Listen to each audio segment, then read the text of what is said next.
Ms. Cunningham, are you ready to proceed? I am, Your Honor. You may call your next witness. Thank you. The state calls Detective Evan Obert to the stand.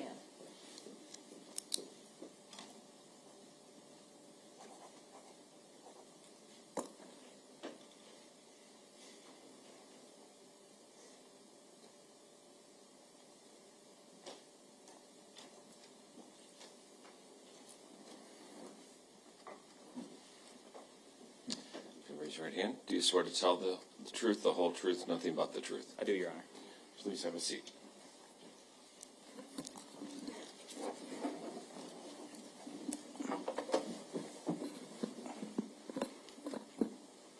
Please state your name for the record and spell both your first and your last name.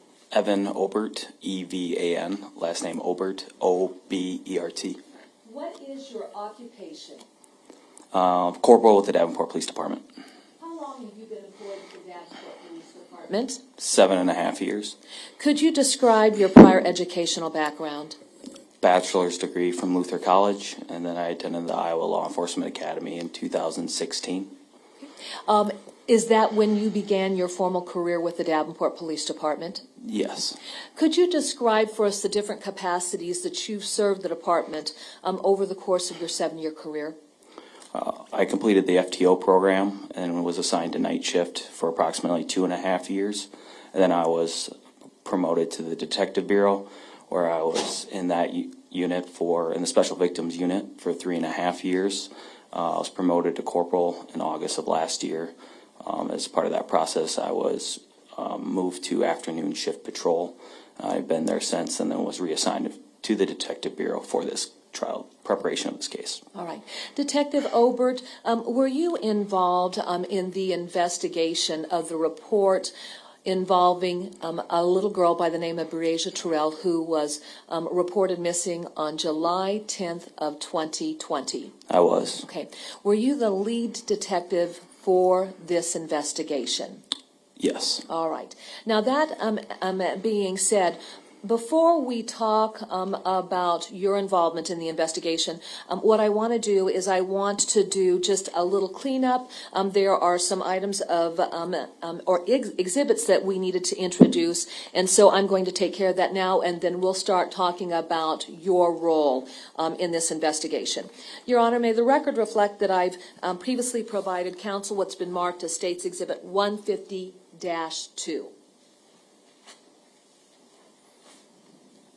May I approach the witness? You may. I'm handing you what's been marked as State's Exhibit 150-2. Do you recognize State's Exhibit 150-2? I do. How do you recognize this exhibit? It was a search warrant that I drafted and had signed by a judge for the maroon Chevrolet Impala that's registered to Andrea Culberson. Purpose of the search warrant was to collect mud that was on the undercarriage of the vehicle, along with dusting for lane prints on the outside of the Impala. Now, Detective Obert, throughout the course of this investigation, were there a number of search warrants that were applied for and presented to the court for approval? There was. Do you have any idea the total number of search warrants that had been applied for and approved for execution in the course of this investigation? And if you're not sure, that's fine. An approximate would be 20. Okay. At any rate, were you the author of this particular search warrant? I was. Was this one of several search warrants that were approved for the Chevy Impala? Yes. Okay. And then just for purposes of perspective, with each search warrant that was applied for relative to the maroon Chevy Impala, as information was coming in from various witness statements or officers were making various observations about the condition of the vehicle, would that then form the parameter for any given search warrant that was applied for? Yes. Okay. What's the date of this search warrant? July 20th of 2020. Does your signature appear on the application for search warrant? It is. Did you present it to a magistrate for review? Yes. And then was there a search warrant that was signed off by a magistrate authorizing this search? Yes. Okay. And then what date did a magistrate sign off on the search warrant? July 20th of 2020. Okay, we are interested in only very limited information. With the application for search warrant, did you include an attachment A that basically set forth a probable cause statement in support of your request to be able to collect the items of evidence that you've identified? Yes. Okay. Within the context of the probable cause statement that was set forth, was there any information included within that attachment A of observations made by Detective Tharp when she had responded to the evidence bay with civilian crime scene technician and odors that she had noted when they opened the trunk? There is a line in the affidavit about a detective opening the trunk and get the smell bleach. Okay, thank you. Let's set that aside then, and let me go ahead and take that exhibit from you.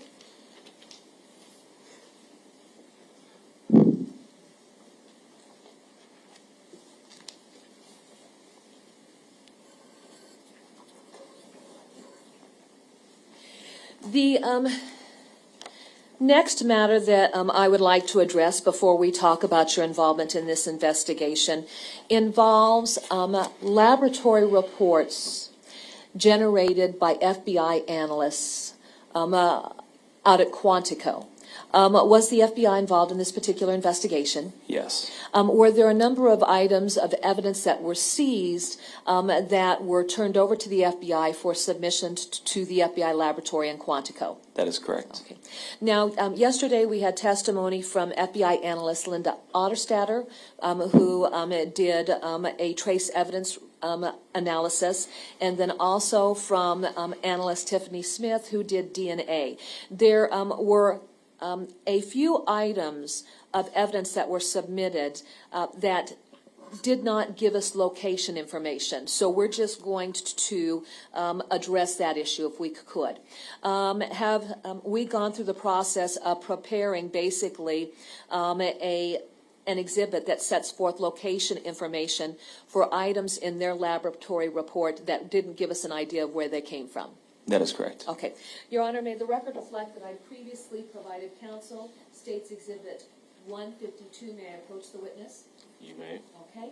I'm handing you States Exhibit 152. Do you recognize States Exhibit 152? I do. How do you recognize States Exhibit 152? It is a printout of different items that were tested by the FBI lab and as properly associated DPD items, FBI items, and then lab number items. Okay.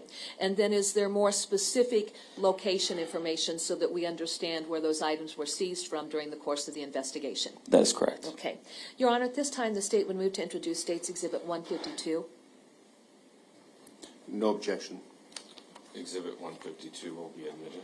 And then, Your Honor, may I publish this so that we can get this information into our record?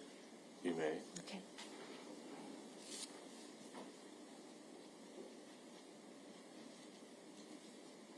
Okay. How many items are we talking about here on this exhibit? 8. 8? Okay. All right. How is that document captioned at the top? Location information for items of evidence set forth in FBI laboratory reports of analyst Tiffany Smith and Linda Otterstatter, which do not have location information associated with them, I think is what it's supposed to say. Okay. All right. Now, number 1. What is item number 1? Laboratory item 35. And to be clear, is that the item or the number the laboratory would have attached to an item of evidence when it came in? That is correct. What is their laboratory item 35? Shirt from plastic bag containing children's clothing. Okay. And our DPT evidence item number would be what? 437. And then to be clear, during the course of the investigation, had Aisha Langford dropped off a bag of clothing at the apartment for the children? That is correct. Okay. And was that clothing provided to the Davenport Police Department in the course of the investigation? And then when we received it, did we actually receive the original bag and another plastic bag that had the clothing that went into evidence? We received the bag and the clothing. That's Okay. correct. Now let's go to our number 2. What is item number 2? Laboratory item number 36. Okay. And what Davenport Police Department item number would that be? 430. Okay. What is the physical piece of evidence and then the location where that item came from? Raw from plastic bag containing children's clothing. Okay. Take us to number 3. Laboratory item number 37. Okay. The Davenport Police Department item number. 435. What is that item? Underwear from plastic bag containing children's clothing. Our next item. Laboratory item 38. What is that item? 431. For the Davenport Police Department? Yes. And then what is the item of evidence? Washcloth from plastic bag containing children's clothing. Okay. Our next item. Laboratory item 48. And then does our laboratory item number 48 have an associated exhibit with it? The laboratory item 48-1, the sheath Okay. from the machete. And then what was the Davenport Police Department item number for the machete? Davenport Police Department item number was 457. Where was that machete and sheath seized from? The apartment of Andrea Culverson's. All right, and then there were photographs that had been introduced through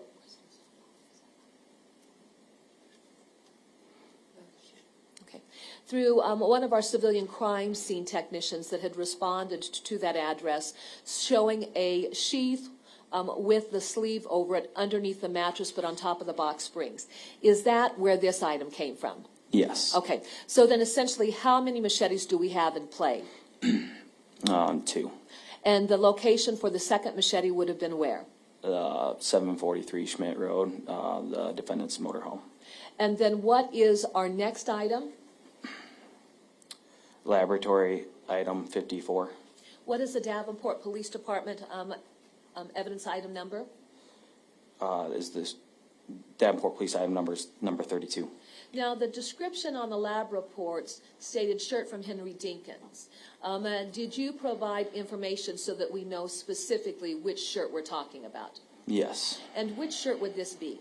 It'd be the shirt that the defendant was wearing when he came to the police station on July 10th. Okay. Would that have been around noon when he was interviewed? Yes. And then finally, our last item, what is that? Laboratory item 55. What is the descriptor for it? Shirt from plastic bag What's our Davenport Police item number? 24. And then when it says shirt from plastic bag, is there a further descriptor so we understand its association to items of evidence that were seized? It's a child's shirt contained in the plastic bag. There's an MJ logo on it. Okay. Emblem. All right.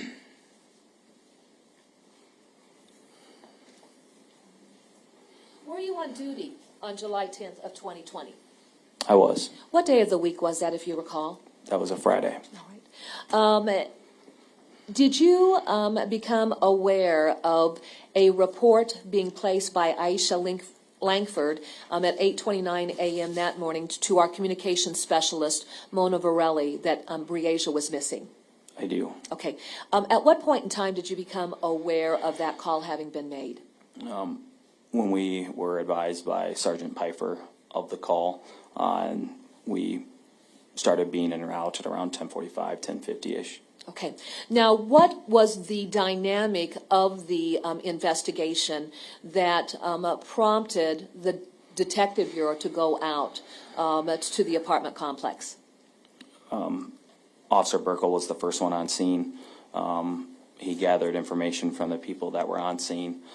He made the determination to reach out to his sergeant, which then in turn led to the sergeant of the Special Victims Unit to be notified.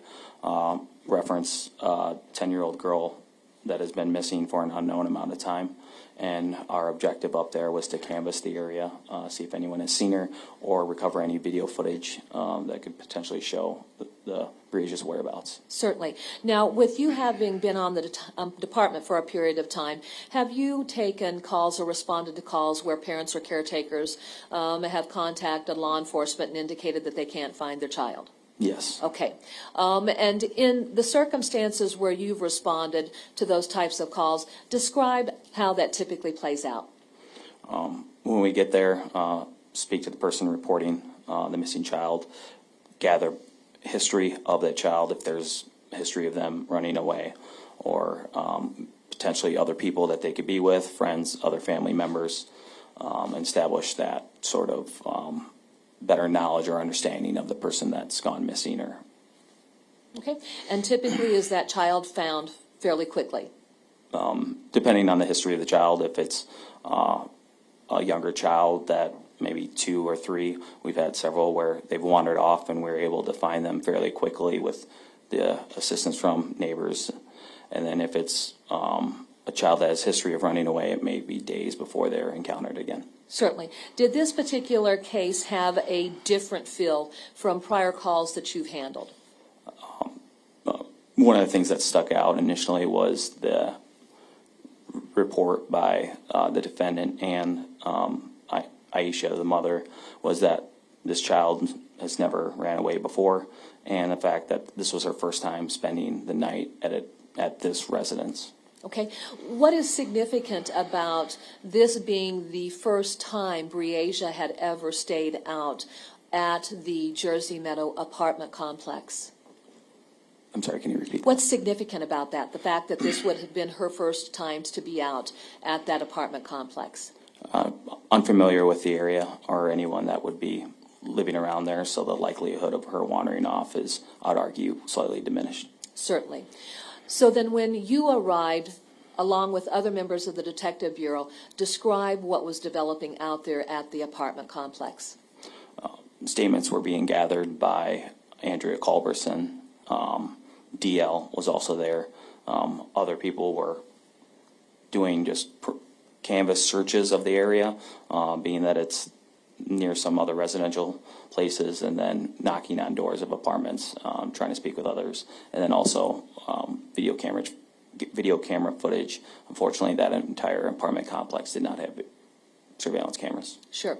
And then was Aisha Langford also a subject that law enforcement was speaking to out there at the scene? That is correct. Okay. Now let's talk about this.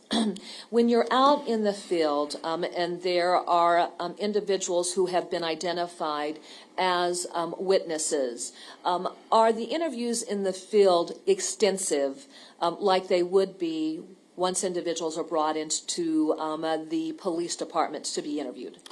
Field interviews do not gather as much information as say an interview down at the police station. Just that it's a controlled environment. We can have a private conversation without anyone else listening, or have to just worry about other people interrupting while we're talking to individuals and gathering information.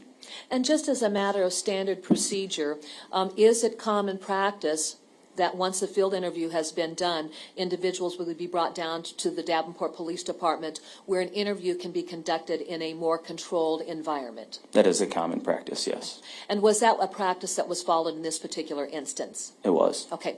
Now, were you involved in either knocking on doors or doing canvasses that morning? Not that morning, no. Okay. At some point in time, were you redirected from that location? Yes. Okay, explain. I was standing next to Aisha Langford, just gathering some initial information, and she received there was a phone call between her and the defendant. She asked where he was, and while standing there observing the conversation, she questioned about him being in the area of downtown. And that's when I asked for her to ask if we could meet him somewhere down there in that area. He responded that he'd come back up to the scene. And then just for time and convenience sake, I offered the suggestion of the Davenport Police Station, since he was already downtown, and that someone can meet with him quicker and get information. When you had that conversation with Mr. Dinkins, how did he respond to that? When he had that conversation with Aisha on the phone, it sounded like he agreed to meet down there. Okay, and then so let me clarify this. Was this suggestions that you were making to Aisha that she then communicated to Mr. Dinkins? Yes. Okay, so you never had any direct conversation with Mr. Dinkins? That is correct. Okay. Throughout the time that you were out there at the apartment complex, was Mr. Dinkins ever on scene? No. Okay. And had there been discussions with Officer Burkle about Mr. Dinkins having left the scene after that initial point of contact? Yes. Okay. Were you aware of Officer Burkle trying to contact Mr. Dinkins multiple times by telephone and not being able to connect with him? I vaguely remember there was at least some sort of reach out to him about trying to get a hold of him again. Okay. What happened next? I responded to the Davenport Police Station. Okay. What time would you have gotten down to the Davenport Police Department? It was shortly after the defendant arrived at the police station. Okay. What time did Mr. Dinkins arrive at the Davenport Police Department? 12:01 p.m. All right. Now, before we talk about your contact with him, there's another topic of conversation that I want to discuss with you. Who was the party that called to report the child missing? Aisha Langford. Who was the individual that the child had been in the care and control of? The defendant. Did Mr. Dinkins ever call the Davenport Police Department and report that child missing? No. Did you find that troubling? That was one of the things that we'd wonder. Maybe he wanted to give Aisha the chance, but it definitely was something to consider. Certainly. Is Mr. Dinkins present in the courtroom today? He is.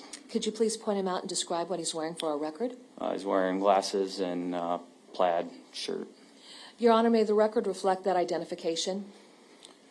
The records still reflect. When you arrived at the Davenport Police Department, where was Mr. Dinkins located at? In an interview room on the second floor of the police department. Okay. Are these rooms where interviews are typically conducted for any individual, whether they be, a witness or even a potential suspect? That is correct. Okay. And so had Mr. Dinkins already been taken up to that interview room before you got there? That is correct. All right. Now, I want to set the stage for the sequence of events relative to interviews that were being conducted. Who was the first individual to be interviewed at the Davenport Police Department that day? The defendant. All right. What time did his interview start? I began speaking with him at approximately 12:11 p.m. That being said, did Aisha Langford ever come to the Davenport Police Department to be interviewed? That is correct. Did DL ever come to the Davenport Police Department to be interviewed? That is also correct. Did Andrea Culberson come to the Davenport Police Department to be interviewed? That is correct. Who were you involved with as those individuals were responding? And actually, let me rephrase that question. Who was conducting, or who was the lead detective on the interview for Aisha Langford and DL? Myself and Detective Hamas. All right. Who started that interview process off first? At the police station, it was myself. Okay, with those two? Yes. And then when you started to speak with them, had you concluded your interview with Henry Dinkins? That is correct. All right. And then who would have been involved in the interview of Andrea Culberson? That would have been done with Detective Ann Siebert. Okay. Were those interviews then occurring at different points in time? Yes. And so with that being said, as each interview is occurring, is more information coming to law enforcement where you could put together the big picture. That is, I'd agree with that, yes. Okay. When you walked in to start your interview with Henry Dinkins, what information did you have for purposes of, setting up the construct of questions that you would be asking? The most I had is that Andrea at some point in the night woke up and the defendant and Breasia were both missing from the apartment, and that was essentially it. Okay. And then did you have any information about Henry Dinkins having come back to the apartment a short time later with Andrea having contact with him in the apartment and seeing Breasia standing out there on the passenger side of the maroon Chevy Impala? That was not information provided until 4 days later. Okay. So when you started your interview, you had very limited information? Yes. Okay. Describe how that process started. Gathered his information, and then some of the topics that we discussed was how he got down there, where was the Impala that was registered to Andrea Culberson, and then also gathering information about Breasia and the events that unfolded from when he picked her and DL up until he notices that she is missing. Okay. When you say that you gathered personal information, what types of information are you collecting? Address, phone number, place of employment, stuff we ask every person that we interview. Certainly. Was there discussions with Mr. Dinkins about the nature of his relationship with Andrea Culberson? I'm sorry, can you repeat that? Yeah, was there a discussion with Mr. Dinkins about the nature of his relationship with Andrea Culberson? There was. Okay. Did you have discussions with Mr. Dinkins about the nature of his relationship with Aisha Langford? Yes. Would there have been discussions about any familial relationship he had with one of her children? Yes. All right. And then through that process, you indicated that you'd asked him about a vehicle that he had been driving? That is correct. Okay. And why was that a topic of inquiry? Being that he was gone for a certain amount of time, it was just something that we wanted to double check on, a potential place that Breasia could be. Certainly. All right. So if Officer Burkle has arrived out at the apartment complex, generally what time of the morning would that have been? When he first meets with Officer Burkle, that is at 8:55 a.m. All right. And then so after Mr. Dinkins leaves that apartment complex, is his whereabouts essentially unknown until he arrives at the Davenport Police Department at noon? There was some pings that we were able to get general locations, but that was sporadic. Okay. And was that later on in the investigation? That was prior to him showing up to the Davenport Police Department. Okay. And then we'll talk about that a little bit later on. But at any rate, with a missing child, is it concerning that Mr. Dinkins was out moving about and officers had no idea where he was going or what it is that he was doing? Yeah, I mean, we typically like to have people until we can gather all their information, and a lot of people will wait and be like, all right, do you need me? Can I head out? Can I do this or that? It was just the sudden leaving of the defendant that was concerning. Certainly. In the amount of time. All right. Now, when you were speaking with Mr. Dinkins in the interview room, are the interview rooms set up with any type of video surveillance cameras? They are. Okay. Are these interviews recorded? They are. Did your contact with Mr. Dinkins, was it recorded? It was. And then was that interview preserved and placed on a disc? It was. Okay. We're going to play that, but what I want to do is I just want to generally touch on topics of conversations and what it is that we should be looking for. So you've had the conversation about relationships, correct? That is correct. Relative to the conversation about what vehicle he had come to the department driving, is there anything that we need to really focus on when you engage in that portion of the discussion?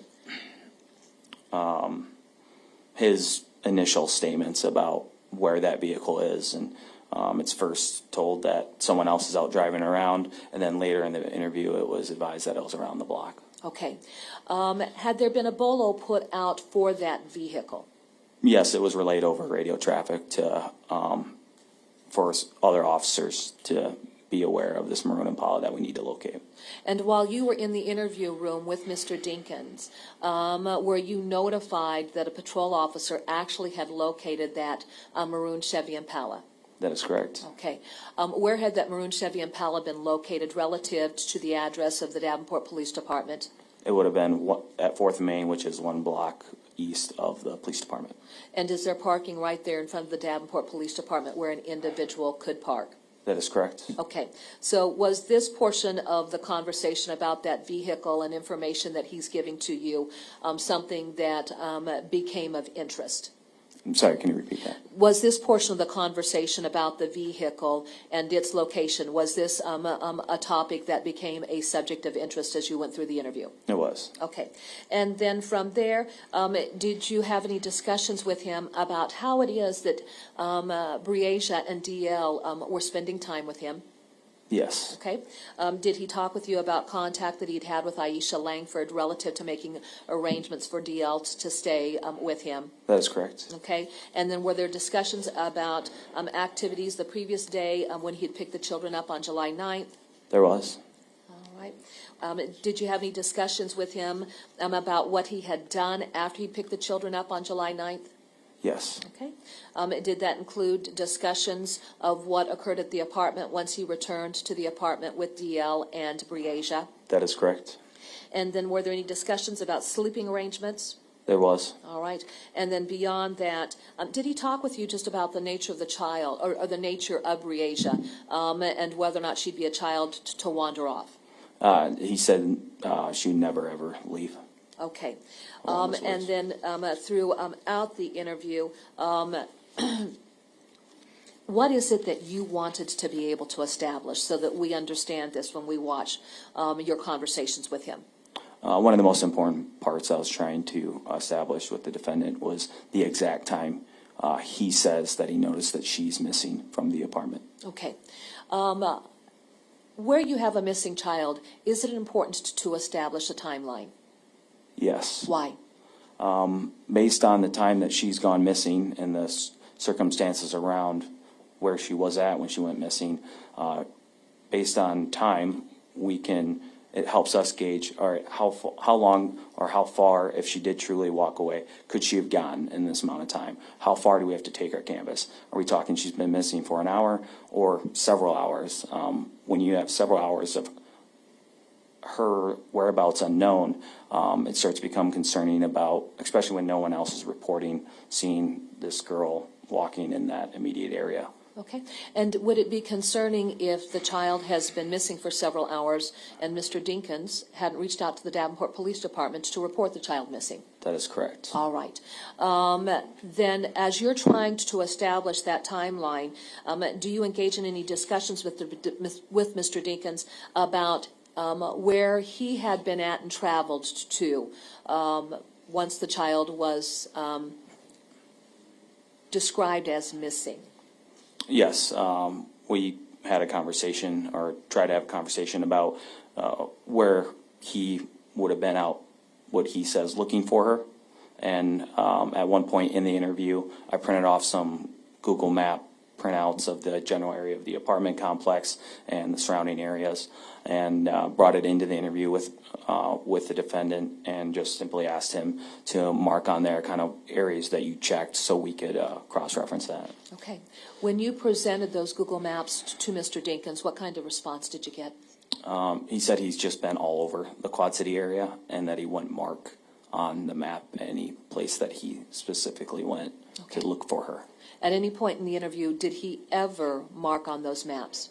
No. At any point in the interview, did he ever give you specific information as to locations he had traveled to when he said he was looking for her? Not in reference to looking for her, besides going down in the motorhome, but that was for a different reason. Certainly. And then did you, when you are dealing with subjects and you're doing interviews, do you watch just their emotional comportment? Yeah, of how they're composing themselves while they're talking. Are they relaxed? Are they nervous, on edge, or angry, mad, upset? Those are observations we make as we speak with people. And as the interview progressed, what is it that we should look for relative to his emotional composure? It probably can't see it well in the recording, but being as how close I was sitting next to the defendant, I noticed how heavy he was breathing throughout, and just statements that he make that this is crazy throughout. Okay. Okay. Your Honor, may the record reflect that I'm showing counsel what's marked as State's Exhibit 125. May I, Coach? You may. I'm handing you what's been marked as State's Exhibit 125 for purposes of identification. Do you recognize State's Exhibit 125? The case of it, yes. All right. And what is our Exhibit 125? It's going to be the video recording of the interview with the defendant and myself. Okay. Was this the interview that occurred on July 10th then, when you had your contact with him at the Davenport Police Department? That is correct. Have you had an opportunity to review the video interview that you had with Mr. Dinkins? Prior to today, it's been a while, but I've reviewed my report along with it. And then was your contact with him properly documented through that video surveillance or through that video footage? Sorry, what was that? Was your conversation and contact with him captured on that video camera? Yes. Your Honor, the State would move to introduce State's Exhibit 125. No objection to that. Exhibit, I'm sorry. Exhibit 125 will be admitted. Your Honor, may we play State's Exhibit 125? You may.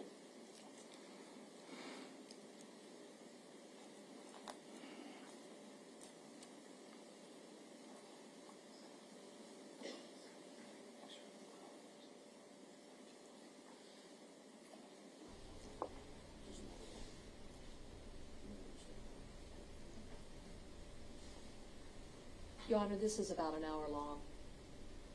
Thank you. Okay. Your Honor, if the witness wants to step down, since it's an hour long, I have no problem with that. It doesn't matter. Okay. So I'm fine with that also. Okay, I'm fine with that too. Just sit. You can sit.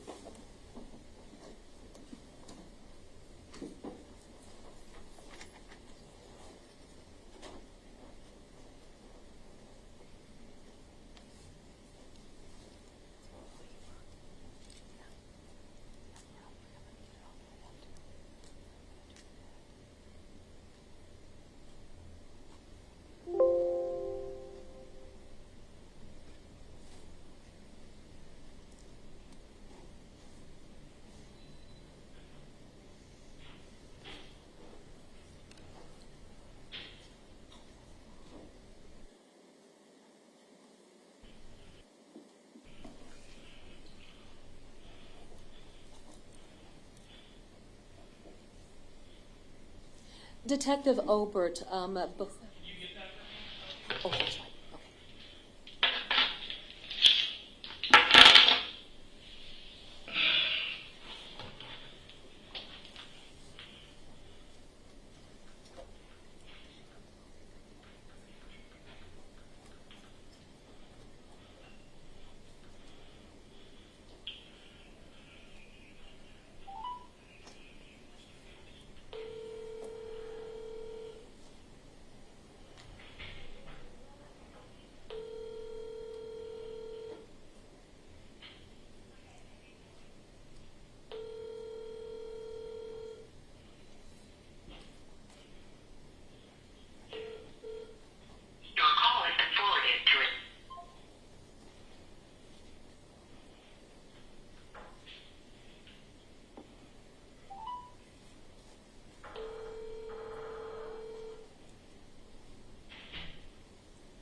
What's up, big dog? You need to see your phone? No, I was calling the officer back. Yeah, I'm down there. Hello? Okay, what's taking you so long to answer my phone call and text messages? Well, I didn't see your phone call. I just answered it just now, did I? Okay, you're at the police station? Yes, sir. I'm right here right now. Alright, do you have any info for us? What type of info? Like what? Like what? Tell them that, hey, Yeah, he's in the interview room right now. And hey, we're in interview with him. We got it. Hang tight. Your phone's gonna be sitting right here, okay? Okay.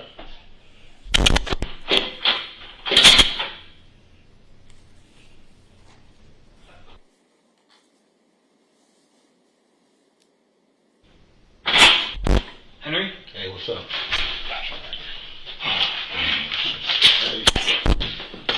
I'm glad you're able to get it down. I was gonna come down, man. It just makes it easier. We just can make contact with you right away. But I was right there with the officer when he called. Yeah, but then you left. Because she left and Who I was left? met Aisha, Oh. and it made me mad because she was, basically blaming it all on me. But First, let's just start with your. my name, Yeah. Henry Dinkins. Henry. Yes, sir. And then can you spell your last name for me? Dinkins. I'm gonna quiet this so you don't have to. We don't have to get distracted here. There we go. Middle initial. E. Date of birth. August 2nd, 72. Good phone number for you. I don't know the number part. It's out there, but I don't Okay.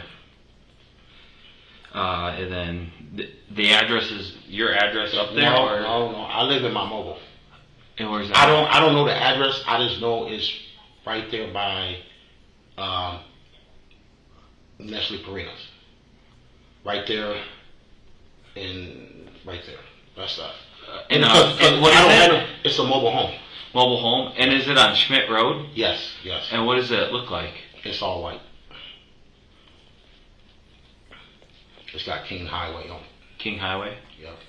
And say if I were to go on Rockingham, All you gotta do is go down. You will see them. on Schmidt, take a left on Schmidt Road. Take the Smith Road, go down, And- and you will see like the back of the trailers. You will see them, and then Like the semi-trailers? semi-trailers, yeah. And then you pull into there, and you will see it right there. Okay. Oh, wait, and then it says what on it? Kings Highway. And that's where you stay? Yes. Is there an address associated with I mean, it? I don't know the address, you know what I mean? But there's an address on the building, Okay. but I don't know the address on the building. No, I don't. That's what the officer was asking me, and I told him I didn't know it. Okay. And so do you have agreement with that building? Yes. To have your Yes. mobile home there? Okay. Yes. All right. And where do you work at? I don't work right now. Okay. I was working at Wilton Precision Steel, Okay. but I was waiting until after the corona stuff was over with. Okay. And you are currently dating. I mean, she's like a close friend, Okay. but we close, you know what I'm saying? How long you guys been friends for? A few years. A few years. Yes, sir. And what's her name? Andrea Culberson. And did you drive her car here, or I'm gonna leave that blank. what do you mean? Well, I mean, I get it. Yeah. I kind of get what you're going at, but is her car parked out front? No. No. Where's her Impala at? Her and Paula's with my homie right now, so Where at? they moving around in it. Who's moving around in it? My homies, Who's that? Lil Vince. What's his real name? Vince. Well, okay. Vince what? Harris. And they're riding around in it. Until I call him. Okay. And anyone else with Vince looking for it? No. Do you have a phone number for Vince? No, I don't. Okay. Just so I can confirm with him that's what's going on. You know what I mean? Yeah, but this is crazy, man. Okay. So let's start out with yesterday. Yesterday.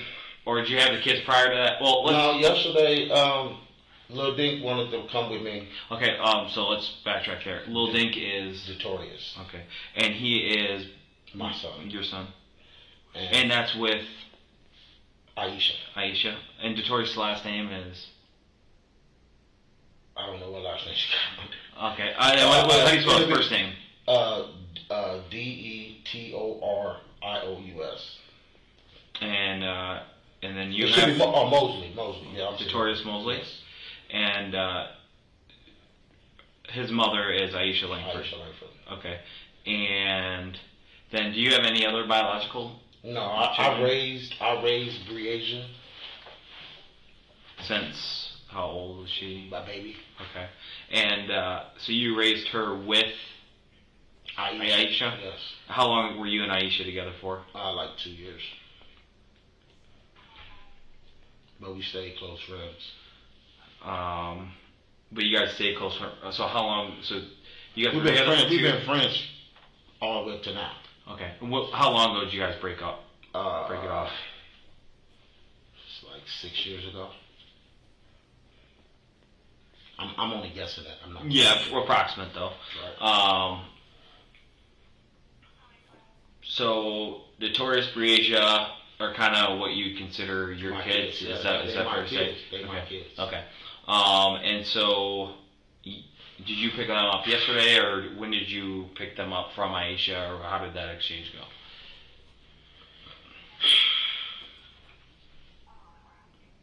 Me and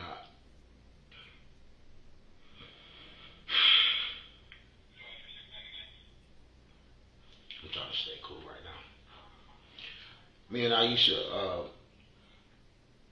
I had seen them, and they said they wanted to come and spend time with me When do you mean when yesterday. Yeah, okay. And where at? I don't even remember.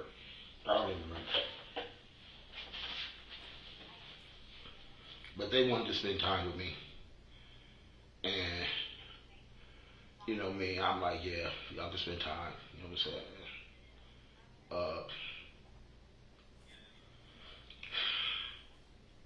I don't know, man. It's just like crazy. This is crazy. So, what time did you see them yesterday?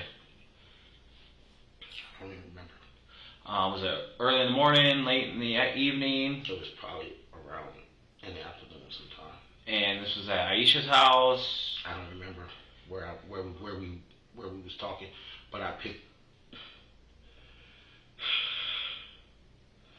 them up at Aisha's mom's house.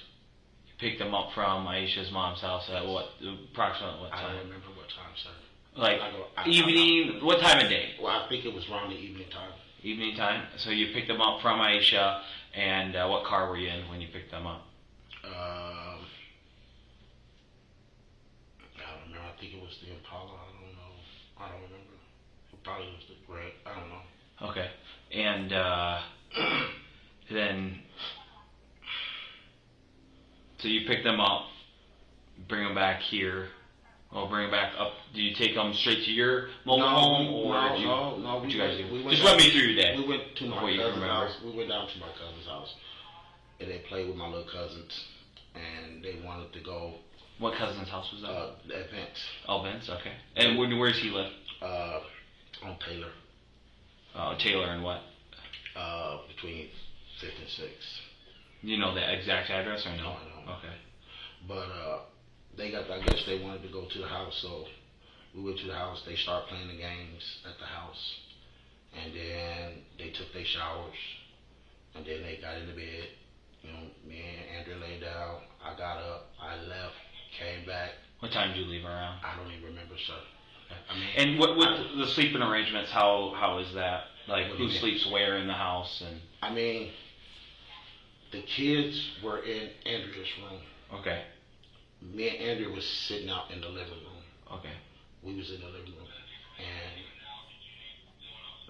I had left and came back, and then when I left, I think I went down to Lil Ben's house, but nobody was there, and when I came back, you know, I did a little look around. I didn't see Bree. No, that wasn't that time. I don't remember. No, that's a lie. That's a bald-faced lie. It wasn't even at that time.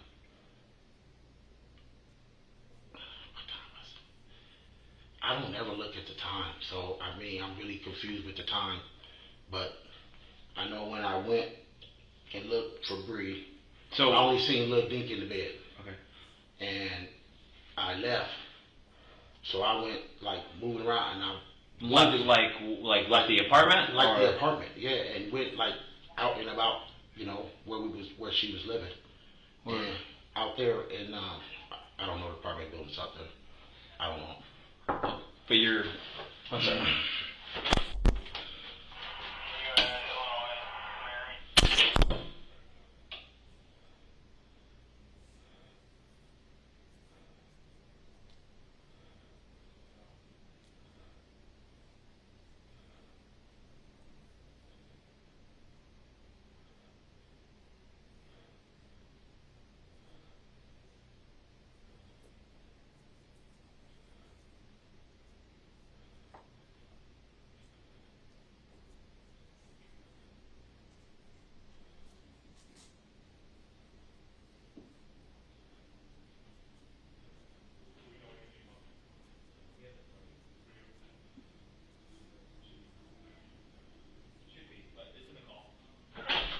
Sorry about that. So, just so I can get this straight, so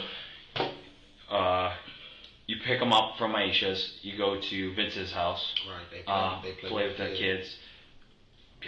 Then you head up to Andrea's house. Okay. Did you go to your trailer at all? No. Okay. And then so you guys go there. You said the kids shower and they get ready for bed, and they sleep in Andrea's room. Right. In the same bed together. Yes. Yep. And then you and Andrea in the living room. And then at one point you leave in the night. How many hours do you think it was between when you first got there and then you left the apartment? Probably like about 4 hours. Okay. I assume. I don't Yeah, know. around. Around figure. And so then you leave, but is everyone still in those same like kind of areas when you leave? When I was there. When you left? Yeah, when I left, ain't nobody came out of no room. Yeah, everyone was. Everybody was still, Okay. you know, situated. Notorious was before I left. Notorious was still playing the game, and I went in there, and he said he was done playing the game, so I turned the TV off, and he went to sleep. And then, you know what I'm saying, I went in the living room.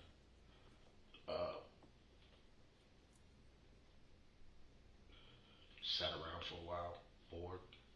I'm saying, left, came back. I'm saying, How long were you gone for? I don't know, probably I assume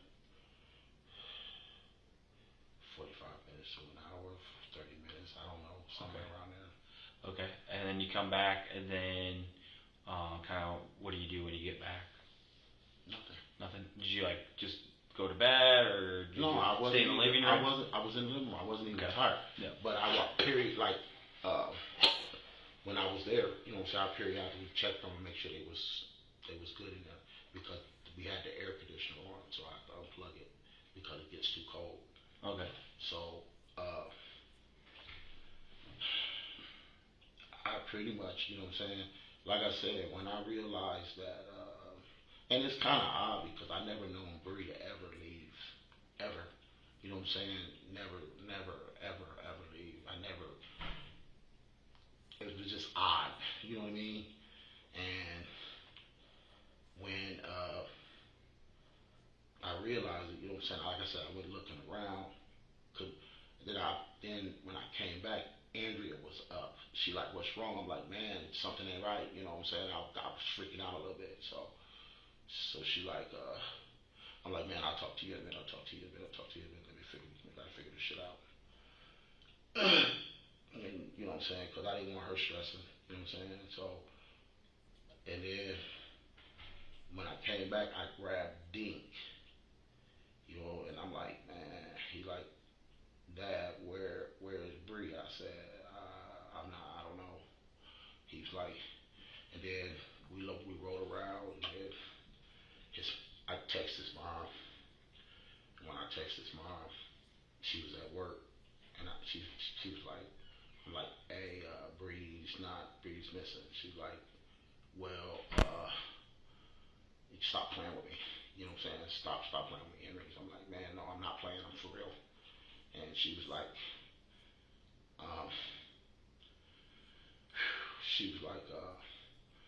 stop playing with me. I said, look, man, I'm not playing. So I gave Dink the phone. Dink told her, like, Mom, you know, we don't know where she at. So then he handed me the phone back, and I'm like, I got to talk to him, like, man, your mom mad at me. He said, Dad, I don't understand why mom mad at you. You know, you haven't done nothing. And I'm like, I mean, but I'm still responsible. You know what I'm saying? So I'm like, you know, don't know what to say or do. You know. So then me and her met up, and she was like, You and Aisha met up? Yeah. Where at Burger King. Okay. And Aisha was like really upset, and I said, you know what I'm saying, I understand how you coming. I feel what you're saying right now, but you know, you stressing out right now. It's not going to help us out right now. You know what I mean? Mm-hmm. We have to figure this shit out. You know. So I was like, well, you're responsible. You know, and it made me feel so fucking bad because you know I am responsible. You know what I mean? Mm-hmm. But I just, like I said, I was like lost. Didn't know what to say. I didn't know what to say to her. I was lost for words. I couldn't even talk to her really. And she was yelling and screaming. And then she said, I'm gonna call somebody to come out there to Andrea's apartment. I said, okay. You know what I'm saying? So we went out there. When the dude approached, you know what I'm saying? The dude as in the officer. Okay. Man, So did you call 911? No, she did. I told her I was gonna go to the police station at first. She said, no, let's go to the apartment. You know what I'm saying? So I said, well, we can call at the apartment. You know what I'm saying? And Aisha was like, because first I'm thinking like, she ain't really missing. You know what I mean? Something, you know what I'm saying? Maybe something, I don't know. But once it really set in that can't nobody find her, that's when it hit me. You know what I'm saying? Like, you know, she's missing. You know what I mean? So did you call 911 or did Aisha did. Okay, you didn't call 911. No, because And Aisha called with her own phone? I'm not for sure, sir. I don't know. Did Aisha ever have your phone? I called Aisha first because I was really. But did Aisha ever have possession of your phone? No. Okay. So let's backtrack here a little bit. Do you remember at what point, or approximately what point of the night, you realized Bree was gone? I don't remember what time it was. So were you sitting around and then kind of like run me through again of when you noticed she was gone? Like, you know, when I came back the second time, you know. After being gone for like 45 minutes. Yeah, I did like a little check, you know what I mean? You know, and she wasn't there. She wasn't there. Okay. You know what I'm saying? So. And you don't know what time you got back? No, I don't remember. Gotcha. I don't remember. And I was like,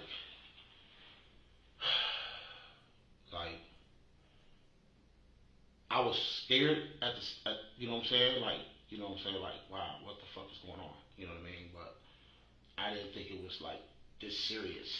You know what I'm saying? I really was like confused. Okay. And so you get back, and then can I we put a time frame in between at least? Like, are we talking like 10 to 11 at night? Or are we talking like after hours? It was like, probably after hours. It was like probably like closer. I don't remember the time. I'm not gonna. 12 to 2. I didn't even. The reason why I don't remember the time is because I didn't have my phone. Gotcha. Where was your phone at? It was sitting right there on the table, and What do you mean sitting right there on the table? It was sitting right there. Well, not on the table. I think it was sitting on a ledge. In the apartment, though. In the apartment. It was but you were in the apartment, right? Yes. Okay. No, but when I left, I didn't have my phone. When you left to go down to Little Vince's. Little Vince's, okay. But then you got back. Then I got back. Okay. And then I left again. I left twice. And where'd you leave for the second time, or what was that? I think I went to the quick shop. Got a pack of cigarettes or something like that. You remember what quick shop? Quick shop on 53rd. Okay. And about what time would that have been? I don't know. Like I said, I don't know. And you got a pack of cigarettes there? Yes.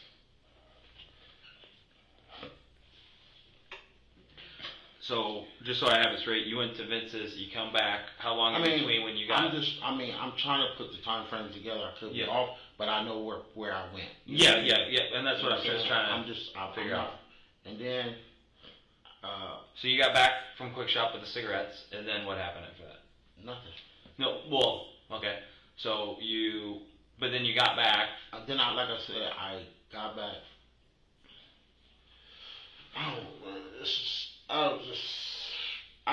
I don't know what time it was, sir. Okay, All I know that's fine. is- We can move past that. All I know is At one point or another, you noticed that Bree is not in in the room. Okay. And then so,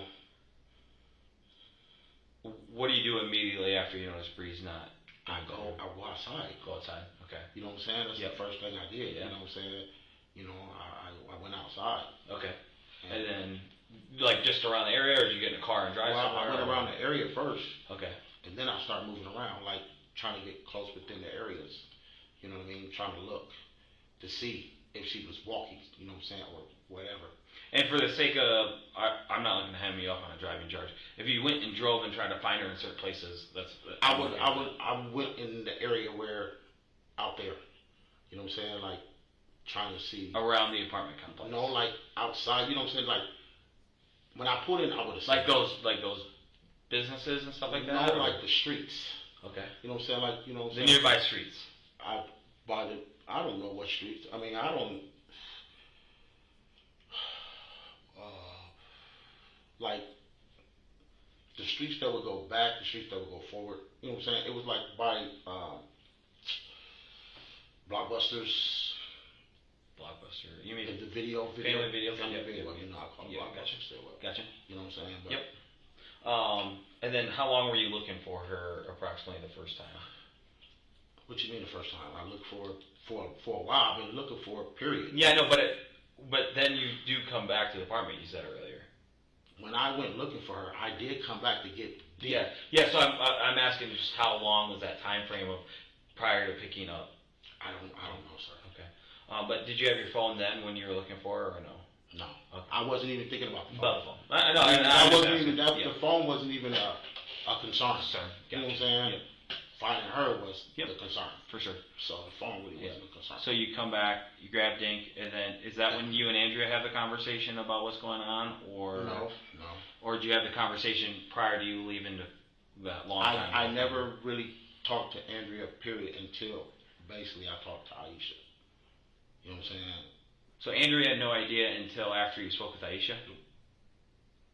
She didn't have no idea, period. Like, she didn't have no full understanding what was going on. Did she know Breesia was gone? Yeah, I guess she did. I don't know. What do you mean you don't Because I don't know if she went in the room. Okay. That's one thing I don't know if she went in the room. So She knew you were upset or you were panicking about something, but she didn't know she what. didn't know, but I know when I came back to get Dink was laying on the couch. Okay. Dink was in the bed at first. Yep. So evidently she knew then. Okay. You know what I'm saying? That Bree is not in the house. Gotcha. You know, I mean, we didn't talk about that, Okay. but I mean, it's like common sense type of thing. Yeah, it's like, putting two and two together. Gotcha. So then you pick up Dink, and you guys go looking again, right? Right.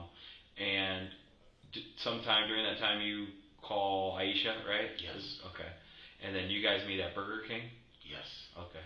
No, McDonald's, not Burger King. McDonald's on Kimberly. On Kimberly, like East Kimberly? Eastern. Yeah, it wasn't no Burger King. It was McDonald's. So you guys meet there in that parking lot, or did you guys go inside at all? Or? No, because she was mad, and she was like furious. You know what I'm saying? She really didn't want to talk to me. But the only thing she kept saying, "You're responsible. You're responsible. You're responsible. You're responsible." You know what I'm saying? Why wasn't you watching? I'm like, what you mean? She sleep. The fuck you mean? You know what I'm saying? Who watches? You know what I'm saying? I periodically check, but.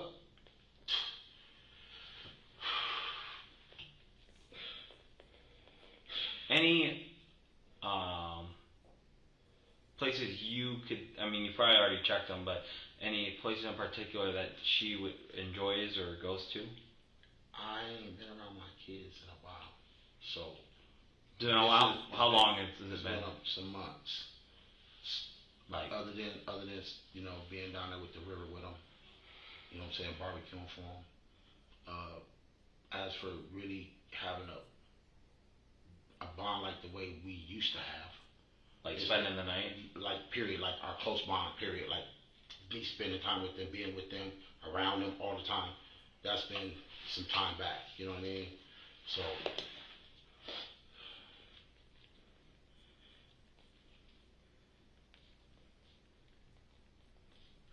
And how long do you think you were at Vince's place for? He wasn't there. No, I'm talking about when you took the kids there after picking them up from For a while. several hours, probably. See, it was some hours. I know it was some hours. Was it dark when you guys got home from Vince's? No, it was still a little. Still a little late. It was still a little light in there. Okay. Oh my God, this is giving me a headache. Just gonna write some things down.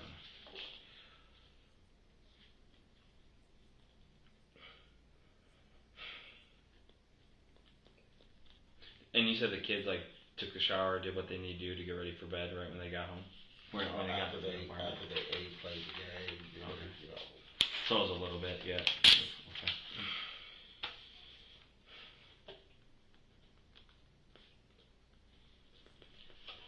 And this, my understanding, correct me if I'm wrong, was this the first time that her and Detorius have spent the night up there? Yes. That's why I'm really confused. You know what I'm saying? It was like, you know, Lil Dick used to stay with me all the time when I lived on 35th. You know what I'm saying? Okay. Can you grab my phone so I can see who that is? I please, got sir? Yeah, can I talk to him? I will just leave it for a second. I just wanted to tell him to come down here. You know what I mean? Because I thought you went and picked them up, or they came with you, or something like that. What you mean by that? I was told that you went and got your mom, or your mom came with. No, they was out of town. Your mom's out of town? They was closer towards Iowa City. They said they was turning around. Gotcha. Because I mean, I thought they would be there, but they wasn't there. Gotcha. So, okay. First time that they spent the night, apartment 8, right? Was that it? Yeah. Yeah. Have you spent the night there multiple times though prior to this? Periodically. Periodically. Yeah. And then, you know what I'm saying? Yeah, periodically, off and on. Okay. Just so I make sure I have everything right. Kids go to bed. They sleep in the bedroom. Yes, sir. So you guys sleep on the air mattress out in Yes, the room? yes, sir. Okay. But you don't go to bed. You go back to Vince's. I went down there, but they wasn't there. But no one was there, so you didn't. Well, so I'm not, hold on. Let me rephrase that. Did nobody answer? No one answered. Okay, gotcha. I don't know if they was there. Yeah. You know what I mean? Gotcha. It was just no reply. So did you go straight to Vince's and then straight back? Yes, sir. Okay. Like you didn't make any stops anywhere else or anything like that? Not that I can recall. And then then you went back, and then was it a certain amount of time before you went to the quick shop to get cigarettes, or was it? It wasn't right away. Okay, there's some lull in between that. I mean, probably. I mean, I'm assuming like. I mean, I'm not gonna sit here and guess the time because I don't know.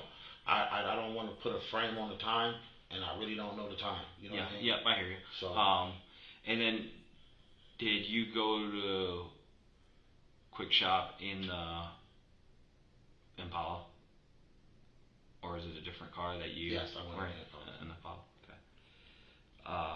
Got cigarettes, and then you went straight back. Okay. That took about 35.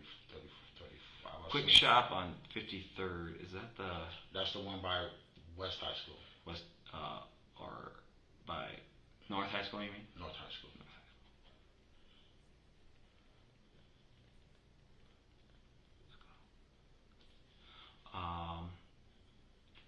Head back, and then it's after that is when you noticed Briasia's wasn't there. Then you go outside, you check first around the apartment area. And I did see her. You didn't see her. Then you check some of the nearby streets. I did see her. That's when I panicked. You know what I'm saying? And I was like, I knew Aisha was still asleep, so I really didn't want to call her until I knew that she got up.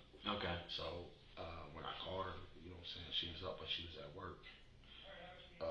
Where does she work at? I don't know. Okay. I know it's a fast food place. Okay. And when like I said, when I talked to her on the phone, she was like, quit playing with me. You know what I mean? Stop playing. You know what I'm saying? I'm like, I'm not playing with you, man. I'm keeping this shit real. Because at first she thought it was a joke. And I told her, this is not a joke. You know what I'm saying? And that's when she said, well, there's only one person here at the job. So I said, you got to get off. You got to get off. You got to get off. You got to get off right now. So.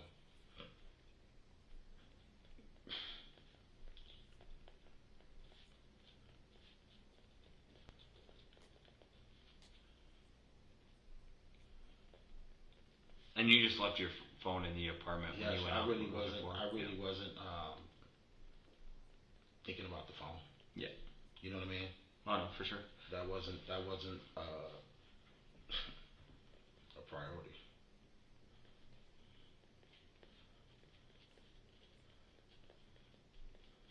And I was getting ready to leave my phone when I grabbed Lil Dink because, you know what I'm saying? But that's when Andrew said, Henry, take your phone. You know what I'm saying? I was like, oh. I'm like, where is it? You know what I'm saying? And then that's when I grabbed my phone. Gotcha. And And that's how you were able to communicate then. with Aisha. Right. But you never called 911? No, I didn't. Okay. Because I really didn't. I really wasn't. You know what I'm saying? It was like I really wasn't for sure. I didn't dial. I should have dialed 911, but I really wasn't for sure. You know what I mean? So I didn't dial 911. So then you met at Aisha at McDonald's, and then Yes, sir. did you guys ride together? Well, not in the same car, but we followed each other back up to the. We rode up there to the apartment, and that's when Lil Dink came out and said, Dad, the officer's outside. I said, okay, I'm coming outside. So I went outside, and that's when Aisha got kind of like a little frustrated, I'll say. And he was trying to tell us, like, give me information. I'm like, Who? The officer. Gotcha. He was like, give me information. You know what I'm saying? Aisha, she was so mad, she didn't even want to give him information. I'm like, all right, you got to get a man information. You have to. You know what I'm saying? And then, you know what I'm saying? She walked away. That's when I walked away because I was just as mad. You know what I'm saying? Like, is you fucking serious? You know what I'm saying? Mm-hmm. That's what I call her. Okay. I'm like, you know what I'm saying? And it made me mad. You know what I'm saying? And I'm like, what the fuck, man? You know what I'm saying? I'm like, Yeah. who doesn't give the fucking information? I don't have no picture of Bree. You know what I'm saying? I have just like 1 or 2 pictures, period, in my phone with Lil Dink. You know what I'm saying? I used to have a lot of pictures of him in other phones. You know what I'm saying? But I didn't have them in this phone. Okay. So, So you took Taurus with you, and then you met Aisha at McDonald's. yes. So you get back to the apartments. How does Dink come out of the apartment when he's supposed to be with you and Aisha at the McDonald's? No, that's not what I said. I said, Lil Dink, when the officer, him and Aisha was sitting in the car, when the officer came, Lil Dink came up and said that the police officer said it. That's when I came down. Came down from? Downstairs. So you were in the apartment when the officer got there. Okay. So you arrived before the officer? Huh? So you arrived before the officer? Yes. Okay. You and Taurus both arrived. Matter of fact, the way you made it sound for is that you walked up and. No. Me and Aisha made it there. Aisha got the number off the building and had them come. What number off the building? Because they got numbers on the. Oh, like the address number. The address, yeah. They got the numbers on the building. Okay. And like I said, I didn't even know the number. You know what I'm saying? I still don't know the number. Okay. You know what I'm saying? But like I said, that's when Lil Dink came up and said that a police officer. I'm like, okay, I'm coming down. And that's when I came down, and I got to talking to him, and he was telling me what something that happened with him before. You know what I'm saying? I'm like, okay. He's like, don't panic. You know what I'm saying? So I'm trying to keep my composure.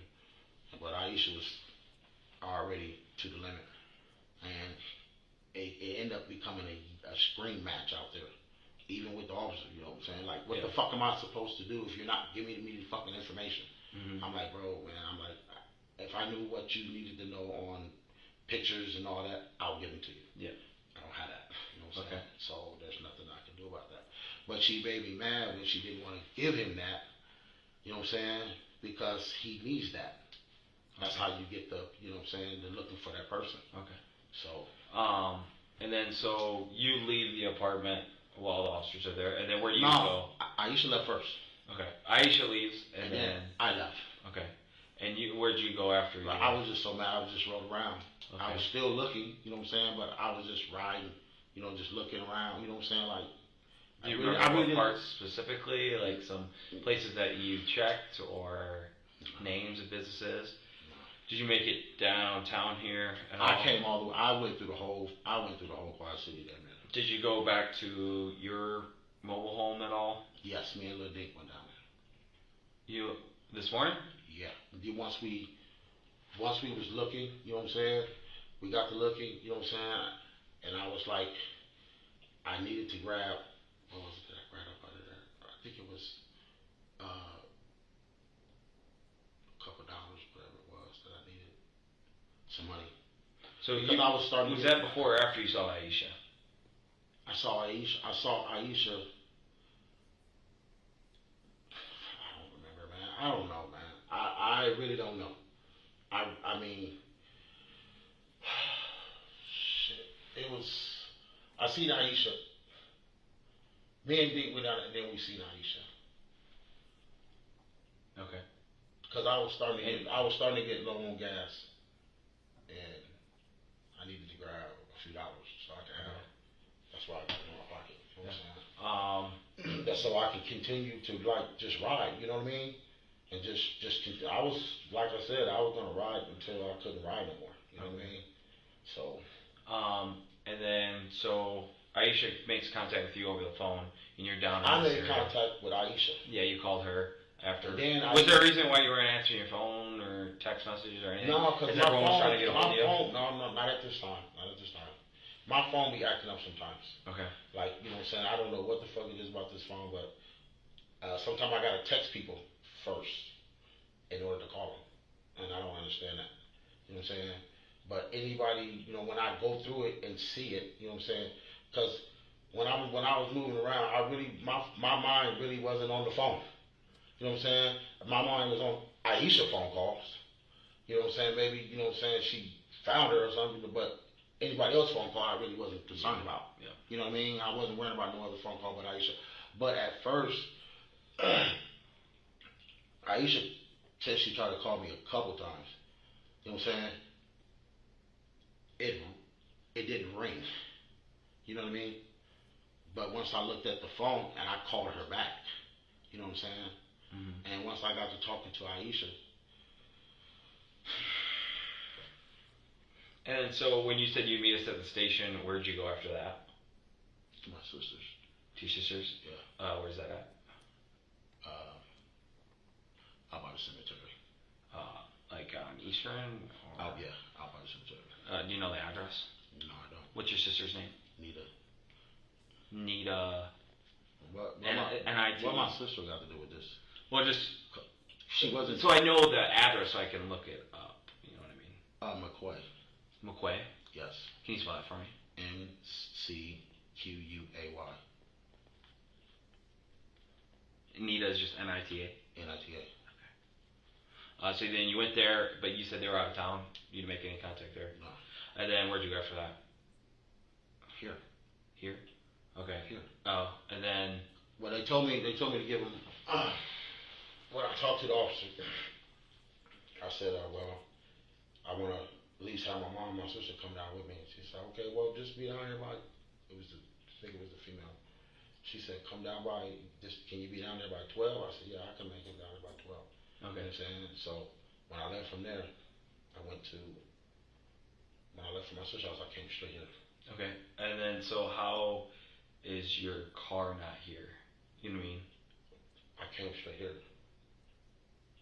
I get that, but the car that you were driving was the Impala, and the Impala's not here. I didn't say I was driving the Impala. Well, you came in the Impala. I never said I was driving the Impala. So you left the apartments in the Impala, right? Yes. Okay. So at what point did you not have the Impala anymore? What do that got to do with the Impala? I mean, Because you left there in a vehicle, and that's. I mean, I'm not trying to make it harder on you. Yeah, I get it. But I mean, literally, as for the situation with the driving aspect, you know, I'm not looking for the driving. I'm looking for the car. I'm keeping that solo with the. No, that's fine. I'm more concerned about the car. I mean, if you want to check the car, you can check the car. Yeah, we would like to do that. Yes, probably, you can, yeah. without a problem. Where is the car currently? It's reachable. Reachable as in. I can get it to you guys at any time. That's basically what I'm saying. And also to backtrack. I mean, one thing about me, I mean, like I said, if I had any issues, I would have never came down. You know what I mean? Mm-hmm. So, I mean, I'm not gonna, you know, pull, you know what I'm saying, no extra, but when it come down to the, you know how I feel about the driver's situation. And I know that, but I'm not worried about that. I'm just trying to figure out What I'm saying is your back trail of when you left the police asked you to stay there and you left, and all of a suddenly there's this car that you left in, but now we don't know where the car is. You understand that? Yeah, but if you want to search the car, I can bring the car to search for you. And I'm just trying to also backtrack, like where. I mean, you don't have to say you're driving the car. That's my mom. 'Cause I know they probably downstairs. It says restricted.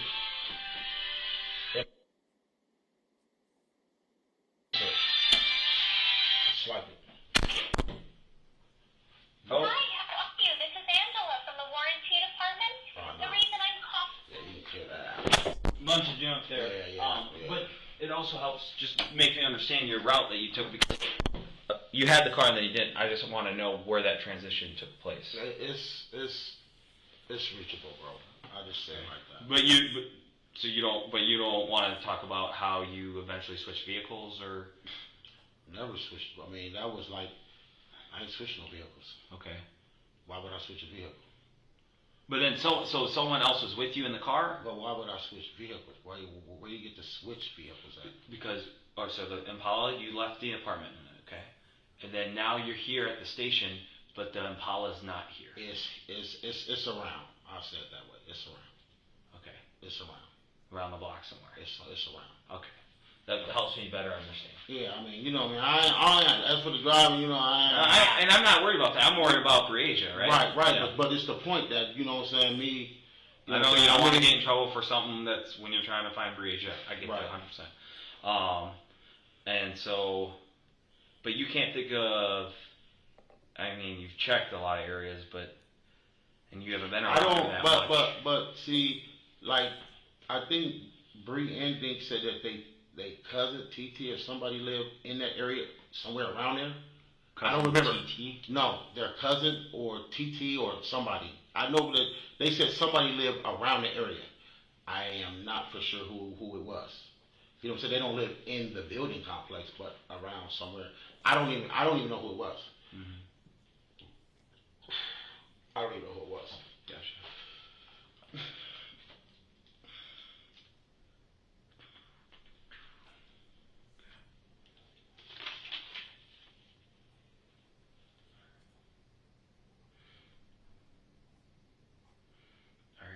Hang tight. I'll talk to my other guys, see what they found out. If they found out anything else, or What you mean about anything else, bro? like if they found like some video of her somewhere else, or you know what I mean? Right. So.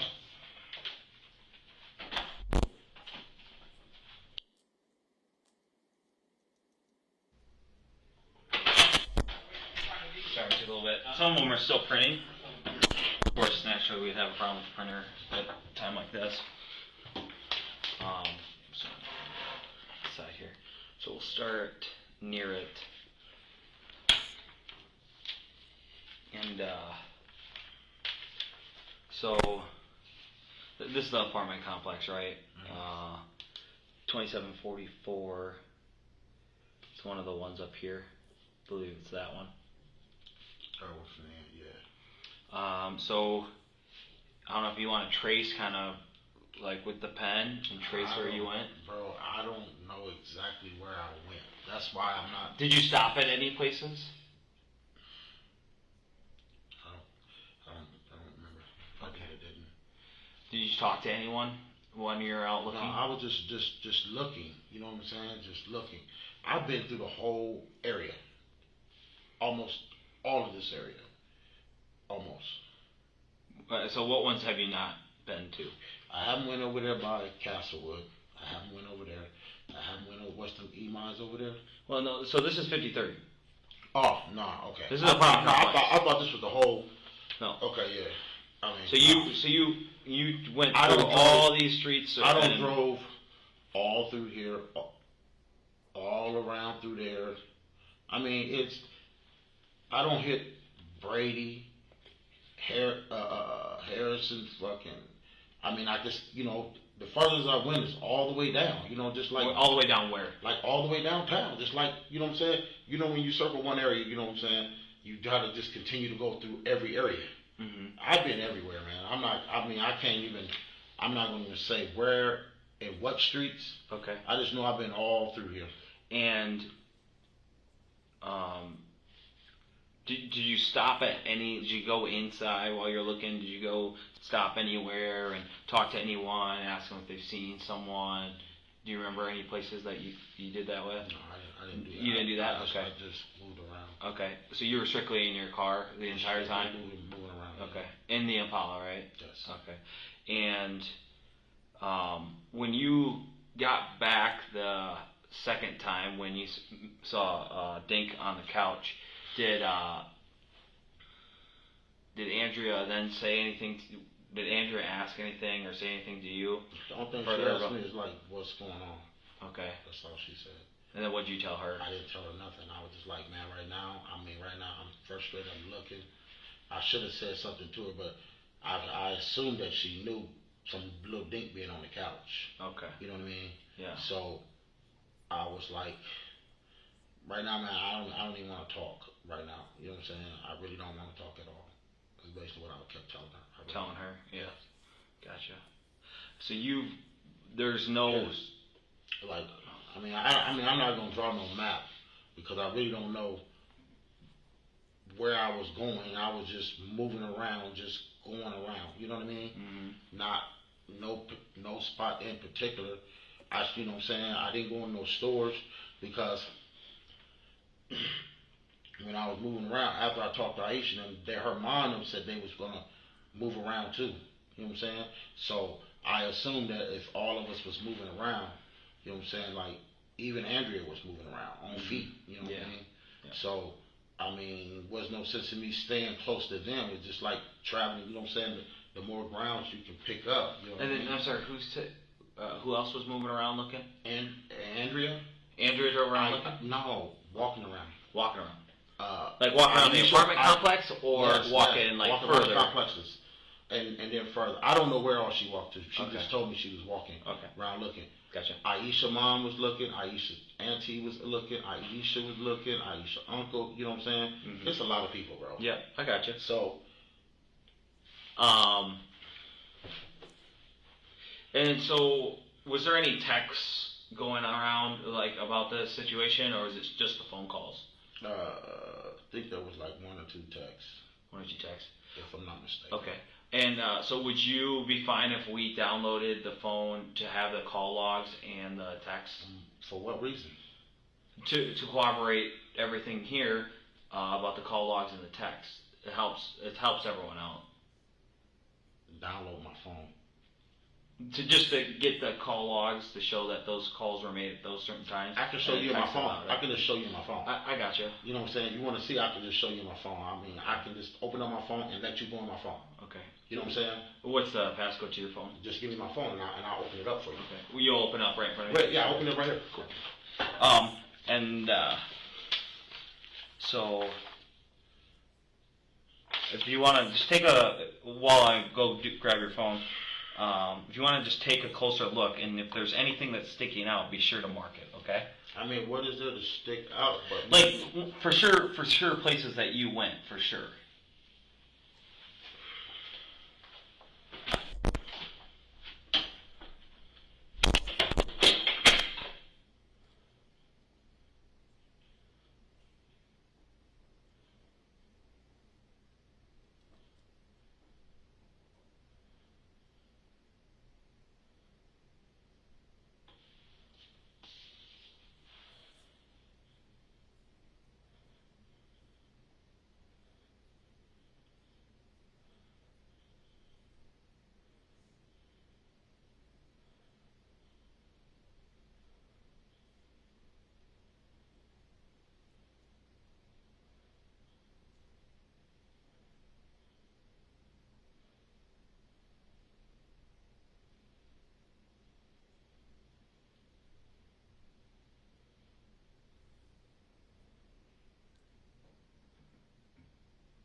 him any or mark any? No. No, I ain't marking them, but I'm just looking at the whole thing.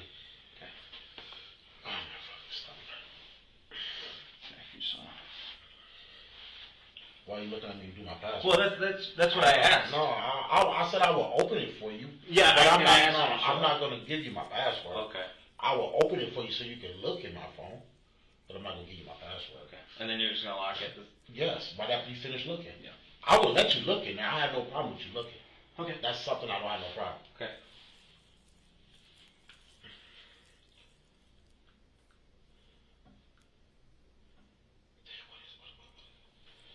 What is it?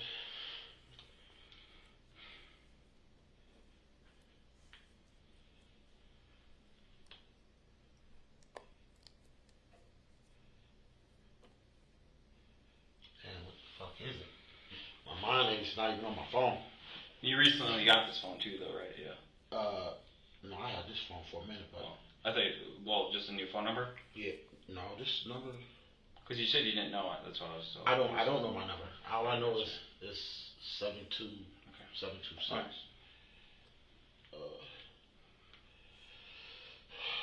See. Why you still watching? I don't want to open it, then, bro. You know. Not if you staring into me while I'm trying to get my number. What I'm doing is I'm making sure that you're not going in and deleting anything. That's what my concern. Why would I delete something? You never know with guys. Trust me. No. It happens. It I happens. mean, as soon as I open it, I'll give it to you. Sounds good. So you can look at it. Yep.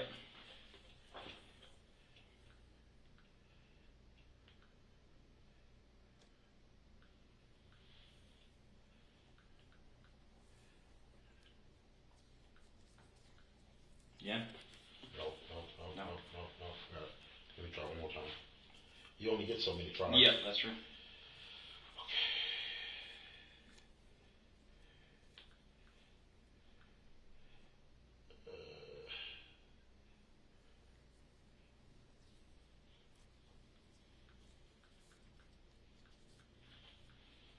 Yeah, cool. Now, what do you want to look at? So, I can show you anything and everything. was there? Okay,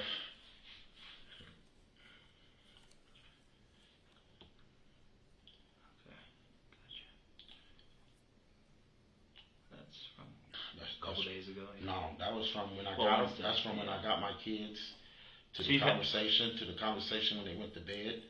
Where was it? I think it's good night, mom. You know what I'm saying? Yeah. You know, good night, love you, Bree. That's when she was. Well, good night, mom. You know what I'm saying? That's Wait, what is good night, mom? Though I don't. That's good night, mom. That's the way she said good night, mom. Too. Who says? Bree. Who They says? didn't have no phone, so they was using my phone or they used the Android phone to use whatever. But the phone number was to Lil Dink. No, that's Aisha's phone, but Oh, it's my son, so I don't put her name in my phone. that's the way you contact. I contact him. You know what I'm that saying? makes sense. I don't contact her. I got you. Okay, let me see. Okay.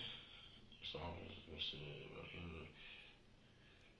But there wasn't anything about this stuff besides the. No. Well, go click on who? on Lil Dink again and go down to the most recent thing. Where are you? Okay, and then.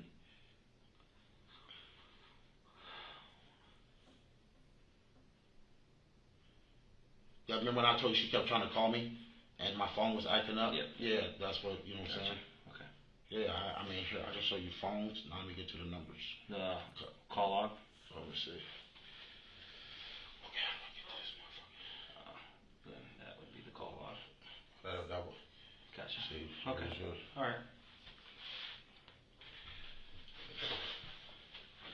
I mean, I like I said, I have no problem showing you in my phone.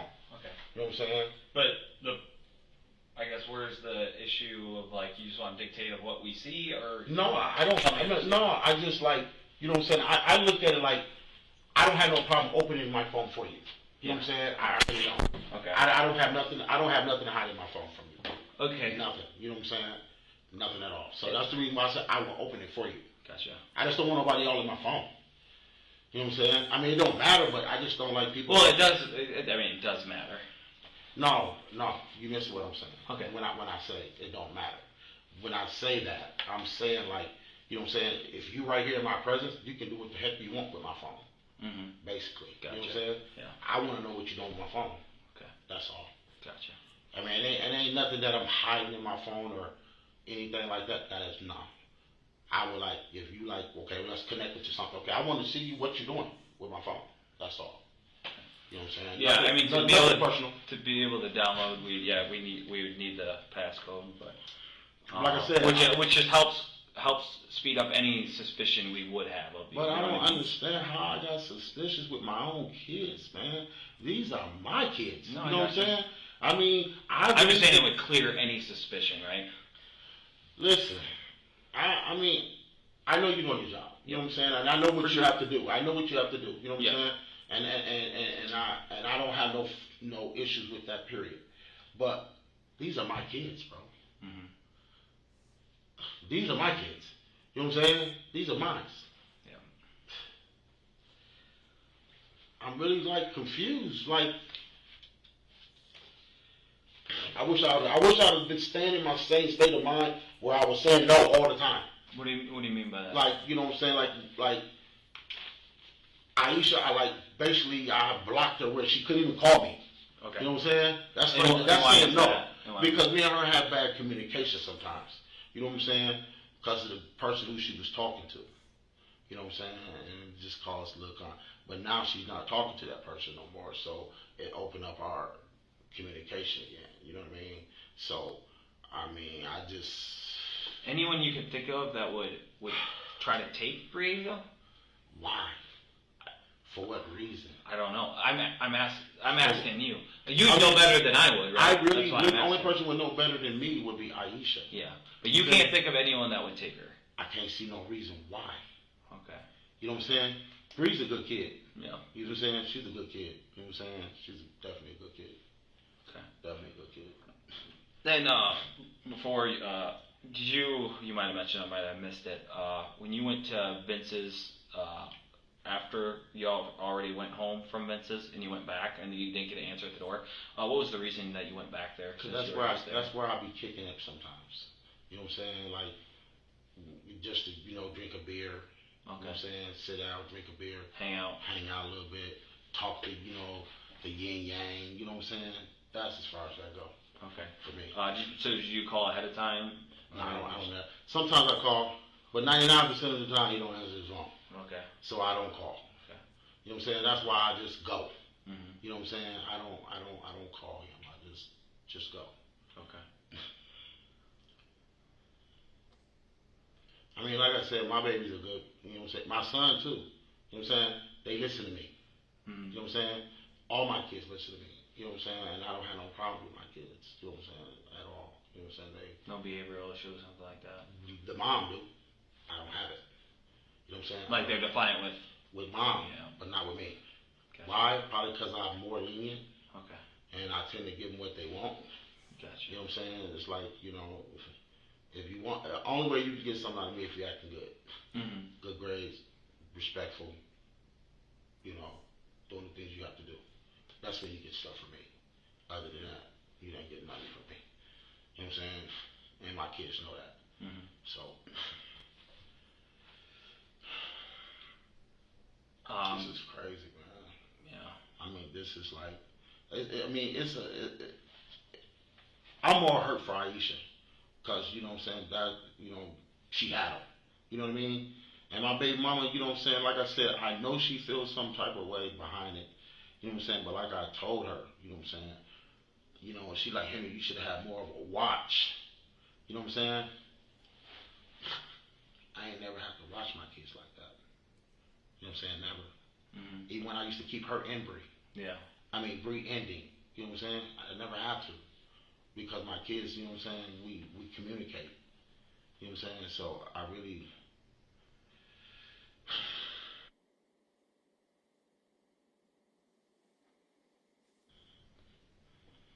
Your breathing kind of heavy, is it? You just...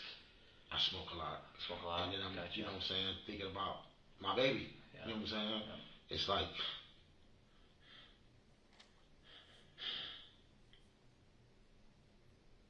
It's rough, bro. It's rough. Even though she ain't my biological, but she's still my baby. You know what I'm saying? Mm-hmm. It's rough. Yeah. You know what I'm saying? I kind of like, you know what I'm saying, think about it. know what I'm saying? But I try to not. What do you think? And then I got asthma too, so.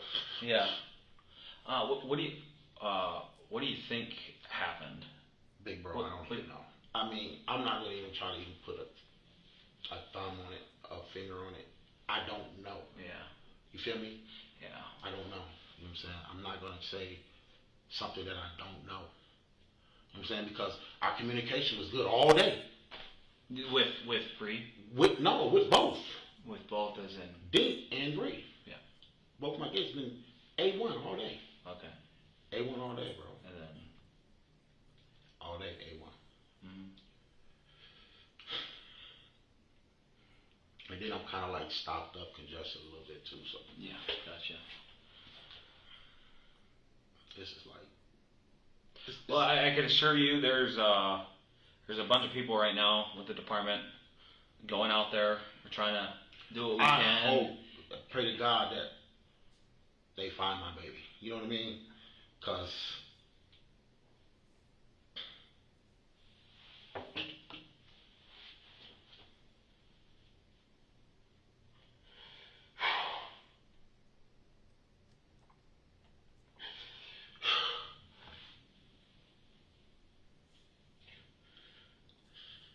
we need her home.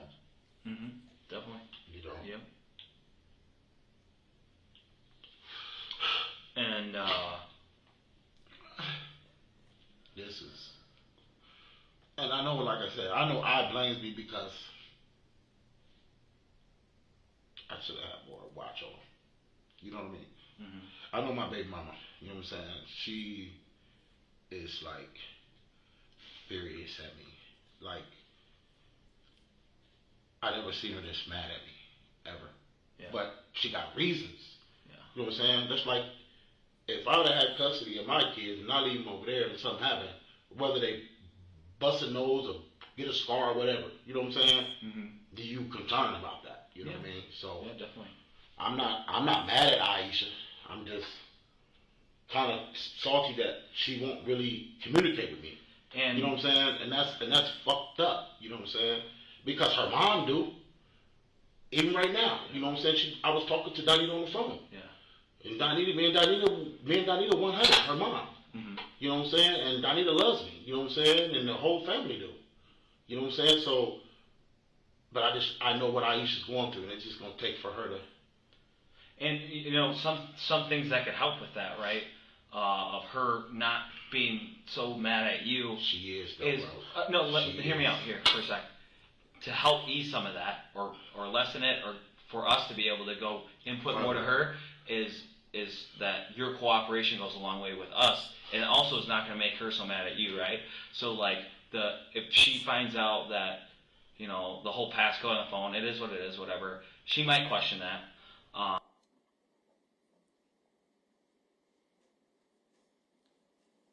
Ms. Cunningham, we will take our mid-morning break at this time. Thank you. We'll be in adjournment for 15 minutes.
Ms. Cunningham, you may proceed.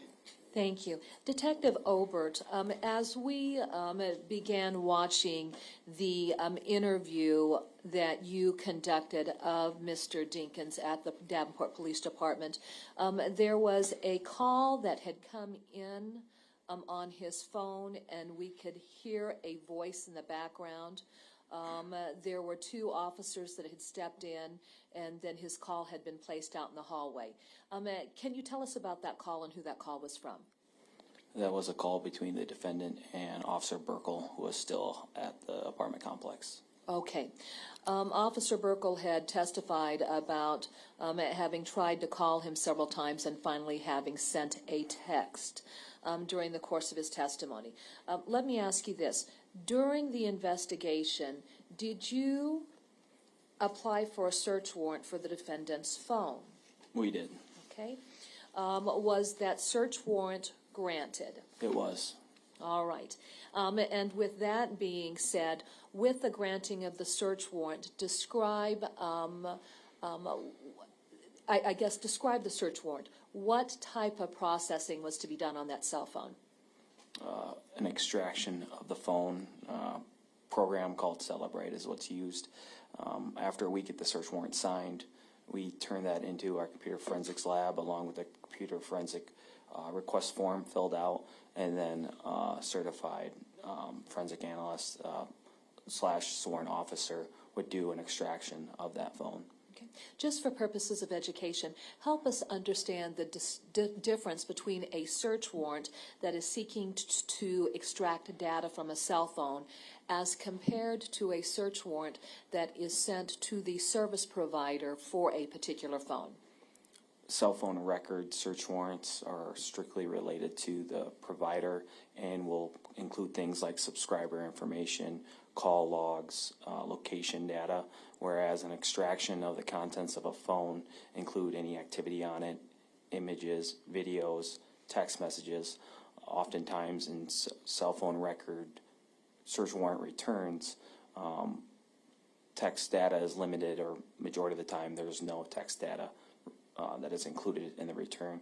Whereas if you download a phone, the contents of the call log and the text messages are usually there. Okay, all right, and to make sure that I understand that, in instances where you do serve a search warrant on a service provider, the records that they produce may not produce what the content of text messages would be?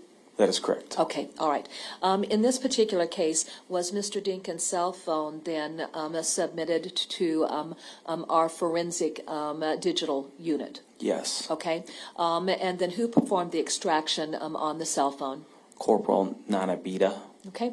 Once an extraction of information from the phone has occurred, what is done with that information? It's put into what we call a Celebrate reader format. It's a program that allows a clean overview of being able to examine different categories.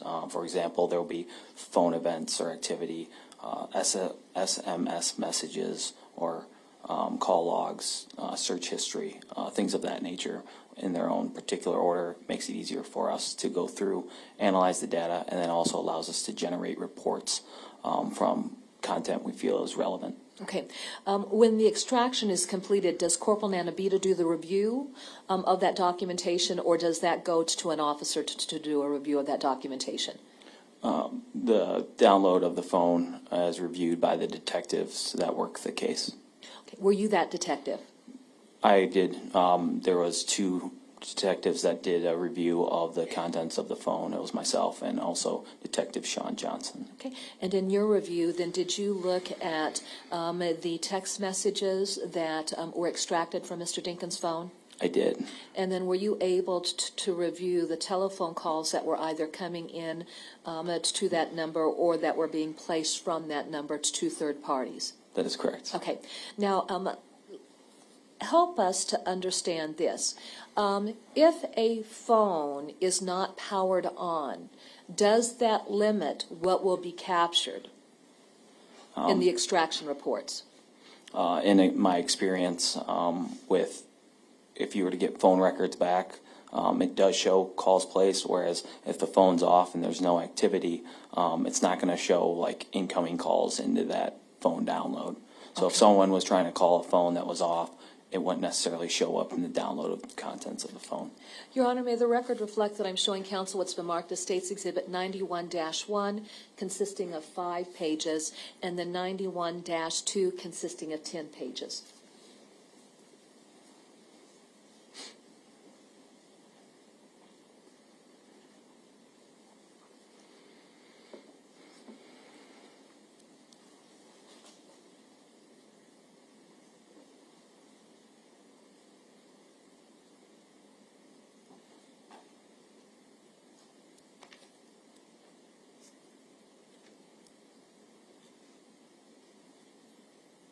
May I approach, Your Honor? You may. I'm handing you what's been marked as State's Exhibit 91-1 for purposes of identification and 91-2. What is State's Exhibit 91-1? It is SMS messages, reader report from the contents of the defendant's phone. Okay. What is the defendant's telephone number? It is, can I reflect to my notes? Sure, absolutely. Would it help to refresh your recollection by reviewing your notes? That is correct. Your Honor, may the witness refresh his recollection. He may.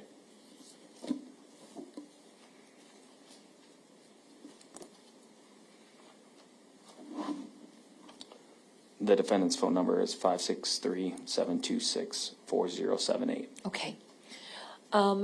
Now, what's the date range for the text messages that were generated as a result of the Cellubrite extraction? The extraction of the phone was for the entirety, but this report right here is within the couple days of Breasia going missing. Sure. Does it include text messages for July 9th It does. and July 10th? That is correct. And does it go back any further to Not the 8th? not in this report. Okay. All right. And then going to State's Exhibit 91-2, what is that particular exhibit?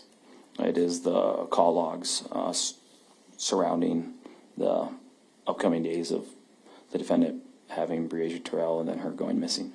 And then can you give us the dates that would be encompassed within that exhibit? It goes from 7/8/2020 up until 7/10 of 2020. Okay. Your Honor, at this time, the State would move to introduce State's Exhibit 91-1 and 91-2. Both of those exhibits will be admitted. All right. Detective Obert, in the text messages, do you see any text coming in from Officer Burkle? There is. What is the time? It is at, on the report, it'll reference UTC time, which is 4:15 p.m. Central Time. That day would have been 11:15 a.m. Okay, what is the telephone number that Officer Burkle would have been texting from? 563-210-8365. And what entry would that be on State's Exhibit 91-1? And it would be number 5. Okay, has that been highlighted so that it's very apparent if you look at that exhibit? That is correct. Okay, and what is the nature of the text that Officer Burkle sent to Mr. Dinkins? Verbatim, the text message reads, "Henry, it's Officer Burkle. I need you to call me back." All right. Now, let's go to State's Exhibit 91-2. In that document, do we see Mr. Dinkins telephoning Officer Burkle in response, presumably, to that text message? Yes. What entry would that be? Entry number 6. And what does entry number 6 indicate? Outgoing call from the defendant to the number mentioned earlier, we identified as Officer Burkle's, and that phone call happens at 12:04 p.m. on 7/10 of 2020. And would that correlate generally with Mr. Dinkins' arrival at the Davenport Police Department? Yes, it'd be the same time that's captured on the Axon interview camera. Okay. Officer Burkle had testified that he tried calling Mr. Dinkins multiple times, but then the call was never answered. In the extraction report, does it identify times when the cell phone would be powered on? The extraction would include activity of such events, yes. Okay. Now, if you could explain to us what it means to have a phone powered on as compared to it being powered off. In extraction reports, what information is it going to give you? It'd be under like phone events or phone activity, and it would keep track or log every time the phone was powered off or powered on. Okay. Did you look at that information in the Cellubrite records that were produced for your review? I noticed it while doing the review, but Detective Sean Johnson mentioned that in the first report that was done of a review of the defendant's phone. As the lead detective, did you go through and review information that officers had gathered that they felt was particularly relevant to the investigation? And was this information that was of particular interest to law enforcement? Yes. Okay. All right. So what times on July 10th do we have that phone powered on? At 8:08 a.m., 9:41 a.m., and 11:11 a.m. Okay. So if it's powered on 2 additional times after 8:08 a.m., does that give any indication that there were periods of time where it was powered off? Yeah, one would have to logically come to that conclusion. All right. And the time of 8:08 coincides with what? Roughly the time the defendant texted Aisha. All right. And was that the text where he had indicated he needed her to call him? That is correct. Okay. Have you had a chance to review Aisha Langford's cell phone records? Cell phone records and phone download, yes. Certainly. And then I would note for the record, we've already introduced those and discussed those through Ms. Langford. But just very generally, in your review, then did you notice a number of contacts made by Mr. Langford or Ms. Langford to Mr. Dinkins' phone after 8:08 and the 8:29 time frame when she contacted and spoke with Mona Borelli at the Davenport Police Department? There was phone calls between the two, yes. Okay.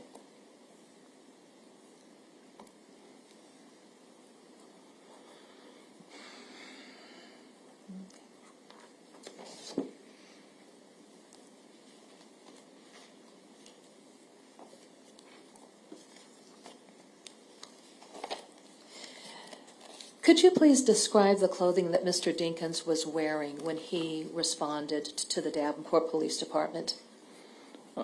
When he arrived at the Davenport Police Department, he was wearing a black do-rag, glasses, white T-shirt, blue striped shorts, and then white, blue, and a little bit of red on the shoes. Okay. What style of shoe did he have on?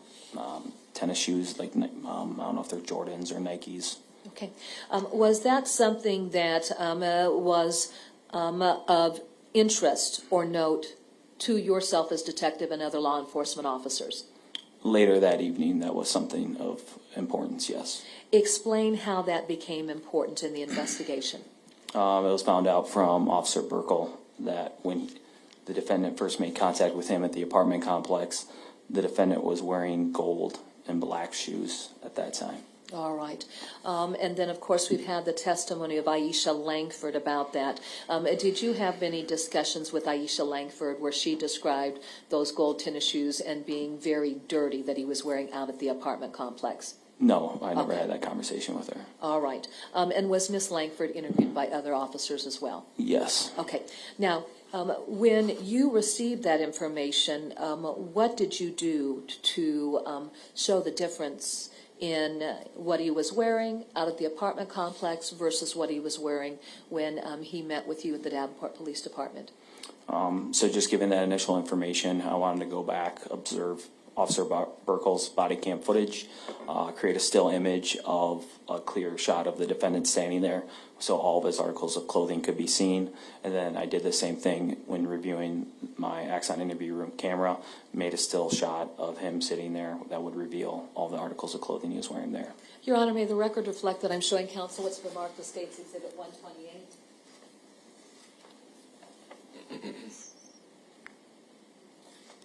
May I approach? You may. I'm handing you what's been marked as State's Exhibit 128 for purposes of identification. Do you recognize State's Exhibit 128? I do. How do you recognize State's Exhibit 128? It is a printout of what I put together of the stills that I earlier described, and then a brief summary on top of the time that Officer Burkle makes contact with the defendant up at the apartment complex, and then describing or advising that the bottom right picture is what the defendant's wearing at the station. Your Honor, at this time, the State would move to introduce State's Exhibit 128. No objection. Exhibit 128 will be admitted. Your Honor, may I publish that exhibit? You may.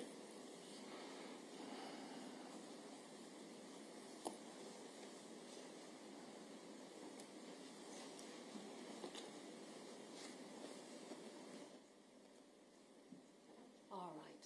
Let me see if I can do, oh, there we go. All right, as we look at State's Exhibit 128, if you're standing looking at the exhibit, the photograph to the left would have been captured when? At 8:55 off Officer Burkle's body camera. All right. And then what's the location where we see Mr. Dinkins standing? Up at the apartment complex, 2744 East 53rd Street. Now, on this particular exhibit, is the image rather grainy? It is. But can you see the color of the shoes that he's wearing? Yes. What color shoes is he wearing? On the left side would appear to be the gold ones. Okay.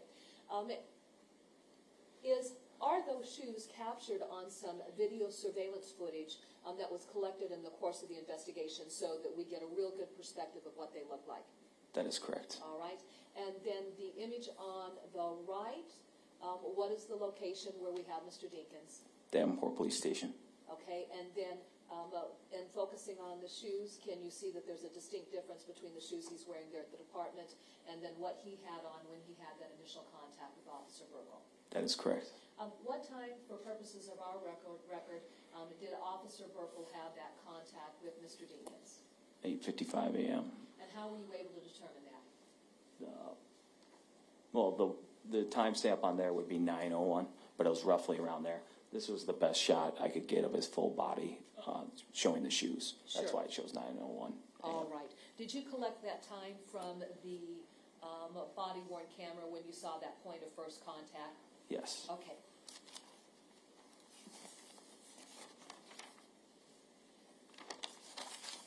Let's discuss the yellow shoes.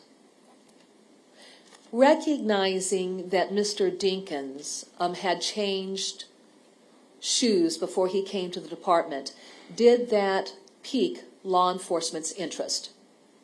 Yes. Why? Being that, especially after the conversation, after the interview with the defendant, there was never mentioning of changing of shoes. When it comes to the importance of those shoes, there was information relayed that the defendant went down to Credit Island, and when we went down there, there were some footprints that led to a wooded little tree line area.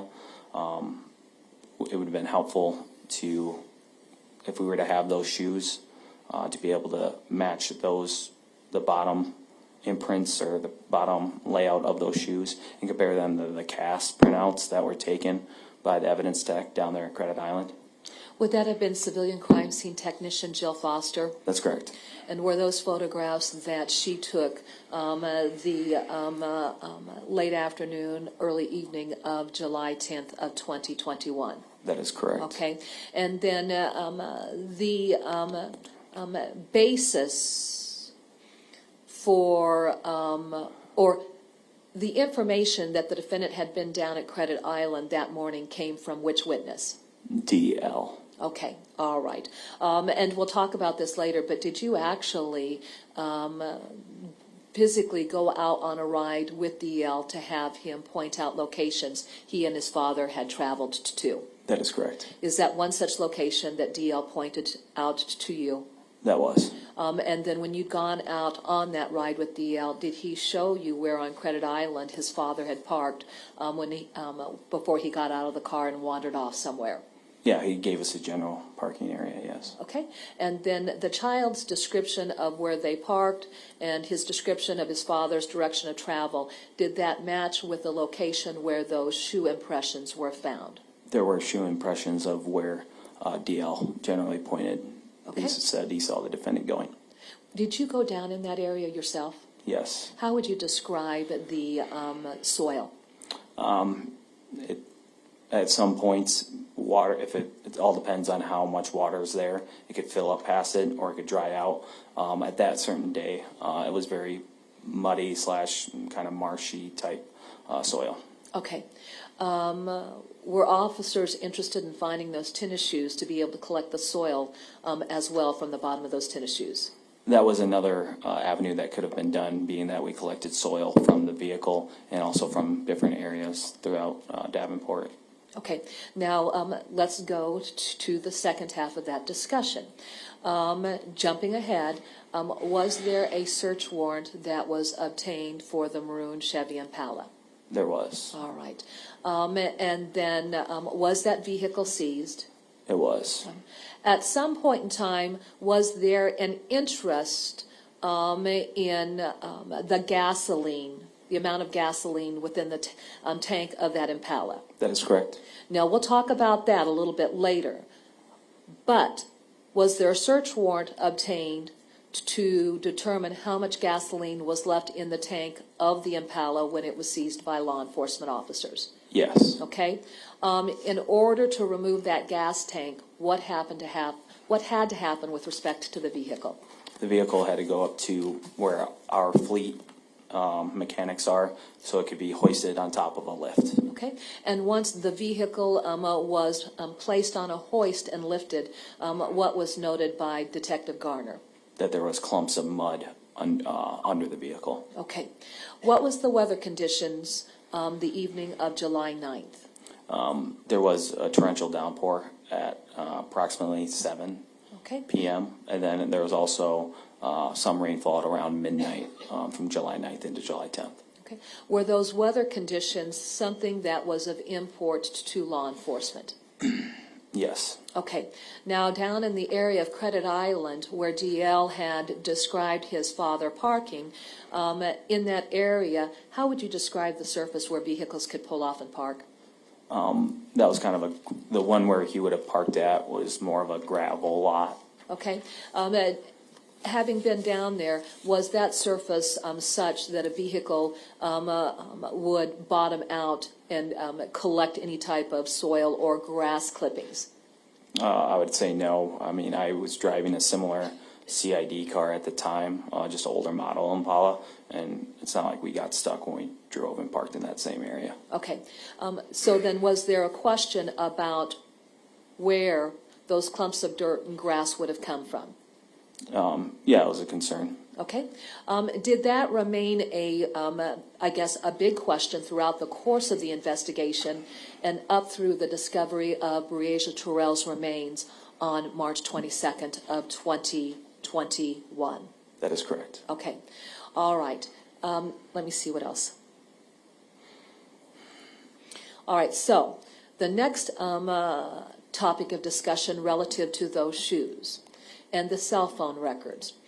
Was law enforcement interested in knowing the movements of Mr. Dinkins after he left the apartment complex once he had had that contact with Officer Burkle? Yes. Okay. In order, well, we saw the interview that you conducted with Mr. Dinkins. Was he willing to ever provide you any location information whatsoever? In reference between the time he left Officer Burkle's to then meet with me It was kind of just general area, said everywhere, but then he does provide that possibly went down to the motorhome, but he wasn't entirely sure if it was before or after meeting with Aisha, and then also possibly being in the area of his sister's apartment. Okay. Your Honor, may the record reflect that I'm going to, I'm showing counsel what's been marked as State's Exhibit 74, pages 1 through 4.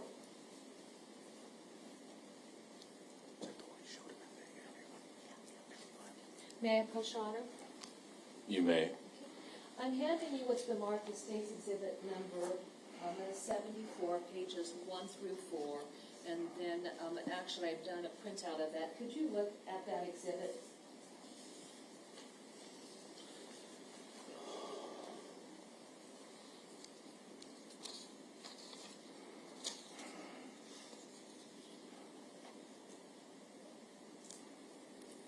Do you recognize that exhibit? I do. How do you recognize that exhibit? These are printouts of what I showed the defendant during the interview. Were these the Google Maps that you were asking him to identify locations he had traveled to? Yes. Okay. And at any point in time, did he place any markings on those Google Maps to show you areas that he indicated he had been out looking for Breasia? Not with a pen. He pointed at a couple of different spots during the interview, but he would not mark down anything.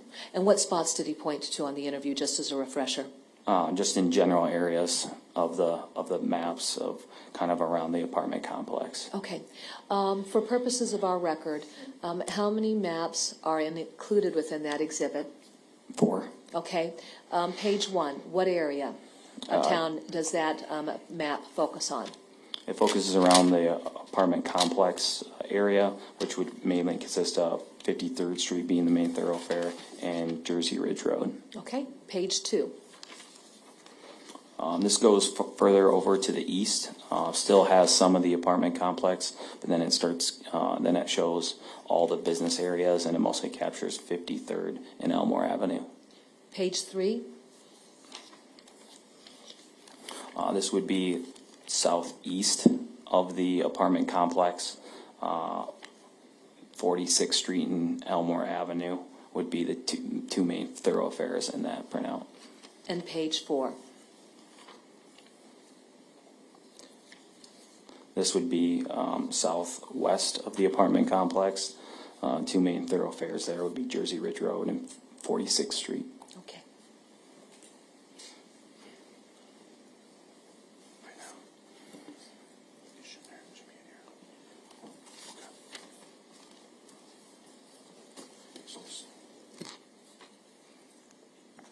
Now, what 2 locations did he identify having gone to during the interview that morning after he left the apartment complex? I'm talking about like the early morning hours. Like the first things he talked about was the Vince's place, which is 509 Taylor Street, and then he also mentioned Taylor Street and the Quick Shop on West 53rd Street, which the exact address would be 201. All right. So, Vincent Howard, did officers go out to that location and do an interview of Vincent Howard? Yes. Okay. Were you, did you go out that location with another detective? There was a couple of detectives that went there first and made contact with him. I did a follow-up interview with him. It could have been a couple of weeks after the events. Okay. And then during law enforcement's discussions with Mr. Howard, did he corroborate what Mr. Dinkins had indicated, as well as DL, for activities they engaged in on July 9th? Once Mr. Dinkins picked up DL and Breasia and before they returned to the apartment complex? That is correct. Okay, all right.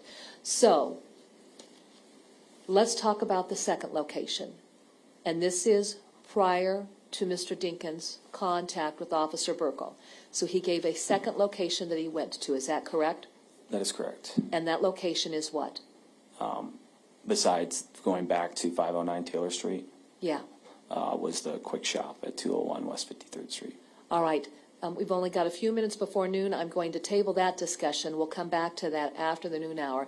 But now what I want to focus on is after he had his contact with Officer Burkle, where did he tell you he had gone? That he was out looking for Breasia. Okay.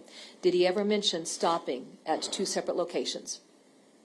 He mentioned going down possibly to the motorhome, but he wasn't sure if that was before or after meeting with Aisha, and then also Nita McQuay's apartment complex. All right. And what was his stated reason for going down to the RV on Schmidt Road? In the interview, it was believed to get gas money. Okay. Did he indicate that he was running low on money? And gas. Okay. And so that's the reason that he gave for going to the RV over on Schmidt Road the morning of July 10th, and that's after Aisha has been notified that Breasia is missing, correct? That is believed so, yes. All right. That's his explanation, correct? Yes. All right. Who is Nita McQuay? The defendant's sister. Okay. What address does she reside at? 1321 East 39th Street, apartment 4. Was there a search warrant obtained for Nita McQuay's apartment? There was. Why? It was to try to locate those gold shoes, and then phones were also seized during that search warrant. Okay. Whose phones were seized? I can't speak for certain if it was Nita McQuay's that day, but there was phones located in the apartment complex that were seized. Okay. Now, was Nita McQuay's phones one of those? Then I don't know if it was on that day or a different day, but her phone was eventually taken. Okay. Who is Helen Mosley? The defendant's mother.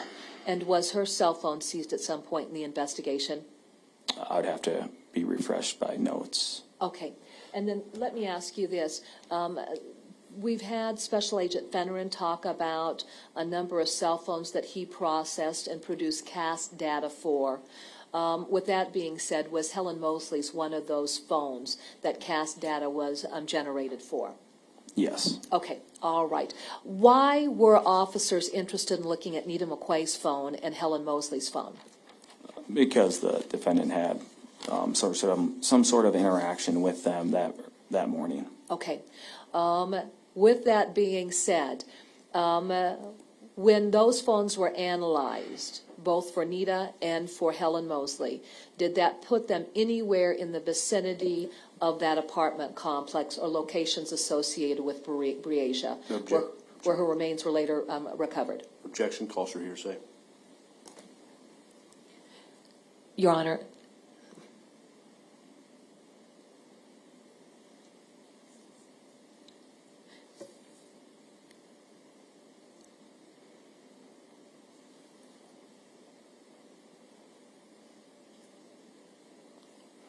Overruled.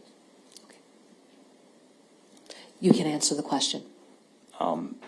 And sorry, can you repeat it? Yes, when the CAS data was obtained from Nita McQuay's phone and Helen Mosley's phone, did that data, as far as the locations of those phones, ever place them in areas of interest where Breasia would have been located? No. Or even the area where her remains were recovered later? No. Okay, all right. Now,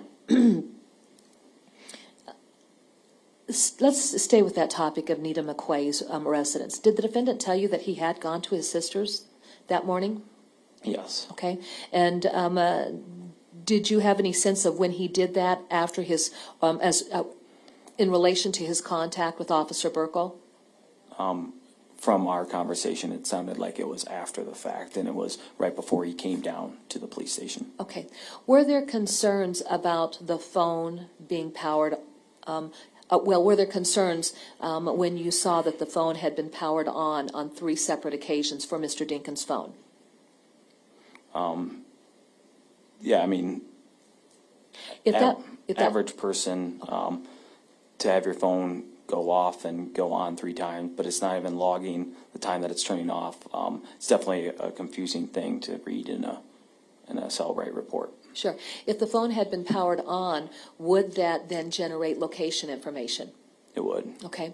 Given that Mr. Dinkins had changed shoes, were officers concerned about anything that he may be doing relative to himself and clothing items he may have been wearing earlier, or even bathing? I'm sorry, can you repeat that? Yeah. With that cell phone being powered off, were officers able to track his movements then that morning? No, there wouldn't be a way in besides video surveillance or statements from witnesses. And with respect to Nita McQuay's apartment, does her apartment have a bathroom? Yes. Okay. Were you able to establish that Mr. Dinkins actually had done more than just change tennis shoes, based on events throughout the night of July 10th after midnight, and even when you had your contact with him at the apartment or at the Davenport Police Department?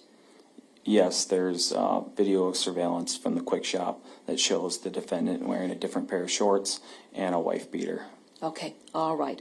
And so then were there concerns that he could have potentially bathed even before coming down to the Davenport Police Department once that was discovered?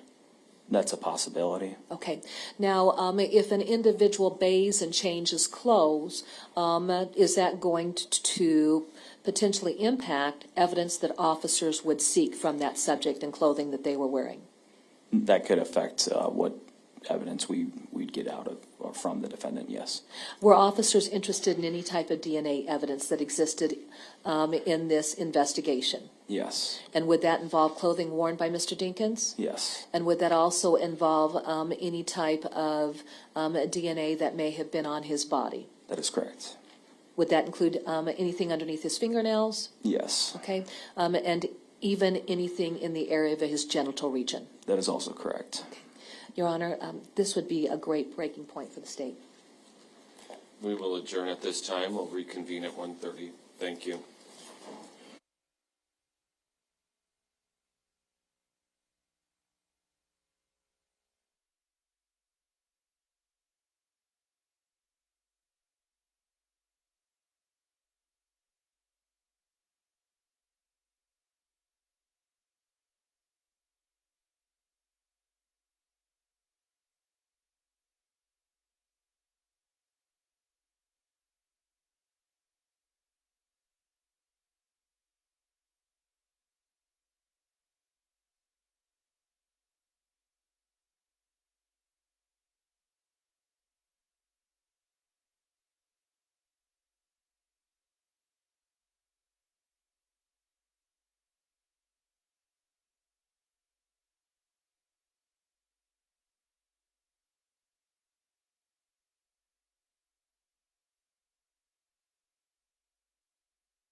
Sorry for the delay, Ms. Cunningham.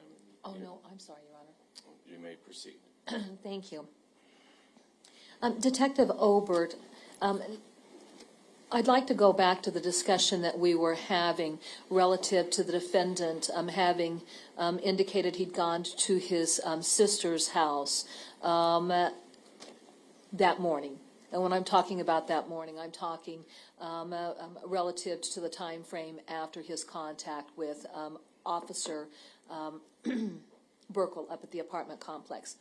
Now, with Mr. Dinkins having indicated that, going back to his cellular phone, were steps taken to try and identify his location throughout the morning? It was done through cell phone records. Okay. A search warrant was applied for his cell phone records, and then those records were turned over to FBI CAST data agent Rich Fenner, Okay. Who then was able to plot the defendant's phone's activities. Did you get an opportunity to review the results of the survey Special Agent Fenner did of Mr. Dinkins' phone? Yes. Okay. And did you also have an opportunity just to review the results of the surveys conducted of Nita McQuay's phone, his sister, and his mother, Helen Mosley? Their cell phone records as well, yes. Okay. And from your review, did that cell phone of Mr. Dinkins hit towers in the area of where Nita McQuay lived? That is correct. Okay. Where does Helen Mosley live? 1321 East 39th Street, apartment 4. Does Mrs. Mosley live with her daughter, Nita McQuay? Yes. All right. And, Your Honor, may I utilize the Elmo? You may. Okay.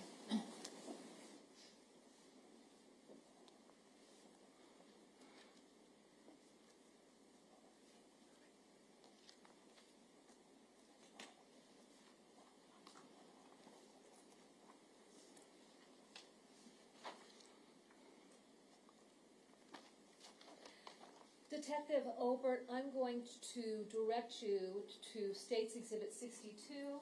I'd like to show you what that document is, just for purposes of perspective. All right. Okay. What is State's Exhibit 62? It is the CAST data records and plotting of the defendant's phone number. All right. And are these records that you had an opportunity to review once Special Agent Fenner did his analysis of Mr. Dinkins' cell phone? That is correct. Okay. Now, relative to the activity for the cell phone that day, I'd like to direct your attention to page 25 of that exhibit. Okay.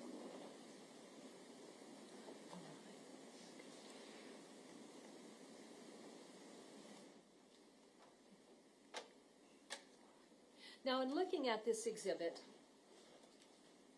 let's go up to our legend there in the upper left-hand corner. Are there 3 entries on our legend? There is. Okay. Is there an entry that sets forth the address of Nita McQuay? There is. Okay. And what is noted on page 25 of State's Exhibit 62? Just in general about the entire thing? No, just her address. Oh, it's 1321 East 39th Street. Okay. Now, as we look at this particular exhibit, does this document then have an icon showing the location of where she resides? And I'm going to give you this pointer, and I want you to look back at what's displayed.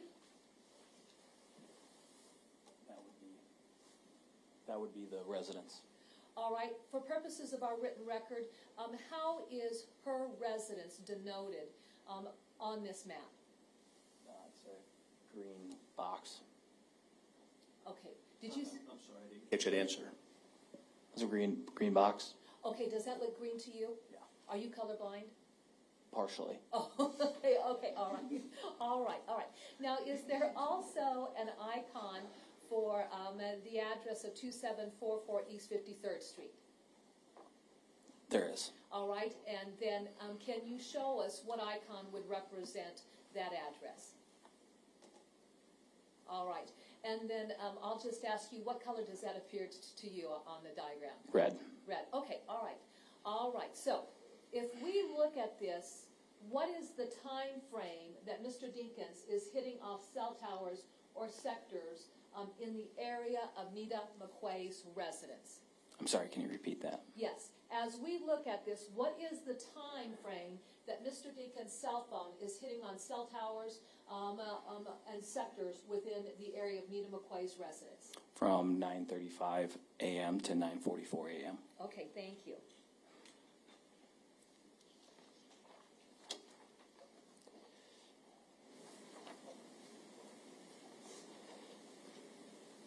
Okay.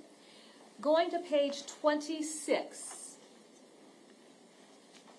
As we look at page 26, again, if we go to our legend in that upper left corner, does it give us the address of Nita McQuay? It does. All right, can you show us where the icon is located on this page for where her residence is at? And then do we have Mr. Dinkins' cell phone hitting off towers in that area of town? We do. And what is the time frame for that? 9:44 a.m. to 9:52 a.m. And then going to page 27.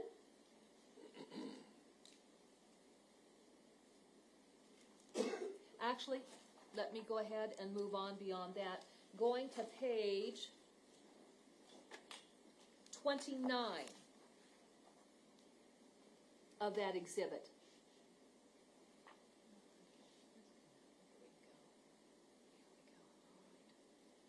On page 29, in our legend, do we have the address for Nita McQuay? We do. Do we have Mr. Dinkins' cell phone hitting off cell towers in the area of her residence in this particular photograph? That is correct. And I shouldn't say photograph, but diagram. Can you show us what would represent the location of Nita McQuay's residence? And then, during what period of time do we have his cell phone up in the area of her residence? At approximately 11:46 a.m. Okay, what's our starting range though? The top line. 11:29, but that's showing down in the southwest portion of Davenport.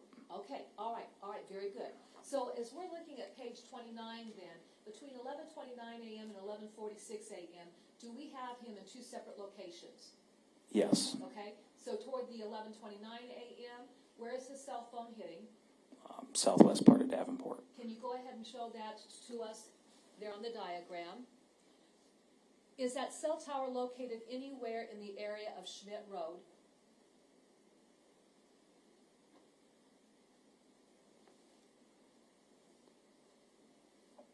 Schmidt Road's not on that portion. Of the diagram? Correct. Okay, and then can you show us where the Mississippi River is? And then toward the 11:46, is that where he's back up toward Miss McQuay's residence? That is correct. All right, and then finally, directing your attention to page 30 of this exhibit. In the legend, do we have Nita McQuay's residence again? We do. And is his cell phone hitting off towers near her residence? Yes. Can you show us the icon that would represent her residence? All right, and then do we have an entry for the Davenport Police Department? We do. And how is that represented in this particular image? With a blue icon, and it says PD. Can you show us where that's located at? What time would Mr. Dinkins' phone be up by Nita McQuay's residence? Approximately 11:49. And then what time then do we have his cell phone hitting a tower down at the Davenport Police Department? At approximately 11:55 a.m.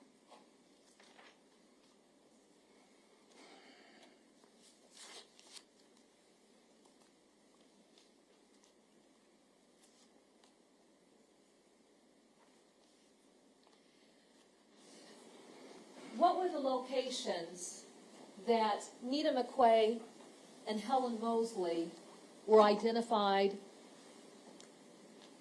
as having been at? And actually, I want to rephrase that. What were the activities that they engaged in that morning? Through statements made or through cell data. We'll talk about the cell data, but through statements made. Nita McQuay, in an interview, advised she went to the dog park, Northwest Dog Park, and then her and Helen Mosley eventually went to Meskwaki Casino. Where is the Meskwaki Casino located? Tama, Iowa, Okay. and that's northwest from here. Okay. Did that bear out with what was noted in the cast data for each of their cell phones? That was. Okay. Your Honor, may I approach the witness? You may.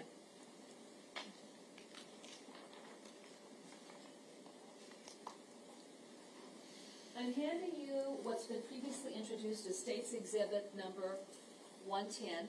Look at that. All right. Do you recognize that? I do. How do you recognize that? It's the cast data for Helen Mosley's phone number. I'm handing you State's Exhibit 111. Do you recognize State's Exhibit 111? I do. How do you recognize that? It's the cast data for Nita McQuay's cell phone number. Your Honor, may I use the Elmo to go through some documentation in each of these exhibits? You may. Focusing on State's Exhibit 111, Nita McQuay's cast data for her cell phone.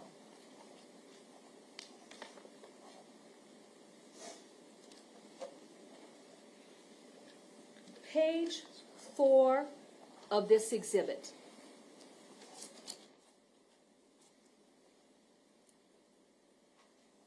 What is our date and time range on page 4 for Nita McQuay's phone?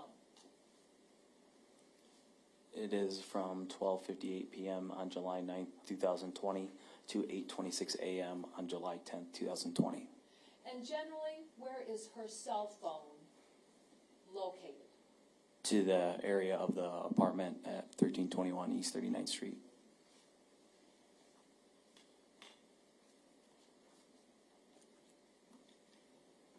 Page 5. What do we have for activity here? It is on July 10th, 2020 from 8:38 a.m. to 8:58 a.m. Okay, and then what type of activity do we see relative to Nita McQuay's phone? Appears like it's making some sort of movement from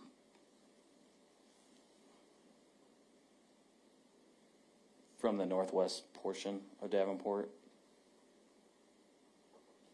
back to the apartment. All right, and would that be outside of areas associated with Andrea Culverson's apartment? Yes. Okay. Going to page 6. What is documented for Nita McQuay's phone? It's from July 10th, 2020 from 9 a.m. to 10:13 a.m. What are we seeing as far as activity associated with that phone? Looks to be the general area of the apartment complex And of 1321 East 39th Street. Her apartment complex? Yes, And is her apartment shown as an icon on page 6? it is. Could you please point that out for us so that we can see where that's at? All right. Going to page 7 then. What do we have here? Cell tower data from 10:13 a.m. to 12:28 p.m. And then what do we have as far as movement of that cell phone?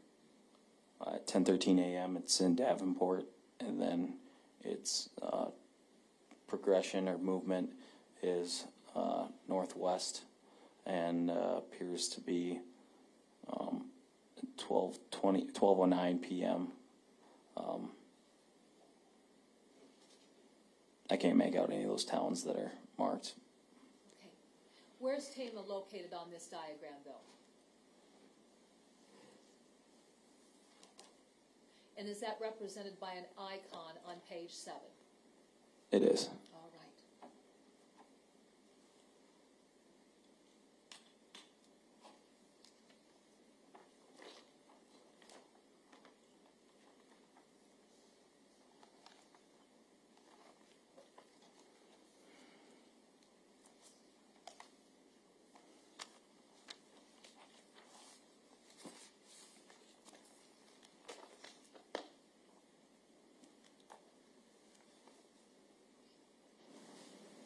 Going to State's Exhibit 110 for Helen Mosley.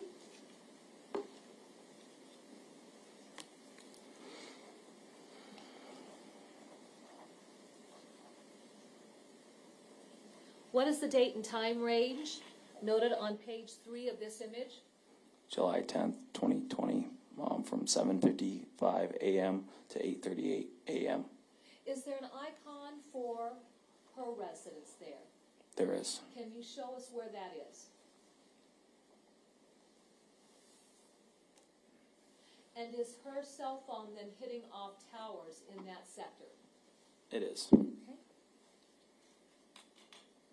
Going to page 4. What do we have here? Cell tower data from July 10th, 2020, 8:38 a.m. to 9:30 a.m. Is there an icon showing where she would have resided? Yes. Show us where that is at. And then is her cell phone hitting on towers in that area? Yes. Okay. Going to page 5. What are we seeing here? Cell tower data from July 10th, 2020, from 9:30 a.m. to 9:54 a.m. Okay, and then is there an icon to show where she lives at? There is. Where's that at? And again, is her cell phone hitting off towers in that area? Yes. Going to page 6. What do we have in page 6? Cell tower data from July 10th, 2020, from 10:19 a.m. to 12:06 p.m. And what is happening there? Very similar movements, are almost the same as Nina McQuay's cell records. Okay.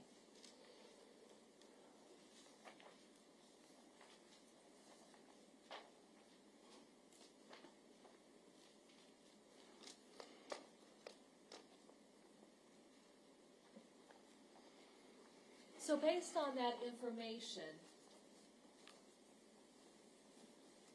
were the cell phones of Nita McQuay and Helen Mosley away from their residence at points in time when the defendant would have been over there at the apartment? Yes. Okay.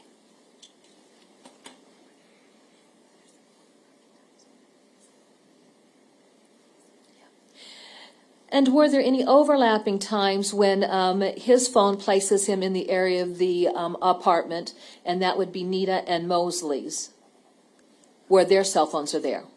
That is correct. That happens around 9:40 a.m.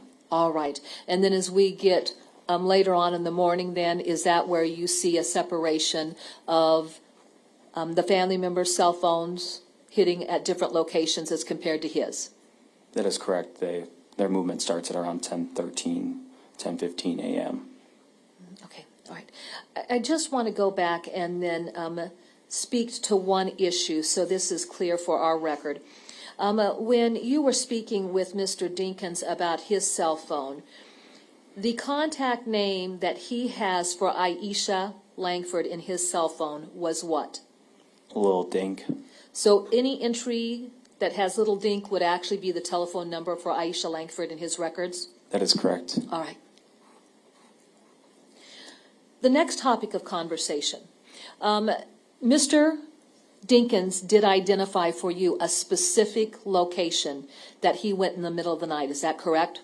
That is correct. Okay. What location was that? There's two over the middle of the night, 509 Taylor Street, and then the second one, the Quick Shop, Okay. on West 53rd Street. Where is that Quick Shop located in reference to a business that we would have all been familiar with at some time? Across the street from it. North High School, and the North YMCA is Okay. across the street from it. All right. And would that be in the vicinity of what would have been the old Menards? Yes, Okay. So 53rd for our record runs what direction?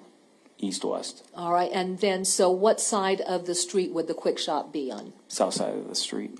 If you are at the apartment complex there at Jersey Meadows and you come out onto 53rd, what direction do you have to travel to get to the quick shop? West. All right. In the middle of the night, how would you describe the traffic flow on 53rd? In my experience on night shift patrol for 2.5 years, at 3 in the morning, it's pretty light traffic. That being said then, can an individual travel fairly quickly from the apartment complex at Jersey Meadows to the quick shop? Yes, they would run less chance of running into traffic or being stalled in the middle of traffic. Okay. When you spoke with Mr. Dinkins, did he give you any idea of when he believed he had gone to the quick shop? No. Okay. Did he ever pinpoint a time for anything in that interview? The only thing he said it was after hours.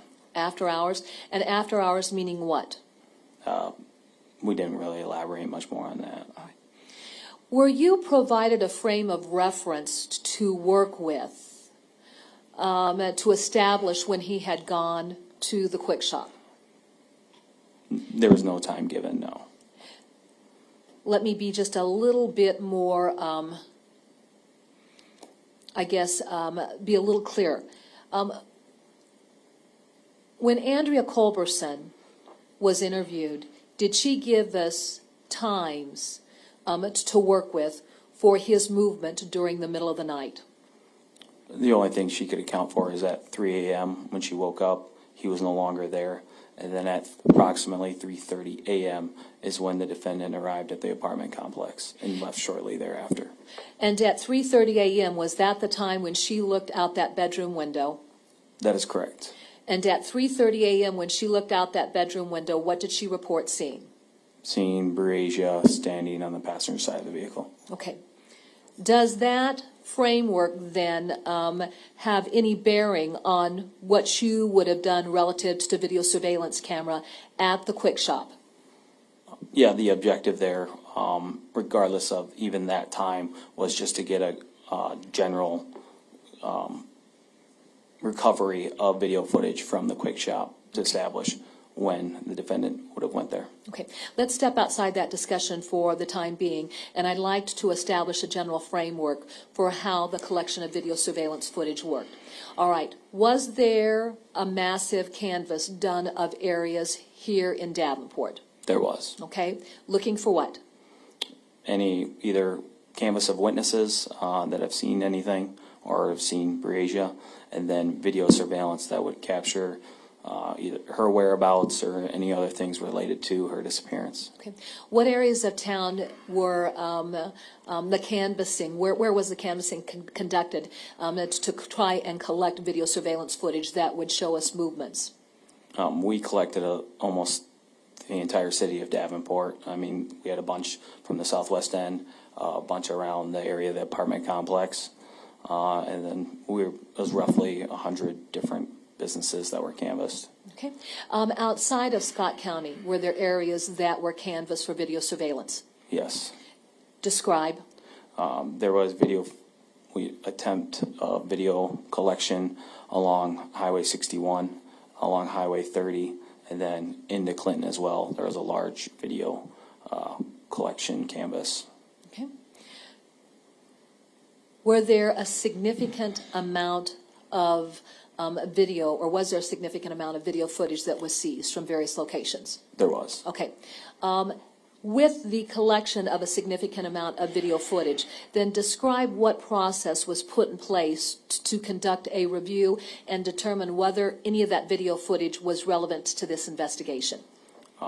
The detectives that would go out to the field to try to recover that video footage, they would make contact with either the manager of the business, or if it's on a personal residence, they would talk with the owner.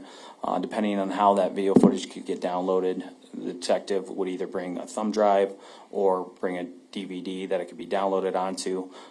Things were checked in place on timestamp to make sure that was accurate from that, so that could be reported accordingly when reviewing the video footage. Once that was collected from the detective, from the business owner, or the person that lives at that residence, it was taken down at the station, and then turned over to what we call light duty officers or other detectives that are at the station that were assigned strictly to video review. Okay. Now, in that video review, were there characteristics and vehicle descriptions that were provided for each of these officers so that they could use that to determine whether or not there was relevant activity in any of the footage? Yes. When it came to stuff around Davenport, obviously the focus was, number one is everyone knew what Briasia looked like, and so to keep that in mind while reviewing video footage. And then the Highway 61 or Highway 30, it was relayed to them that the maroon Impala that was Andrea Culberson's was a point of interest. Okay. Why was that a point of interest along Highway 61 and even going into Clinton? Because the defendant is located at the Walmart in Clinton at from approximately 6:51 a.m. to 7:10 a.m. All right. And what vehicle was he associated with? The maroon Impala is registered to Andrea Culberson. Were there any types of identifiers on the maroon Chevy Impala that would help distinguish it from any other maroon Chevy Impala that might be out driving in Davenport, along the highway, or even in Clinton? There was a couple different distinct features about it. Have it very dark tinted windows. The sticker on the back passenger trunk, and then there's also, that's white in color, and then there's also a sticker on the driver's side windshield that would be distinct from other vehicles having that. Okay. And then were those characteristics utilized to determine whether or not you were observing the correct Chevy Impala? It was one of the things that we used, yes. Okay. Now, if video footage was determined to have something relevant, was that submitted to someone within the Detective Bureau to review and verify if it was significant to this investigation? Yes. Explain. We had our own working spreadsheet of different vehicles that we thought could be the defendants or any other thing of significant evidentiary value. When that was logged into that spreadsheet, I would go in and take a look, and then I would review that stuff separate and determine if it was considered relevant or not to the investigation. By going through that process, then, were you able to narrow down all of that video footage to specific locations where the Chevy Impala was traveling through? Yes. Okay. All right, now let's jump back in to where we left off. So, at 3:30 a.m., we're at that point in time where Andrea's looked out the window and described Mr. Dinkins leaving the apartment. At the quick shop, then, was there activity associated directly with Mr. Dinkins and that maroon Chevy Impala? That is correct. Describe. The defendant and the maroon Chevy Impala arrive into the parking lot of the quick shop at approximately 3:33 a.m.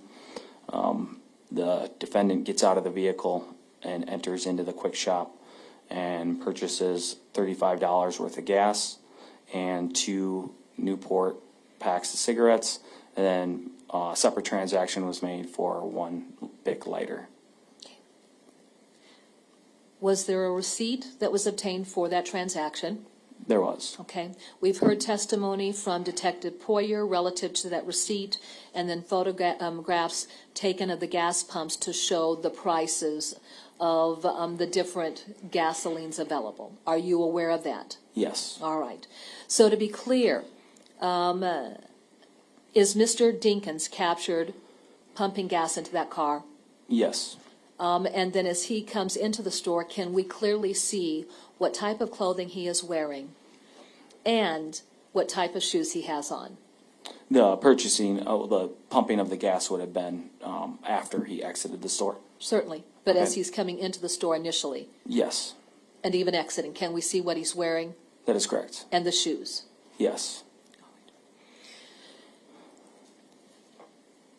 When you watched that video footage, what did you notice about the behavior of Mr. Dinkins when he went into the store?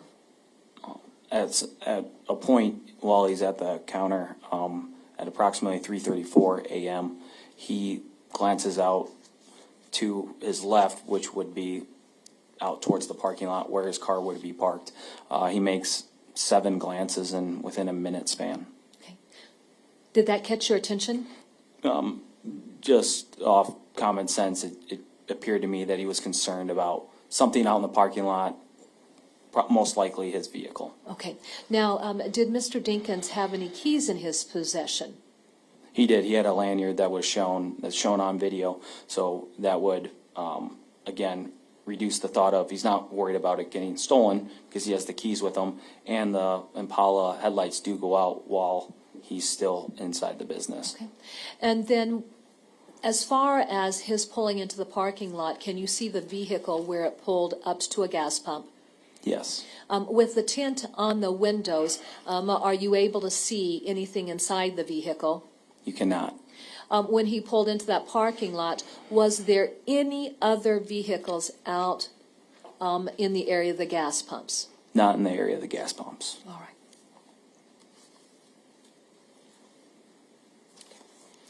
Your Honor, may the record reflect that I'm showing counsel what's been marked as State's Exhibit 151.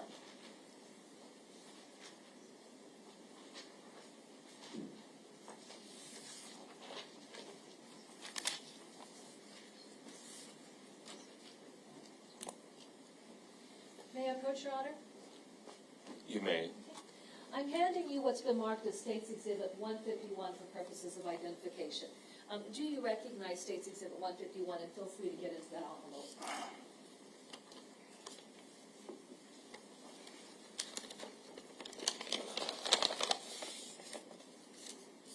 I do.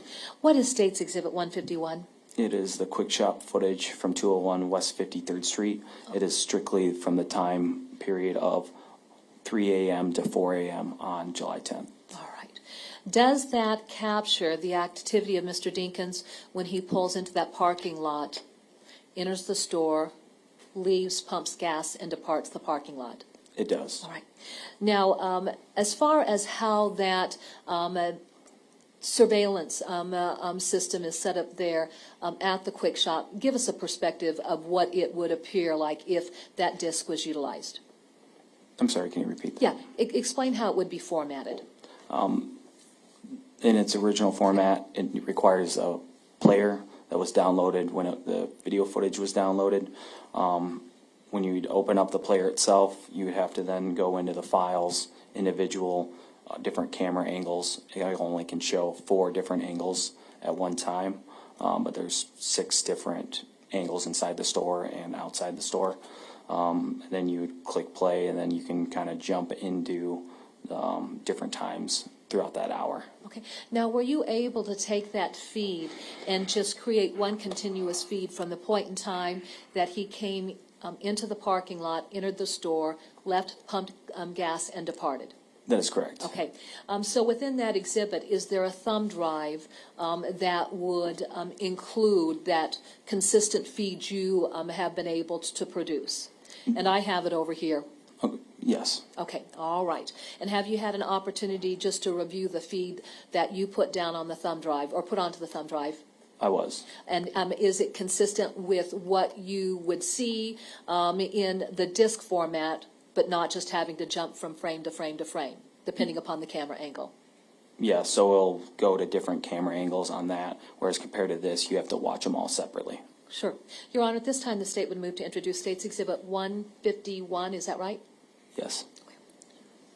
With the understanding that both the disc and the thumb drive are being offered, I have no objection at all.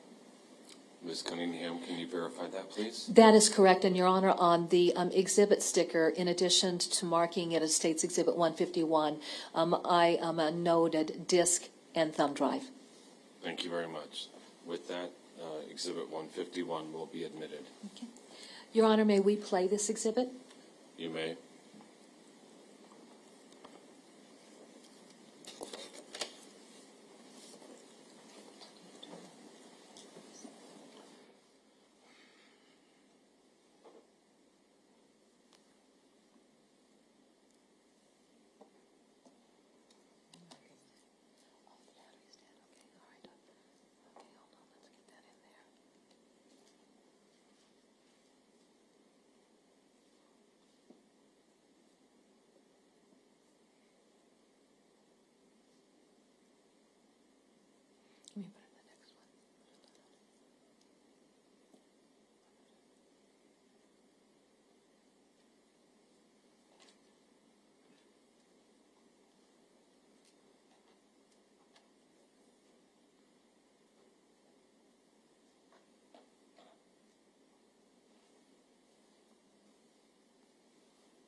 All right, we're ready, Your Honor.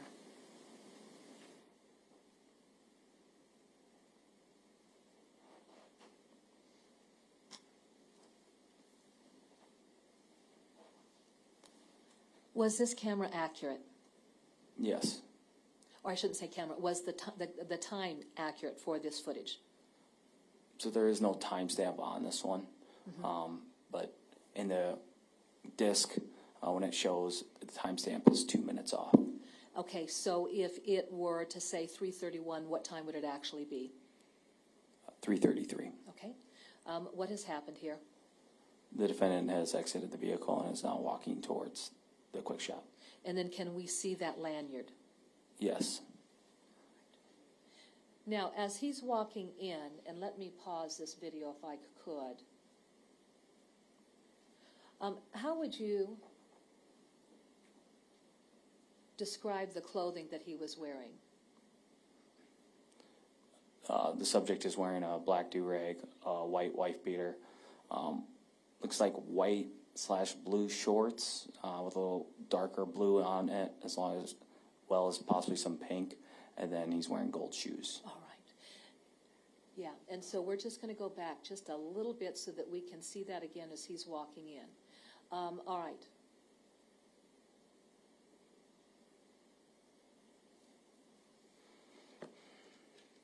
And were those gold shoes consistent with what you observed when you were watching Officer Burkle's video, body-worn camera video? It was.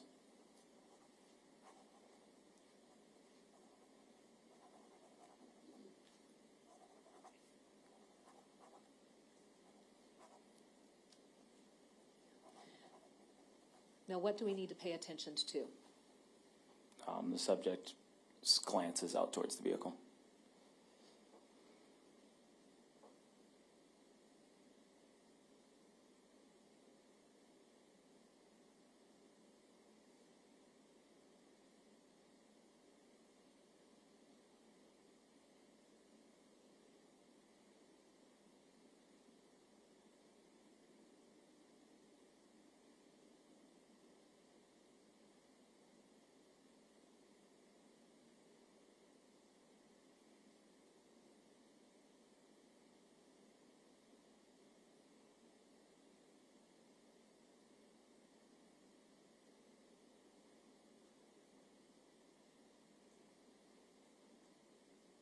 How is he paying for this transaction? With cash.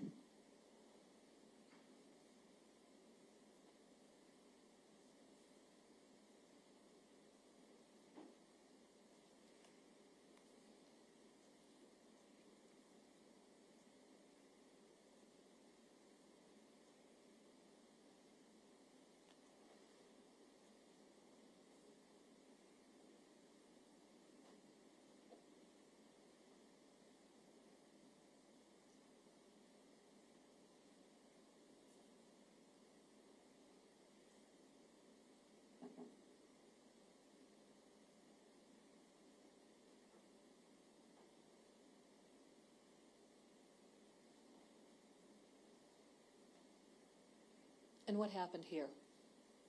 It appears he might have was about to walk out with some of his change.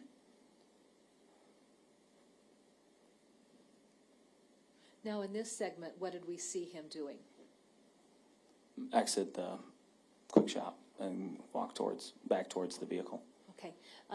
Initially, when we saw him coming back from the door, was that where he was turning to pick up whatever item had been left there on the counter? That is correct.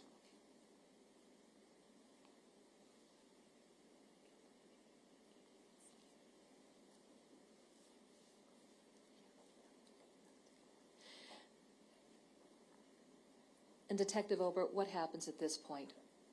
It appears the defendant is pumping gas into the vehicle. Okay. In the video, even when Mr. Dinkins, does he get in the car now? Yeah, I just showed him briefly get in the car. And just based on your observations, did he leave the gas pump going while he sat in the car? It's due to the quality of the video footage and the car blocking majority of that. I can't say for certain. I would assume. Okay. Can you even see him in the car from this video footage? No. So does he stay in there just for a little bit before he gets back out? That is correct. And what's the weather like this time of year?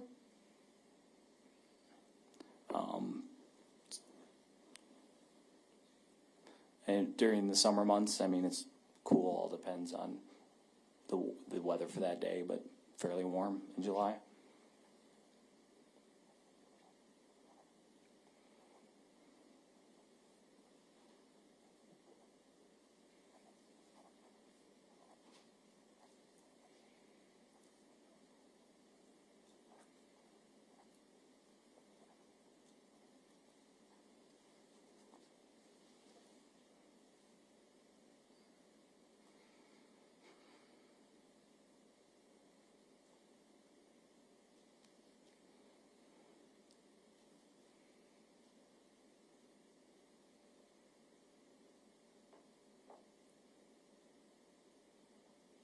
What has happened now? He exited the vehicle and is back towards where the gas tank would be, or the spot to put gas in.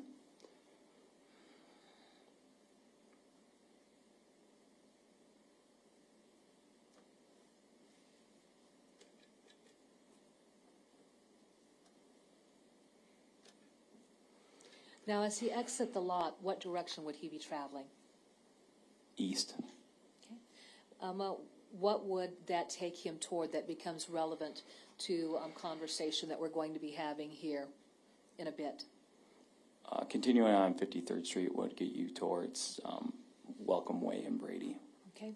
And which of those two streets would take you out of town onto Highway 61? Brady, Brady runs what direction? north-south.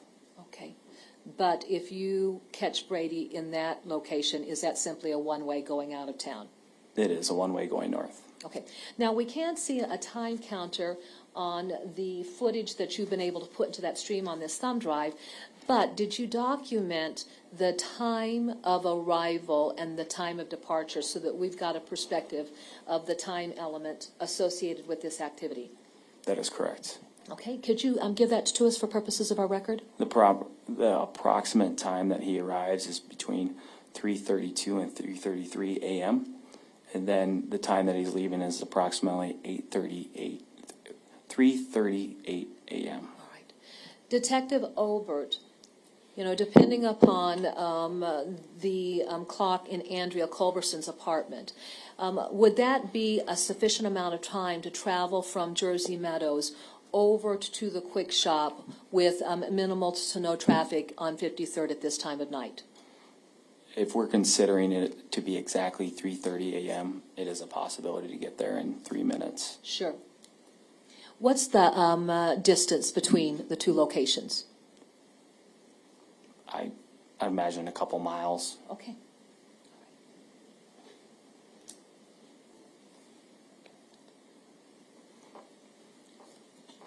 Now, I want you to look at State's Exhibit 38. Are you familiar with State's Exhibit 38? I am. How are you familiar with State's Exhibit 38? It's a printout that I worked with Sergeant Pfeiffer on that covers the overview of Davenport and Scott County as well as Clinton County, and it shows our defendants' movements on the day of July 10th. As we look at this exhibit, we need you to provide some further explanation. Sergeant Pfeiffer described just the general map and areas that were depicted on this map, but are there various images that have been placed on the map for Scott County and Clinton County? Yes, majority of them are stills of the maroon Chevy Impala, along with the associated times it would have been traveling past that camera. And then there's also the still of the defendant himself with a cart with 2 bottles of bleach inside it, and the receipt next to that. Okay. For each image that appears, does it give us the location where that vehicle would have been traveling at to be captured on video surveillance footage? Yes, Does it give us a direction of travel? it does. And then does it give us a time? That is correct. Do all of these images come from video surveillance footage that was identified as being relevant to this investigation? That is correct. All right.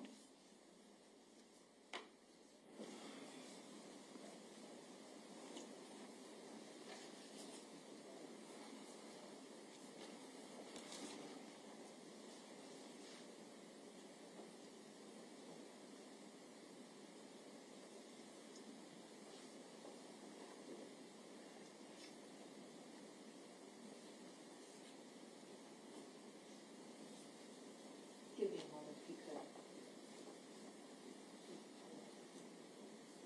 Okay. On State's Exhibit 38, do we have an entry that has been placed on the map for activity there at the Quick Shop? And then if you would like, go ahead and step down, look at the map, and then take your pointer and then go back to the microphone and explain what it is that you're seeing.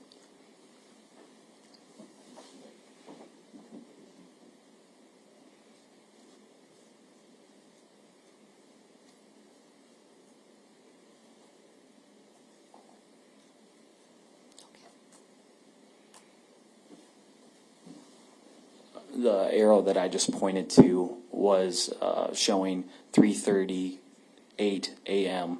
Of the Maroon Impala traveling eastbound.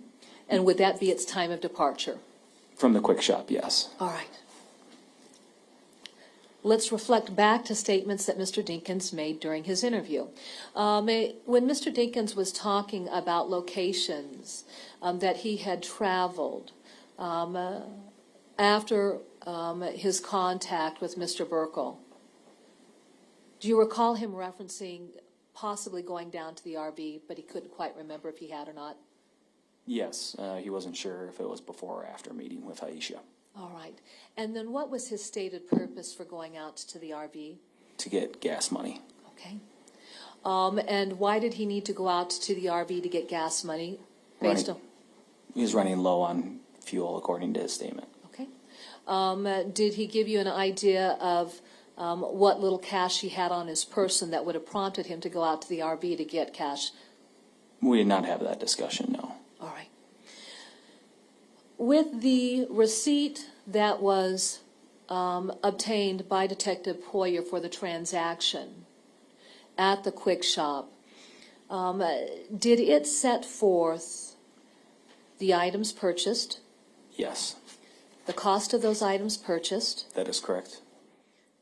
how those purchases were paid for, Yes, and the denomination of bill or bills that was given to complete the transactions we observed?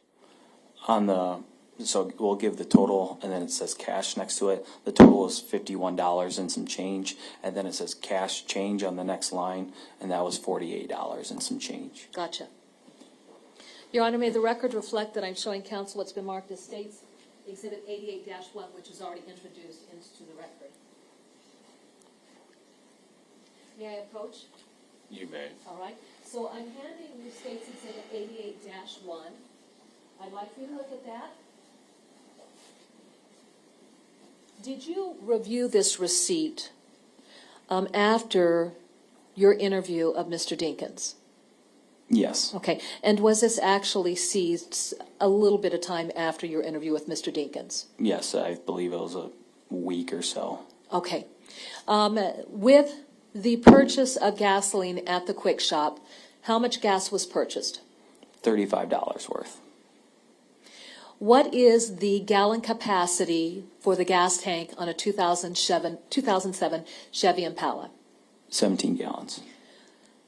Looking at the gas prices in the following exhibits, 8-2, and I don't remember what the last number is. Give that to us. 88-3 through 5. All right.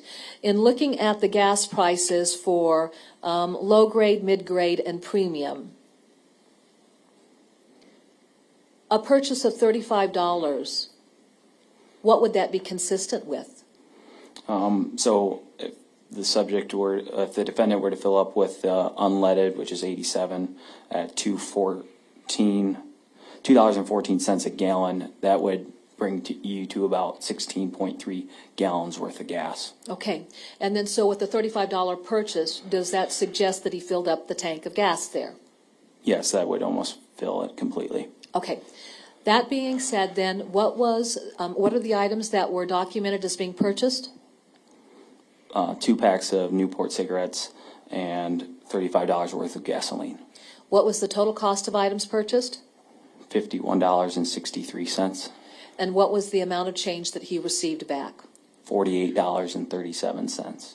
Recognizing that, did he make any other purchase that morning that we know about? Just following this, he did pay for that lighter, and that was $2 and some change. Got it. All right. And then did he make any additional purchase that morning that law enforcement was able to establish? Yes. Okay. Your Honor, I would direct counsel to State's Exhibit 87, which has already been introduced.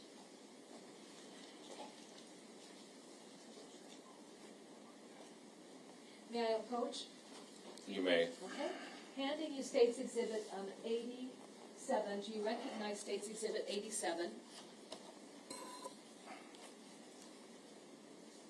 I do. How do you recognize State's Exhibit 87? It's a Walmart receipt from the defendant on July 10th.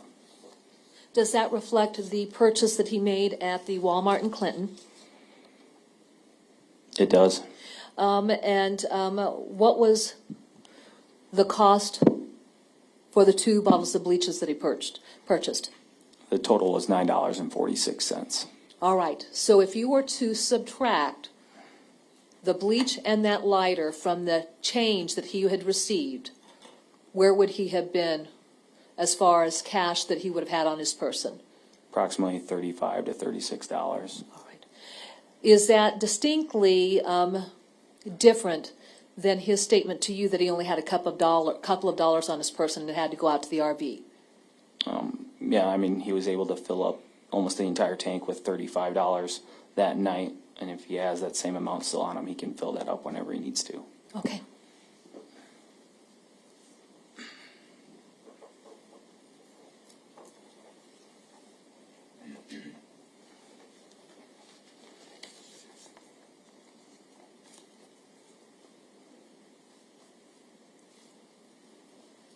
When the search warrant was obtained to drop the gas tank,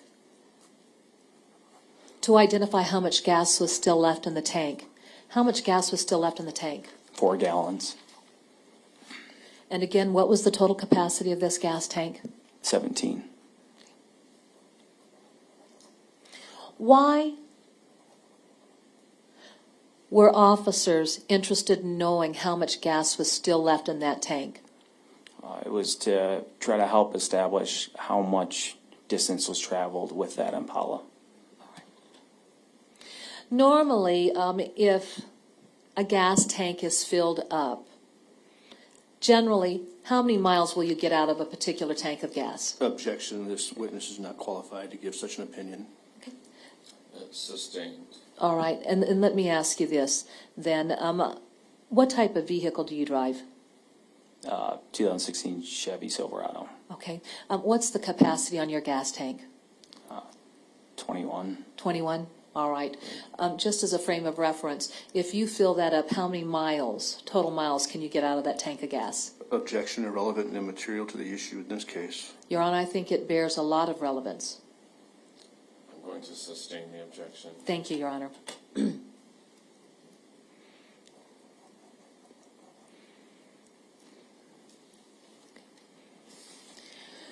From there, did you collect still photos from that video surveillance footage or generate still photos from that video surveillance footage at the Quick Shop? I did for my own, but I believe in what you're referencing to, that was done by the FBI and provided to us. Okay. And then did you go through and review each of those still images? I did. Okay. Does it give us a date and a time count for the surveillance cameras there, either outside the store or inside the store? It does, and the timestamp on there is what would have been on if you were to play it as the player and not real time. Okay, and again, what adjustment would need to be made?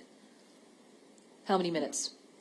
2 minutes, Okay, so if it says 3:30 on the counter, what then would that adjust to? 3:32. Your Honor, may the record reflect that I'm showing counsel what's been marked as States Exhibit 145-1 through 145-26.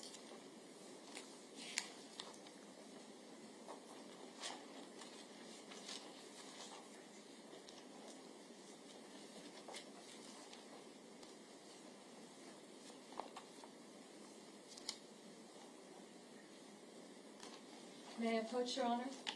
You may. I'm handing you States Exhibit 145-1 through 145-26. I'd like for you to look at that group exhibit and tell me if you recognize it. I do. Okay, how do you recognize it?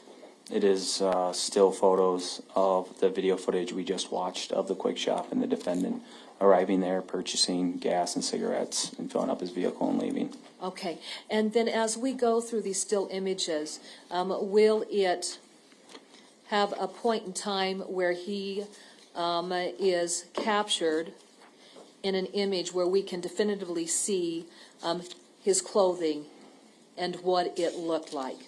There is. Okay. Your Honor, at this time, the state would move to introduce States Exhibit 145-1 through 145-26. No objection. Those exhibits will be admitted. May I publish, Your Honor? You may. Okay.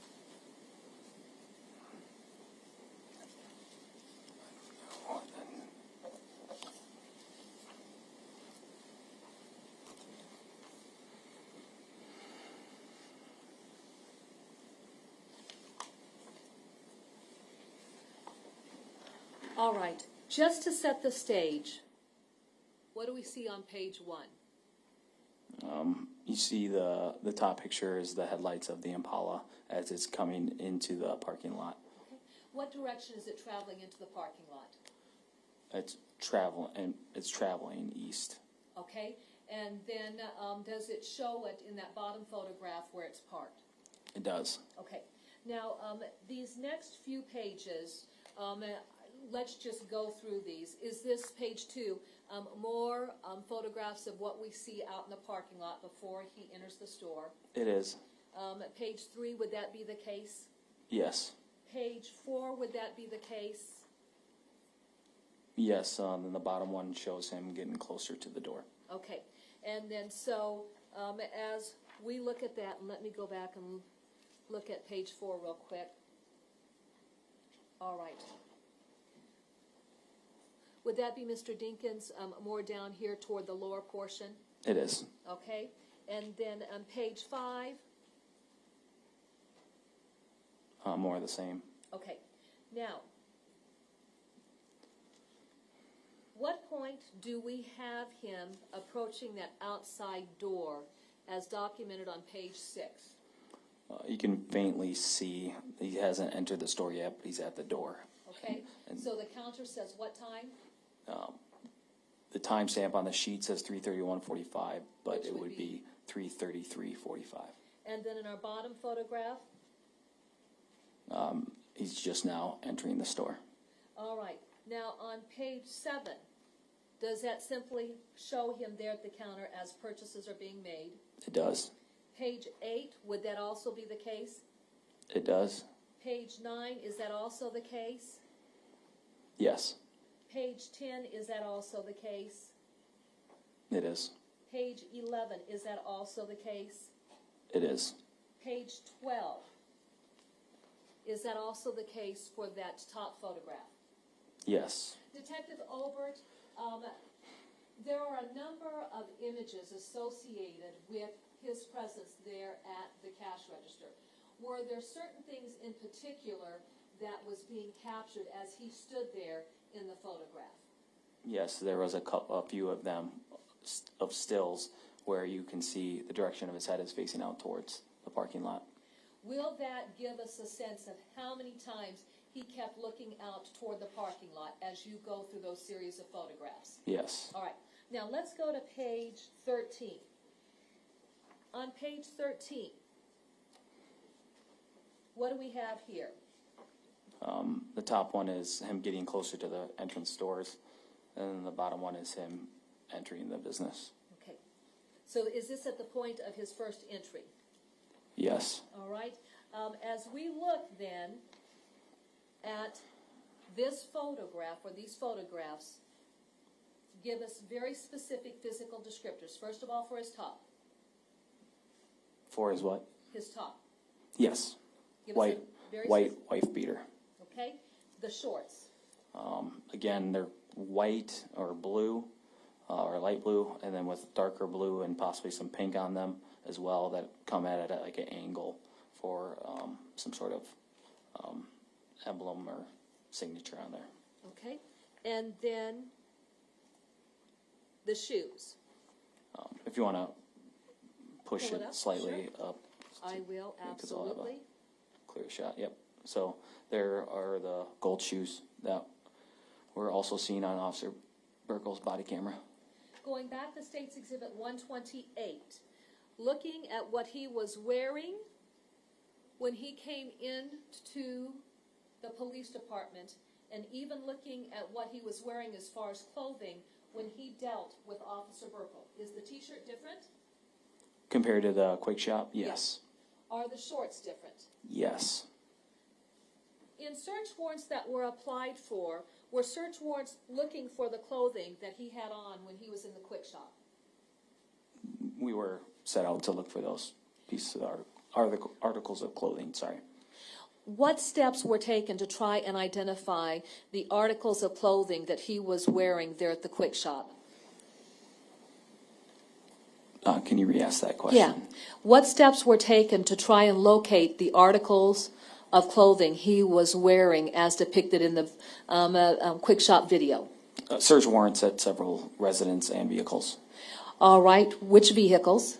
The maroon Chevy Impala, the Camaro, the black Camaro with the features or the imprints on them, and then as well as the Kings Highway motorhome that is registered to Nita McQuay, the apartment complex at 2744 East 53rd Street, and Nita McQuay's apartment complex at 1321 East 39th Street, apartment 4, as well as 1909 Grand Avenue. Okay, I'll talk with you about 1909 Grand Avenue here in a minute. Were those shorts, that T-shirt, and those gold shoes ever located in the course of the investigation? The shorts, we are confident to say we did not locate those. The wife beater, white, that's a fairly common thing to have, so we might have come across a couple of those in one of the search warrants. Certainly. In the back of the black Camaro, was there a white wife beater's T-shirt? I can't speak on that. Okay, all right. Did Mr. Dinkins actually have more than like one of the white T-shirts that you noted when he came into the department? Through search warrants, yes, we were Okay. able to locate multiple white T-shirts. And the white wife beater T-shirt, was that another article of clothing that was more common for him? Yes. Okay, all right. And then did you ever locate the gold shoes? No. What's the significance of 1909 Grand Avenue? The defendant had phone communication with a subject by the name of Genesis Johnson the night on July 9th. So detectives went out and spoke with her. Her first statements to police was that she hung out with the defendant that night. So when we executed a search warrant on that residence to try to locate those items that we just mentioned. And were they located at the residence of Genesis Johnson? They were not. To this date, were those gold shoes ever located? No. To this date, were those shorts ever located? No. All right, and then because of the nature of the T-shirt that he was wearing, do you believe that you've ever located that T-shirt? I can't say confidently yes Sure. or no. Going back to State's Exhibit then 14, very simply, or page 14 of State's Exhibit 145.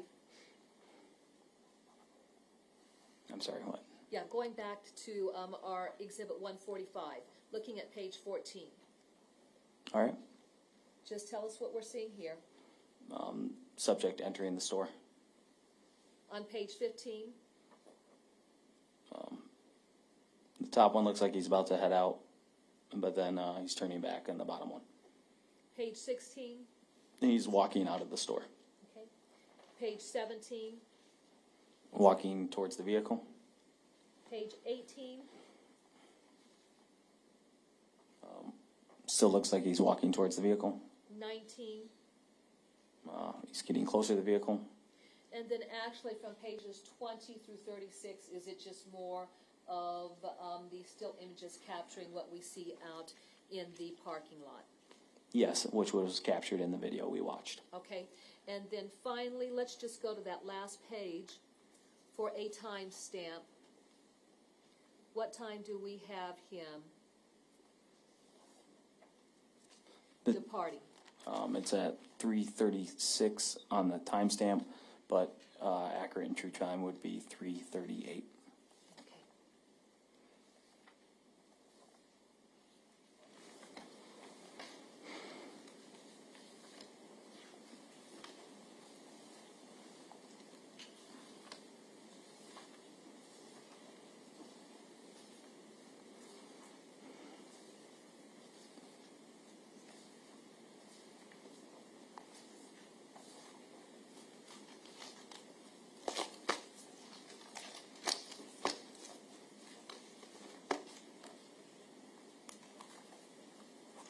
Detective Albert, after you concluded your interview of Mr. Dinkins, what was your next step in the investigation?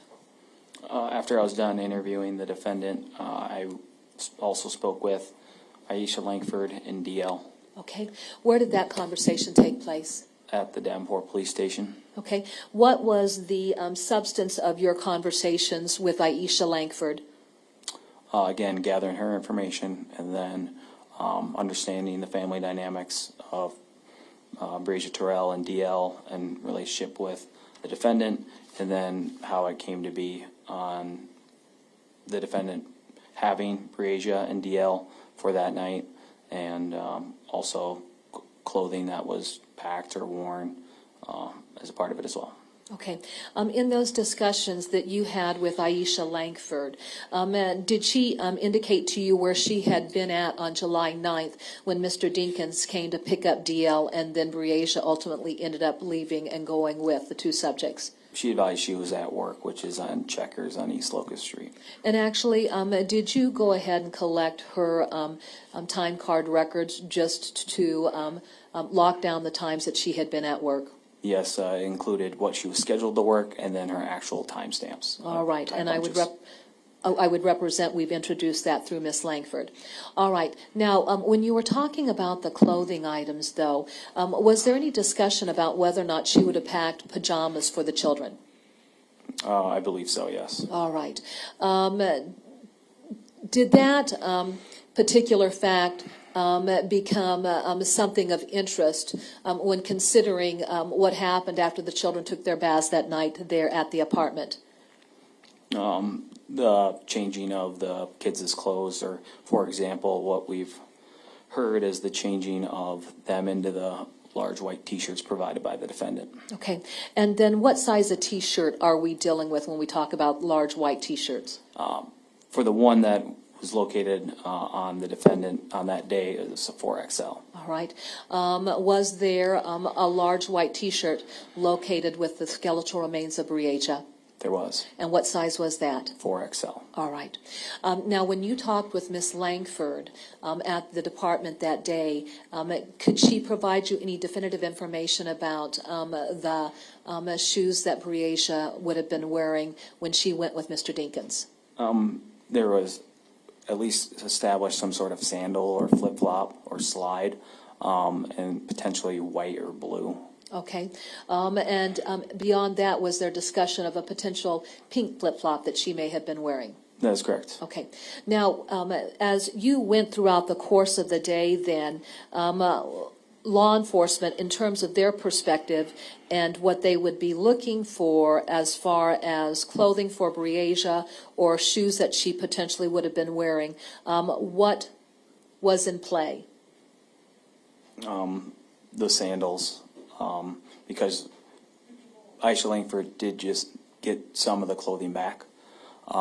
So the sandal and then potentially some black shorts that she was wearing as pajamas, and then large white T-shirt.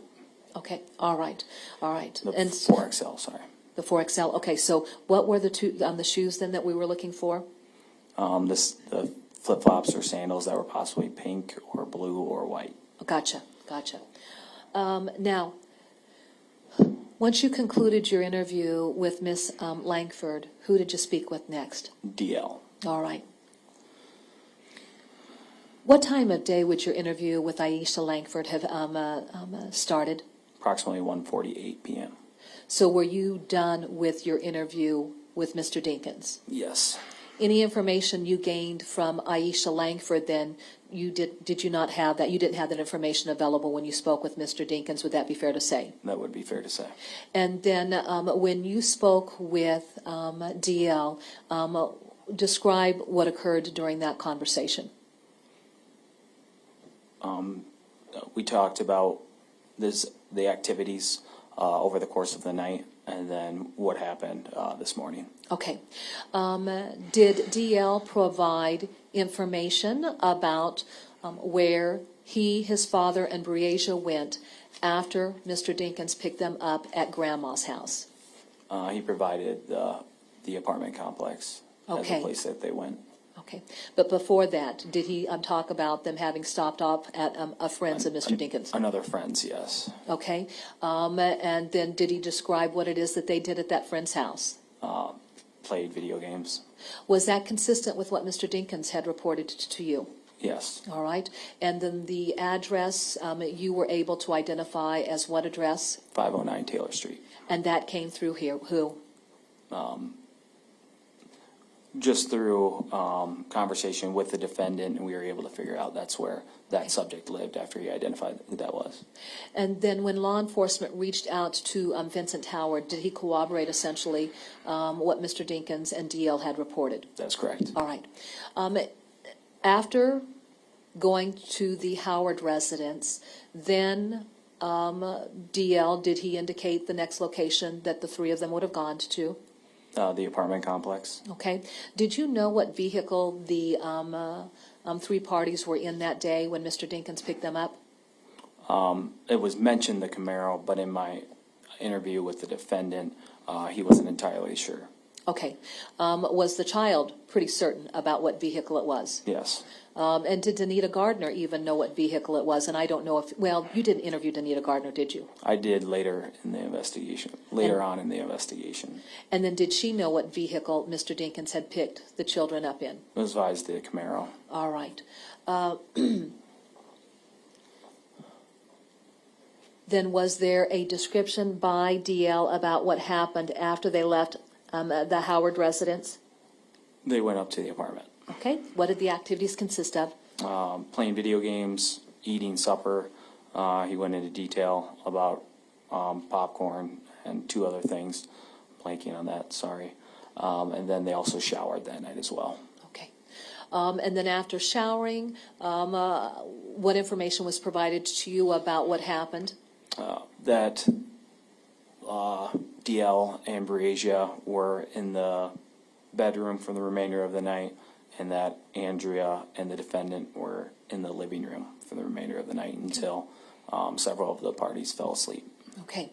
Did DL ever report being awakened by something? Not in my interview, but it was relayed that he was kicked at some point, Okay. or that he woke up and started crying and realized Breasia wasn't there. All right. You described interviewing him. You'd also mentioned another detective was involved in the interview of DL. Is that right? That is correct. Was that a topic of discussion that he had with the other detective? Yes. And who is that detective? Detective Hamas. All right. And then as far as what happened in the middle of the night leading up to the discovery that Breasia was no longer there in the apartment, I'm sorry, can you... then what was the further discussion about what happened throughout the middle of the night and his discussions about the discovery of Breasia no longer being there in the apartment? He talked about Andrea calling out to him to have him come into the living room, and then at some point it's realized that the defendant comes back and then takes DL with him. Okay. And so is that the point in time where he is awake and actively describing events that are developing? Yes. Okay. Once Mr. Dinkins picks DL up, does that give us information relative to where he had been traveling that morning? Yes, and we found that out through video surveillance and the defendant's cell phone records. Okay, all right. So, the child's description of what happened, was it consistent with independent evidence that corroborated what the child had said? As far as to what point? Let's talk about the Walmart area. It does. Okay. What happened up there in Walmart, or at Walmart in Clinton? They arrive at the Walmart parking lot at approximately 6:50 a.m. The defendant exits out of the vehicle, goes up to the doors, tries both doors, is realizing that the store is not open. He returns back to the vehicle. They leave the lot at approximately 6:54 a.m. They come back into the lot at 6:57 a.m. The defendant exits the vehicle at 6:58 a.m., goes up to the doors, has to wait outside for several minutes. He's not able to get inside Walmart until 7:04 a.m., and then he is seen purchasing bleach, and then he exits and gets back towards his vehicle and leaves at approximately 7:10 a.m. Okay.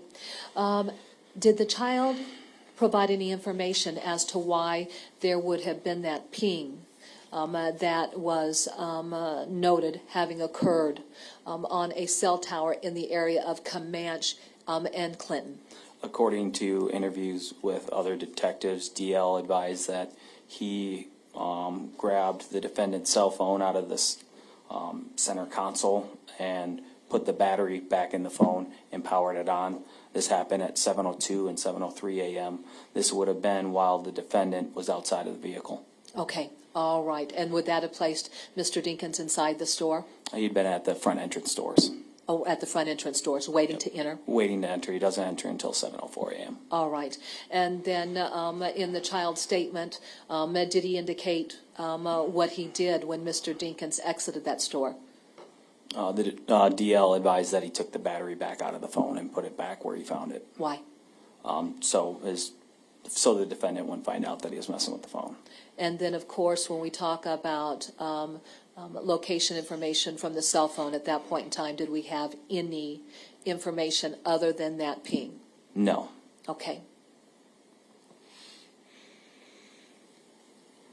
Did you review video footage that had been flagged by light-duty officers showing a path of travel for that Impala out of Davenport and to the Walmart in Clinton? That is correct. Describe. Detective Rashi was reviewing mile marker 124 camera, which is on Highway 61, just north of Davenport. She noted a maroon Impala passing that mile marker 124 at 6:11 a.m. We are confident that that's the one because of the sticker on the rear trunk, as described earlier, that when comparing images of Andrea Culberson's maroon Impala, that's why we can say it's that vehicle.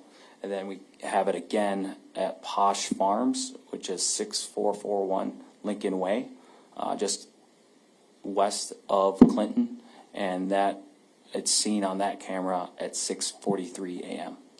On State's Exhibit 38, can you show us where mile marker 124 is?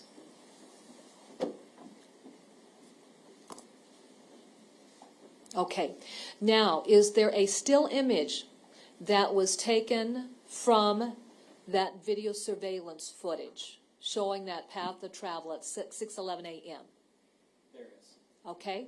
What direction is the Impala traveling? North. Okay.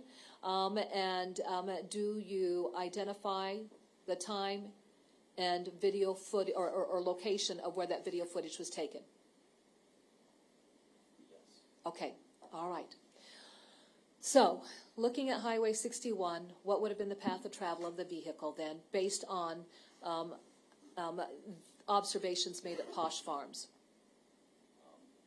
Presumably. Presumably, it would have taken Highway 61 north and then gotten off at the Highway 30 exit, and then would continue east towards into Clinton. And then what I'm marking now is what Posh Farms would have captured on their camera at 6:43 a.m. What direction was the Impala traveling on at that time on Highway 30? East. East, okay. And then do you have an image from the Posh Farm video surveillance footage that shows that vehicle traveling east on Highway 30? It is not displayed here. Okay. However, is there an image that will show that vehicle traveling back past that location? Yes. Okay. Is there an entry, though, that is not an image, but an entry for Posh Farms that gives us the time it traveled past that location going east into town? That is correct. Show us where that's at and indicate what is documented. 6:43 a.m. on 7/10/2020 eastbound. All right. And then after the vehicle passes Posh Farms, is it captured on any other video surveillance footage before going into the Walmart store? At First Central Bank in Clinton, which is just around the corner from the Walmart, and that's at 6:49 a.m. Okay. Once it passes First Central State Bank, does it enter the Walmart store? It enters the Walmart parking lot, yes. Okay, the Walmart parking lot. All right, now do we have a still image on this diagram for what was noted in that video surveillance footage from First State Central Bank? It is not depicted here now. Okay.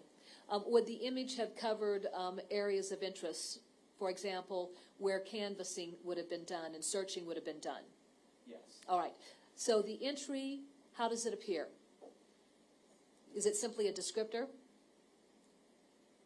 Yes, it just says 6:49 a.m. eastbound. All right. Then we're at the Walmart, is that correct? That is correct. All right, now, I'll talk with you about the Walmart video footage, but let's continue that path of travel if we could. Is that vehicle picked up on any video surveillance cameras after it leaves the Walmart? Yes. What's the first camera it's picked up on? As it's leaving the lot, it's quickly picked up back at that First Central State Bank at 7:10 a.m. What direction is it traveling? westbound. Is it picked up on the video surveillance cameras at Posh Farms? It is.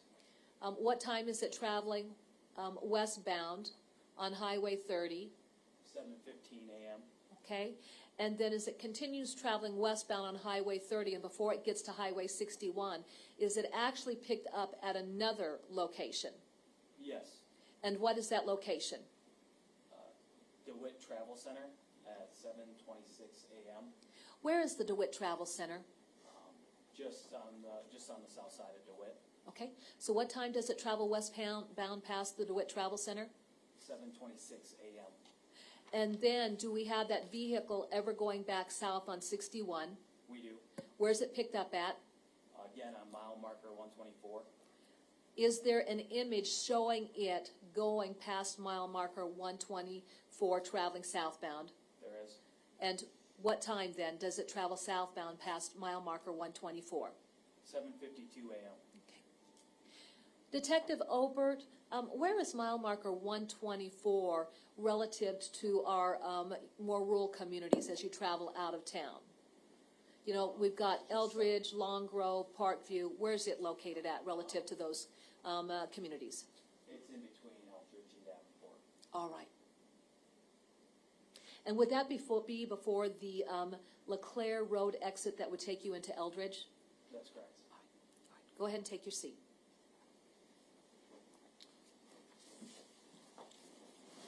Ms. Cunningham, I think we'll take our afternoon break at this time. Thank you, Your Honor. We'll be in adjournment for 15 minutes. Thank you.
Cunningham, you may proceed. Thank you. Detective Obert, what I'd like to do is go back then to activity before he traveled out of town and headed into Clinton. Now, by virtue of information that was provided in an interview of Andrea Culberson, did her statement correlate with a path of travel taken by Mr. Dinkins before he headed out and was documented going past mile marker 124 at 6:11 a.m.? Not through any interview or anything that I conducted with her. It was just that that the defendant arrived at the apartment, picked up Detorius, and left. Okay, thank you. All right, so then the time frame that we were working with, if he, that Impala's traveling down Highway 61 going north at 6:11 a.m., was there a specific time that could be provided as to when Mr. Dinkins got back to the apartment and picked Detorius up? Sometime prior to that. I mean, so there's video footage of the Impala at 5:55 a.m. near the, it would appear as if it's possibly leaving from the apartment complex, and through video surveillance and cell phone records, it appears that the defendant makes a loop back to the apartment complex. Okay. What is the first location that his vehicle is picked up at where it appears that he's left the apartment complex? 5:55 a.m., which is at the Quick Star, 2000 block of East 53rd Street. And then what two major north-south streets does that Quick Star lie between? The two main ones would be Eastern Avenue and Jersey Ridge Road. Okay. Relative to Jersey, would it be to the east or west of Jersey? It'd be to the west of Jersey. And then relative to Eastern, would it be? Be to the eastern. And which side of 53rd does it lie on? North side. The north side. All right. Then from there, were you able to determine a path of travel based on additional video surveillance footage? Yes. Okay. Describe. In the 6100 block of Eastern Avenue, we have the vehicle going northbound on Eastern. This is captured from a residence at 6138 Judson Circle, and that's at 5:57 a.m. 5:57. Yep. And then after it passes that location, well, what direction is it traveling on Eastern? North. Okay. What major street would it be heading toward once it passed that residence on Judson Court, heading north on Eastern? It'd be Veterans Memorial. Okay.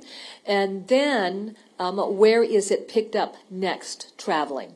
Southbound on Jersey Ridge Road in the 5900 block. This was captured from a residence at Woodland Avenue, 5915 Woodland, and that was at approximately 5:59 a.m. Okay. Does that video camera face 5:59 a.m.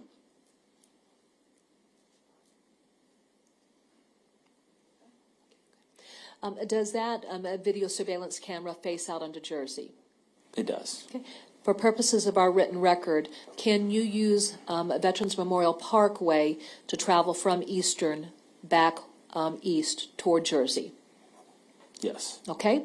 And then when is it picked up next? It would be northbound off that same camera at 5915 Woodland Avenue, heading north at 6:05 a.m. And then from there, then the next camera that it would be picked up on would be what? 6:11 a.m. on mile marker 124. Okay. Now, Andrea Culberson had testified that when Mr. Dinkins had picked up Detorius, he had left with a bag of the children's clothing. She had him take his cell phone and then called him back because there was another bag that children's clothing was in. And so he returned to the apartment. That path of travel that you've described through that video surveillance footage from those three locations, would that be consistent with the testimony provided by Andrea Culberson? That would be. All right.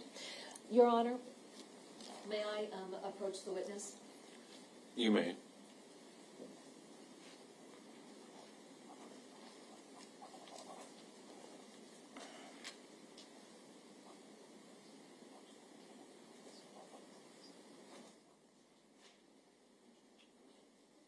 May I approach, Your Honor? You may. Okay. I'm handing you State's Exhibit 62, and specifically I want you to look at page 14 of that exhibit.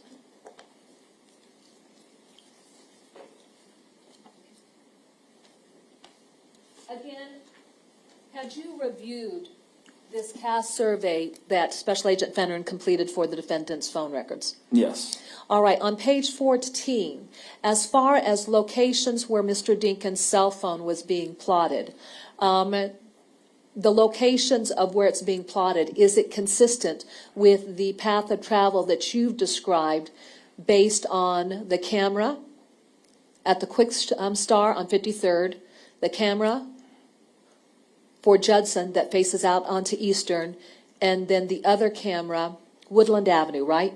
Yes. That faces out onto Jersey Ridge. It does match that, yes. Okay. Your Honor, may I publish this?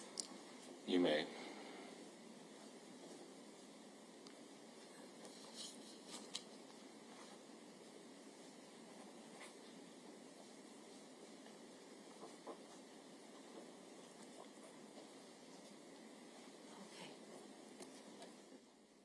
Describe what we're seeing on page 14 of this exhibit. And if you could take the pointer and then just look back on the screen to walk us through that. Where's 2744 East 53rd Street? And is there a number beside it? Yes, it's labeled, there's a number below it that has 1. All right. From there.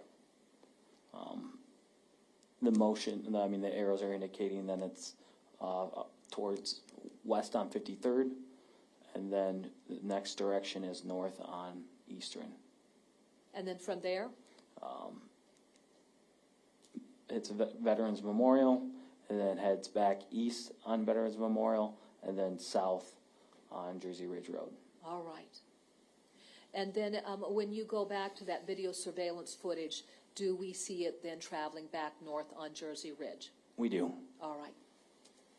The numbering there, the 1, 2, 3, 4, 5, is that consistent with the path of travel that you noted in the video surveillance footage? It is consistent, yes.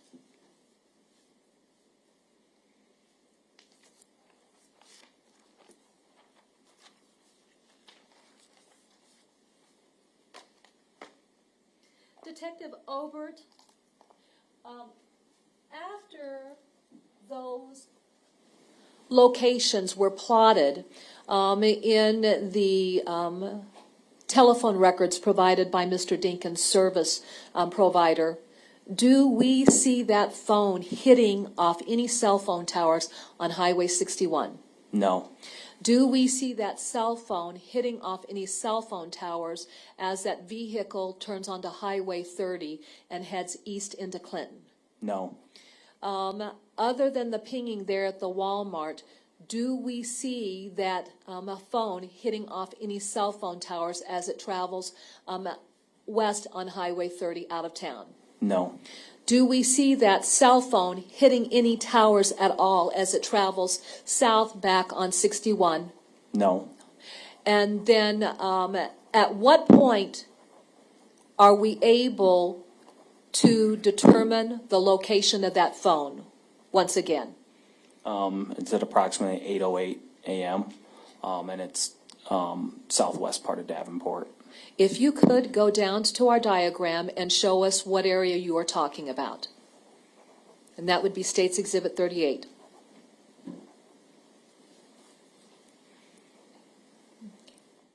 Describe the area that you're pointing to. There's I-280.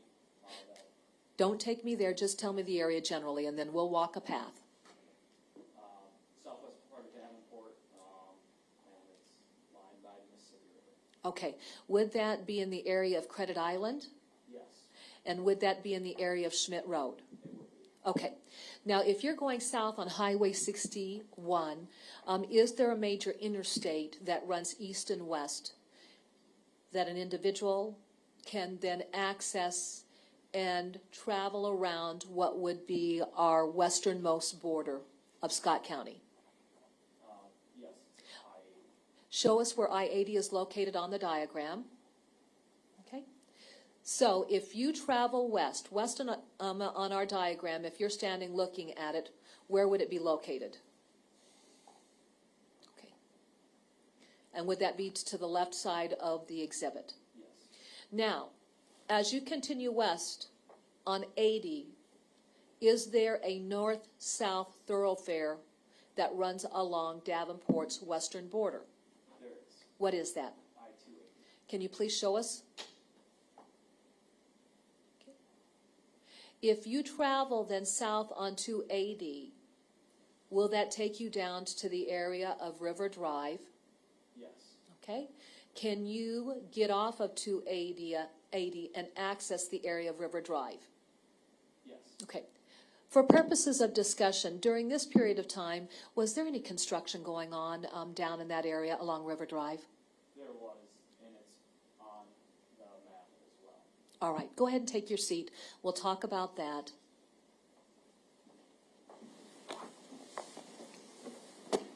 Describe the construction work that was going on during that period of time. It was at the intersection of River Drive and Rockingham Road. Okay. And so if you got off of Highway 280 to access River Drive, could you drive straight along River Drive toward Credit Island, or would you have to take another route around that? You'd have to take a detour around that. Okay. Can you describe a detour that would be taken that was consistent with cell phone activity that was picked up for Mr. Dinkins' phone at 8:08? The only thing I can speak on or will speak on is that there is a possibility to get onto Concord eventually and then head north towards Rockingham Road. And at the Hy-Vee on Rockingham, 3019 Rockingham Road, there is video surveillance that shows a maroon Chevy Impala north on Concord and then east on Rockingham. All right. Let's just set the stage for that area of town for the time being, and then we're going to come back to that when we discuss further contact that you had with DL at the apartment complex. All right. Now,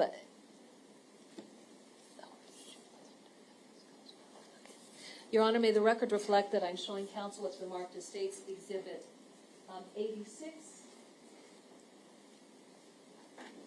consisting of 3 discs. Could you wait just a moment, Ms. Cunningham?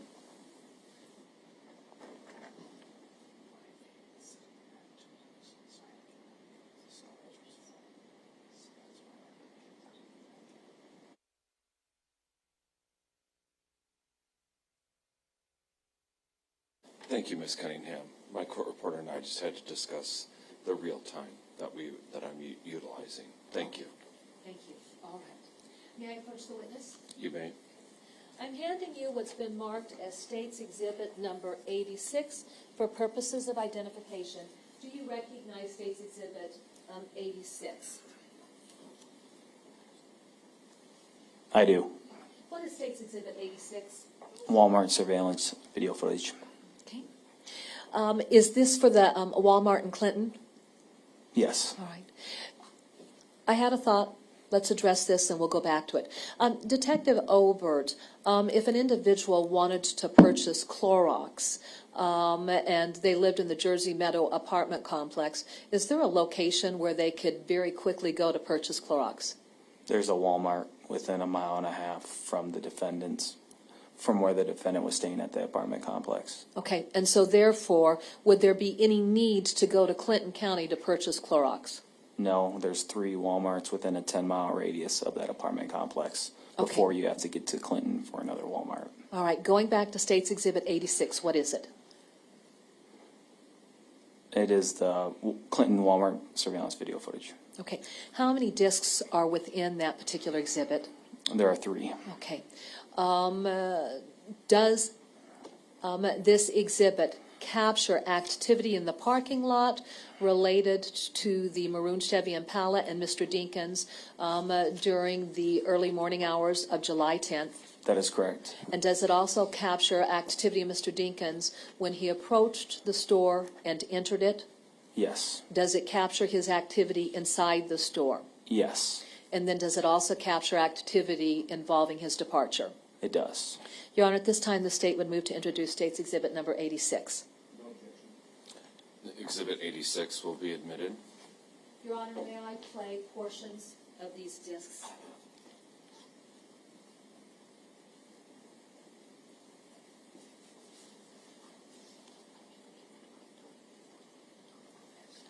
You may.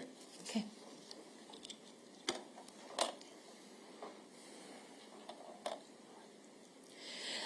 Are there a number of different camera angles for the parking lot at the Walmart store in Clinton? There are. Okay. Now I'm going to play this first video.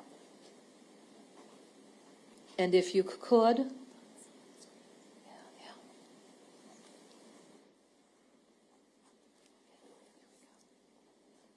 Describe what it is that we need to look for. As you do that, is it giving us a date? It does. I can point to it. Which is Friday, July 10th, 2020, and then 6:49 a.m. as it's counting. All right. When generally does Mr. Dinkins first enter the parking lot in that maroon Chevy Impala? It's going to be coming up here shortly, right before 6:50. Okay. And then can you give us a sense of what direction it will be coming into the parking lot? I can point to it on the screen. Is that the maroon Chevy Impala that's coming That in? is.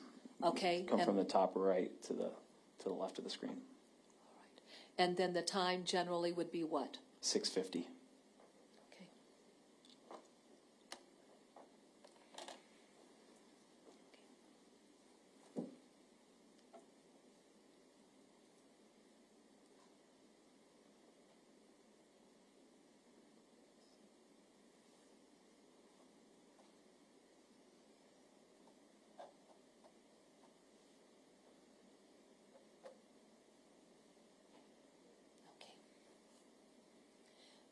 Now, is there feed that shows us approaching the Walmart? Like if the person was to walk on foot and enter the business? Well, yeah, and we're probably going to be more circumspect, but will we see him approaching and waiting at doors for the store? Yes. Okay. Is the store open at this point in time? Not before 7 a.m. now.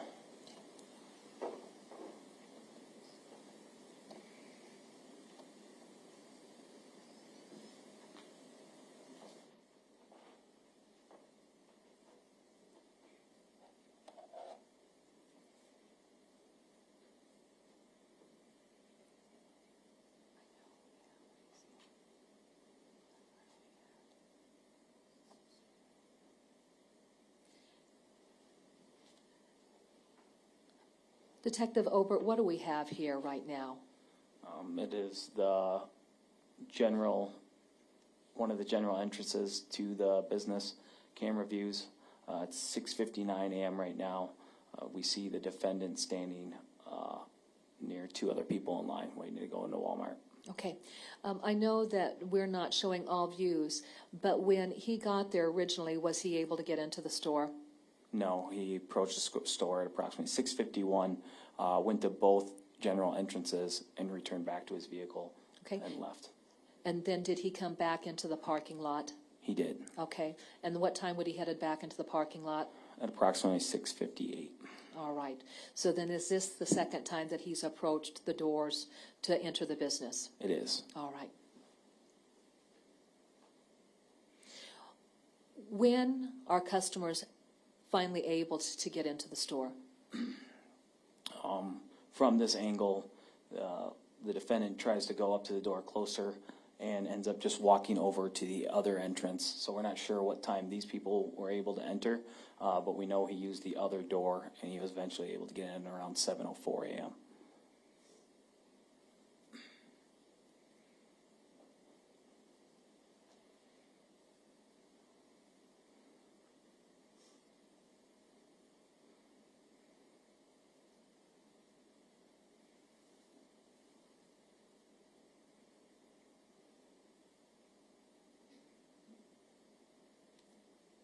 How is Mr. Dinkins dressed? Gold shoes, appears to be the same shorts that we had him, that he was wearing when he came down to the police station, white t-shirt, and then a black do-rag. Okay. So still he has those gold shoes. That is correct.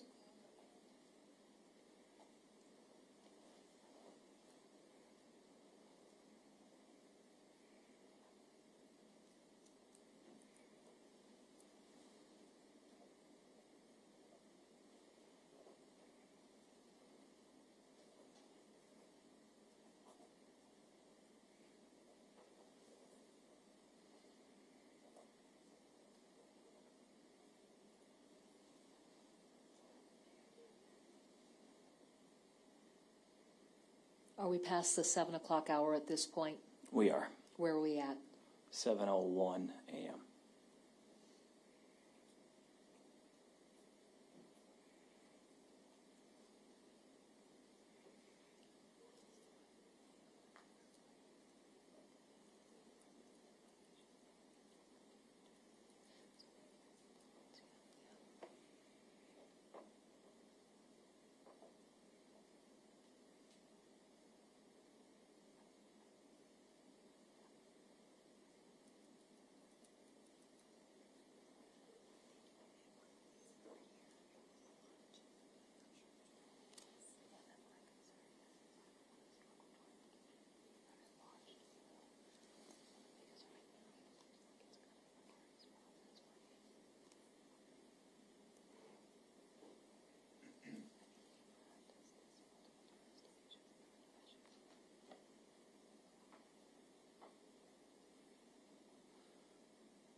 Where are we at relative to our time frame?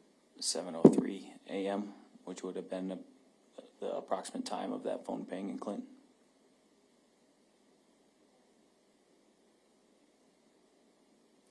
When you watched video surveillance footage, was there any footage that ever picked up the vehicle traveling at a point where we could see through that front windshield? There was. That was when he was leaving the lot for the first time at approximately 6:54 a.m. There was a passenger. Okay. And then for purposes of our written record, what just happened? The subject went up to the door, the defendant went up to the door, and then now has moved over to another entrance to try to gain access into the business. Okay. The frame that we're playing, what is it numbered as? 2. Okay. Now let's jump over to frame 4. Let's go ahead and set up frame 4. Tell me what we're going to see in frame 4. It should be the other entrance to the Walmart and eventually show the defendant being able to enter the business. Okay.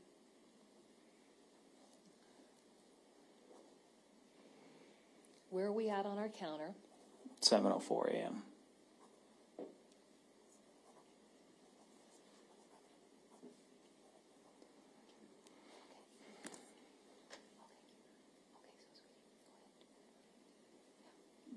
There, the defendant just entered the business shortly before 7:05 a.m. All right. I'm getting a little help from my younger assistant here. All right. And then what time did he enter the store? Just a little bit before 7:05 a.m. All right. Now we're going to jump over to another video segment.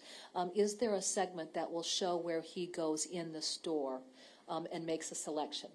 It does. Okay. What video are we going to be playing as far as the number? 8. Okay.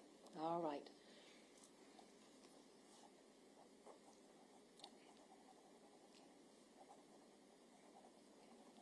Where are we at in the store now? Just from the view of the video footage, it looks like there's cleaning supplies along the left aisle, and then looks like some clothing on the right of the screen. Has Mr. Dinkins come into view yet? He's just now coming into view on the top part of the screen, and he has a cart with him, and he's walking over towards the cleaners section. Okay, what was the time?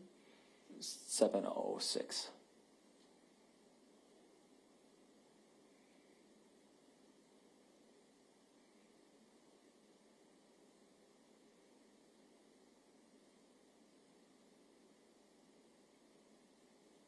What is Mr. Dinkins doing at this point in time?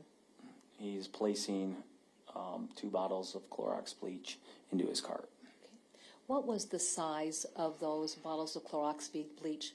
81 ounces each. And were those smaller in sizes compared to the bleach that was found in the apartment of Andrea Culberson? It was the same size. Okay. And did Ms. Culberson ever describe the defendant bringing any bottles of bleach back to the apartment that day? It was never mentioned in any testimony or any interviews that I had with her. Okay.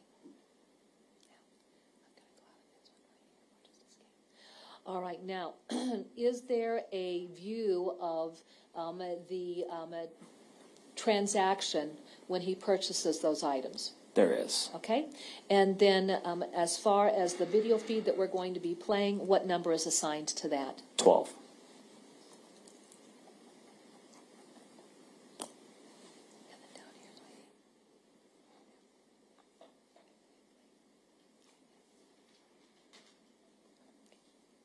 Where is the purchase made from?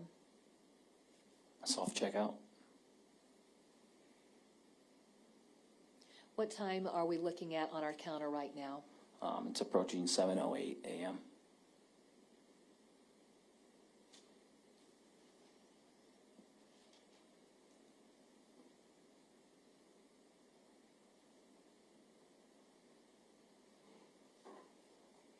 For a written record, what is Mr. Dinkins doing?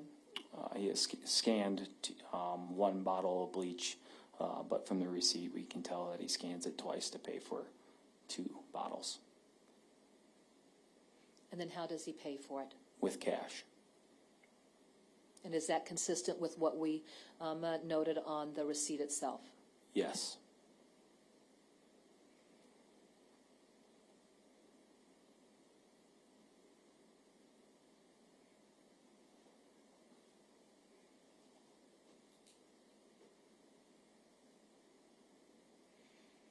And then what time generally is he taking the receipt and completing this transaction? Almost at 7:09 a.m. All right.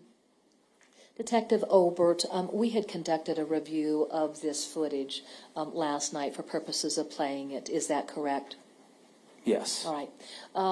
Do you recall what video segment would show the Chevy Impala passing under camera where it would have picked up DL in the vehicle?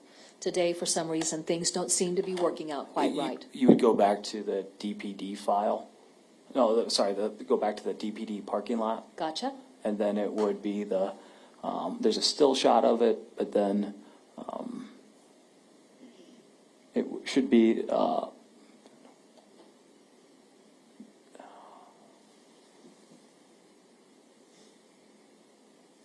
number 8. Number 8? Yep. Okay, so let's play number 8. And this would be under the file that's denoted DPD parking lot? Yes, this is it when he first comes and leaves the business.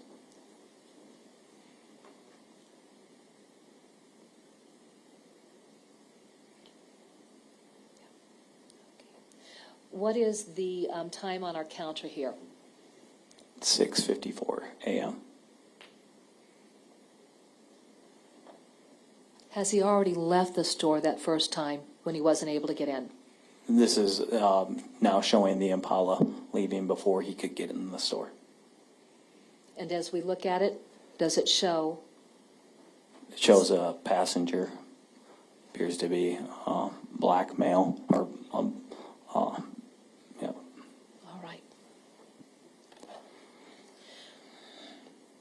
after this, is that where we then observed him coming back into the parking lot that second time that you've described? Yeah, at approximately 6:57 a.m. Thank you.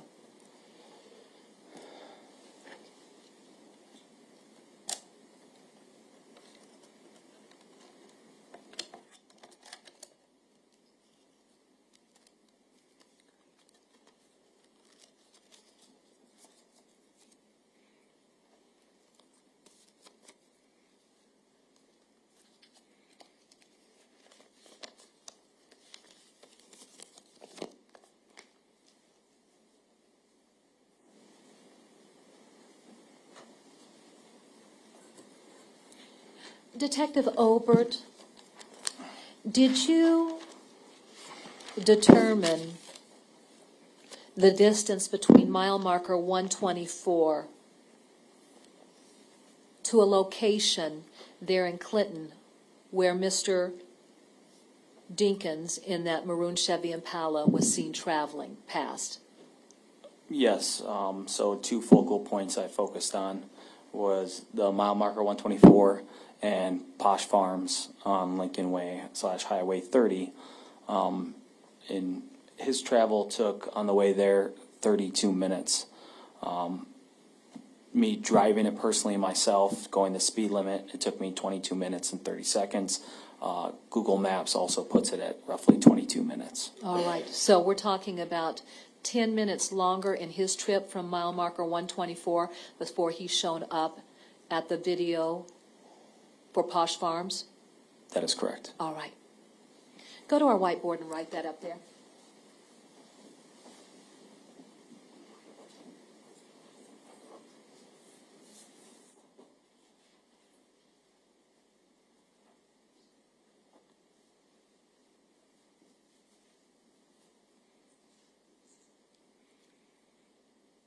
Just up there in that left corner where we've got a bit of an open space.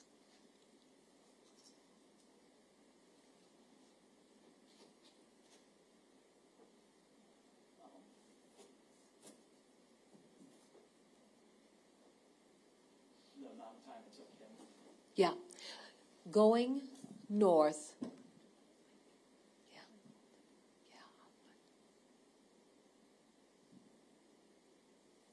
Now, did you then look at the time when he was traveling west past Posh Farms to the time that he got back to mile marker 124 coming south back to town? That is correct. What was that travel time? 37 minutes. Write that down.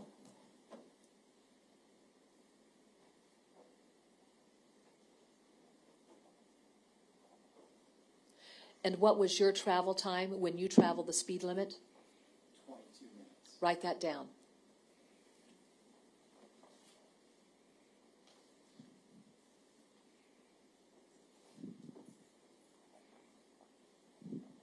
Okay, go ahead and take your seat.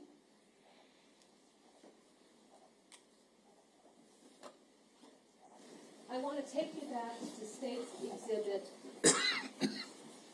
38. Were you involved in the investigation with the recovery of Reasia Terrell's remains? I was. Okay. Show us on State's Exhibit 38 where her remains were located.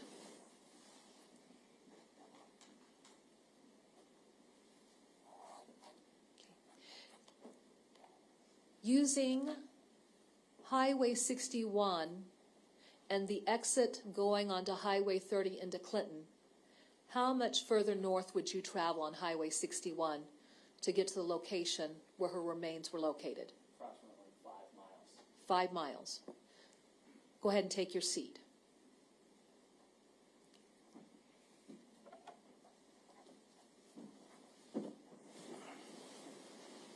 So, for a 22-minute trip, how much additional time was there on the trip out? For the defendant was 10 minutes. Is that 10 minutes unaccounted for? Yes. On the trip back, how much additional time did it take? 15 minutes. Was that 15 minutes unaccounted for? That is correct. Okay. When DL was interviewed, did DL describe any awareness of his father having acquired bleach? Through interviews with other detectives, that's what was disclosed. All right. Were you involved in a trip that was taken with DL where they went up to the Clinton County area? I was not involved in that car ride. That was Sergeant Pfeiffer and Detective Hamas. Okay. Now, were you involved in a car ride with DL on July 10th? Yes. Through that car ride, was DL able to show locations where he and his father had traveled to after they got back into town, and Aisha Langford was notified that Briasia was missing? Yes. Okay. Your Honor, may the record reflect that I'm showing counsel what's been marked as States Exhibits 15-1 and 15-2.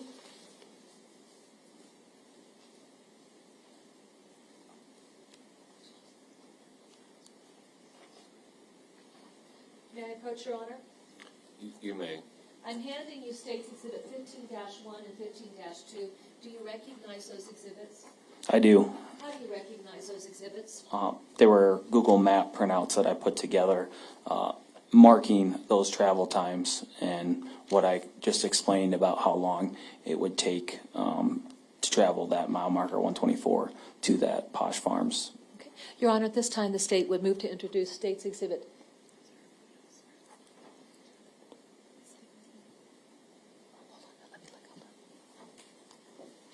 Give me a moment, Your Honor. I may need to correct the record.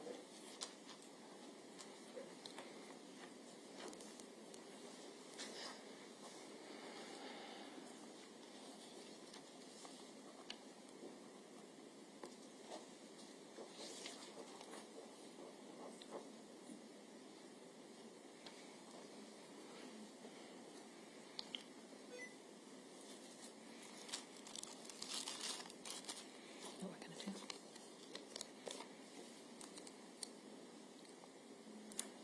Write this down. We're just going to fix it. Okay, so okay. Gotcha.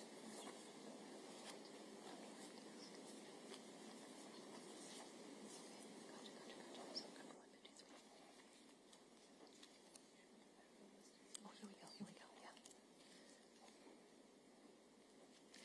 Your Honor, may I correct our record to have the exhibits read 153-1 and 153-2? Liz,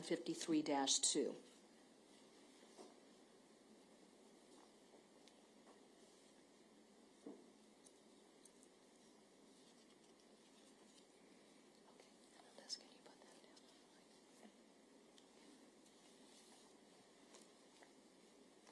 You may proceed. Again, let's go back over that. Looking at States Exhibit 153-1 and 153-2, just to reset the stage, what is that group exhibit? 153-1 is the Google Maps printout of the time it would take to travel from mile marker 124 to Posh Farms. Past it. And then States Exhibit 153-2. This would be the same route, but it would include stopping near where Briasia remains were found and then to Posh Farms. Okay. Your Honor, the state will move to introduce those exhibits. No objection. Those exhibits will be admitted. If you factored in a trip to the location where Briasia and Terrell's remains were located on the trip out, would that account for that additional 10 minutes of time? It could, yes. Okay. If you were to factor into the equation a trip out to the location of her remains after the Clorox had been purchased, would that account for the additional 15 minutes? It could. Okay.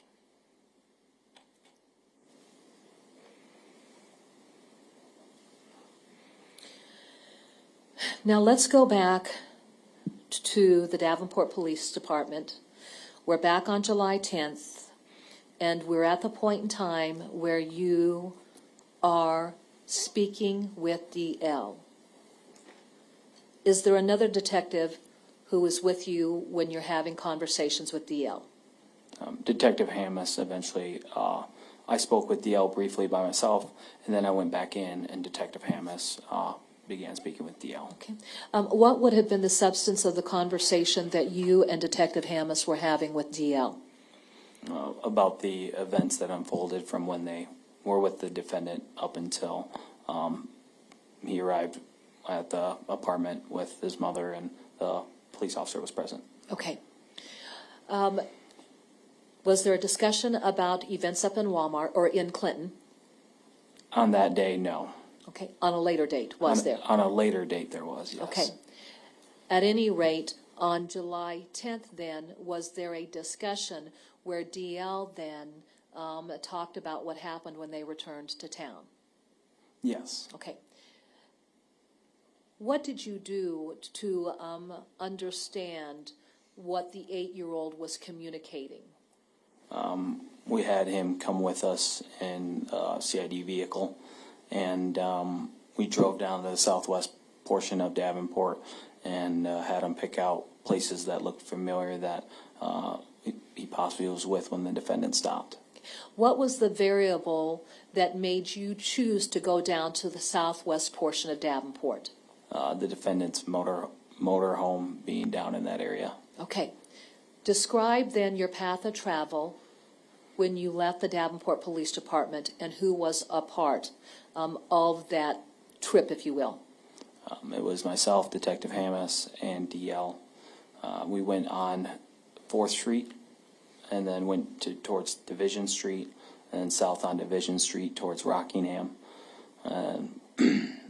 After south towards Rockingham, then we continued west on Rockingham Road, drove past Burger King and went out towards River Drive, and then went down Concord onto River Drive and back. Okay. Where is the Burger King located that you've mentioned? It's near Schmidt Road and Rockingham Road. And what is the relationship of the Burger King to the Hy-Vee there on Rockingham Road? It's roughly a mile east of the Hy-Vee. Okay. So then describe what locations you were directed to. And as I asked that question, the locations that the child identified, did that form the basis for any canvassing of locations that would have video surveillance cameras affixed to the structures? DL pointed out Credit Island, and we did do video surveillance canvassing of that area and then also of the area where the defendant's motorhome was. Okay. Did the child recognize Schmidt Road when you traveled past it? Not one way, but then initially a different way. He was able to recognize it. All right. Did the child describe what occurred when he was down in that area of town with his father after they returned from Clinton? In regards to the Credit Island, he said he saw his dad parked just after entering Credit Island, and he walked out towards a muddy wooded area to wipe off a knife. All right. And then from there, after his father had walked out to a muddy, wooded area to wipe off a knife, where did the child describe the two of them going? To the motorhome. Okay. And did the child describe anything happening there at the motorhome?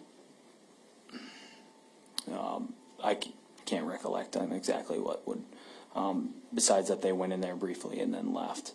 All right. Was there anything about that mobile home that then became a point of interest in looking for evidence? It did. What was that? A machete that was located on microwave inside of the RV. Okay. And what was it about the machete when it was seized through a search warrant that was noted? There was some sort of cloth or fiber stuck in the teeth throughout the machete. Okay. Given those two locations, then, was there video surveillance footage that was collected down in that area of town? There was. Okay. Describe those locations and the relevance of those locations either to Credit Island or the RV at 743 Schmidt Road. There's one video we recovered that shows the entrance of Credit Island. That's Sarah Lowe's residence, which is 2358 West River Drive. There is Jack's Break and Alignment. That is 2160 West River Drive. It captures north and southbound traffic on Schmidt Road, right near where you would enter to the defendant's motorhome lot. There's also Devon Self-Storage. That is for approximately a block east of Jack's Break and Alignment, and that different camera views include River Drive and then also points north, and two of the camera angles capture portions of the lot that the defendant's motorhome was parked in. Okay, and then beyond that, were there two other businesses more toward the northern end of Schmidt Road and on Rockingham? Yes, the other business that we recovered video from that we thought was of evidentiary value was the Hy-Vee at 3019 Rockingham Road, and then also Purina, which is just north of the lot where the defendant's motorhome is parked. And that camera angle captures both traffic on Schmidt Road and traffic on Rockingham Road. Okay, let's go back to State's Exhibit 38 so that we've got a bit of a perspective. As you look at State's Exhibit 38, show us where Credit Island is at. And then I'm just going to adjust your microphone. Stand off to the side if you could, and we'll just move that microphone over here so that you can speak into it. All right. Where is Credit Island? Right here, it's on the southwest portion of this map. All right.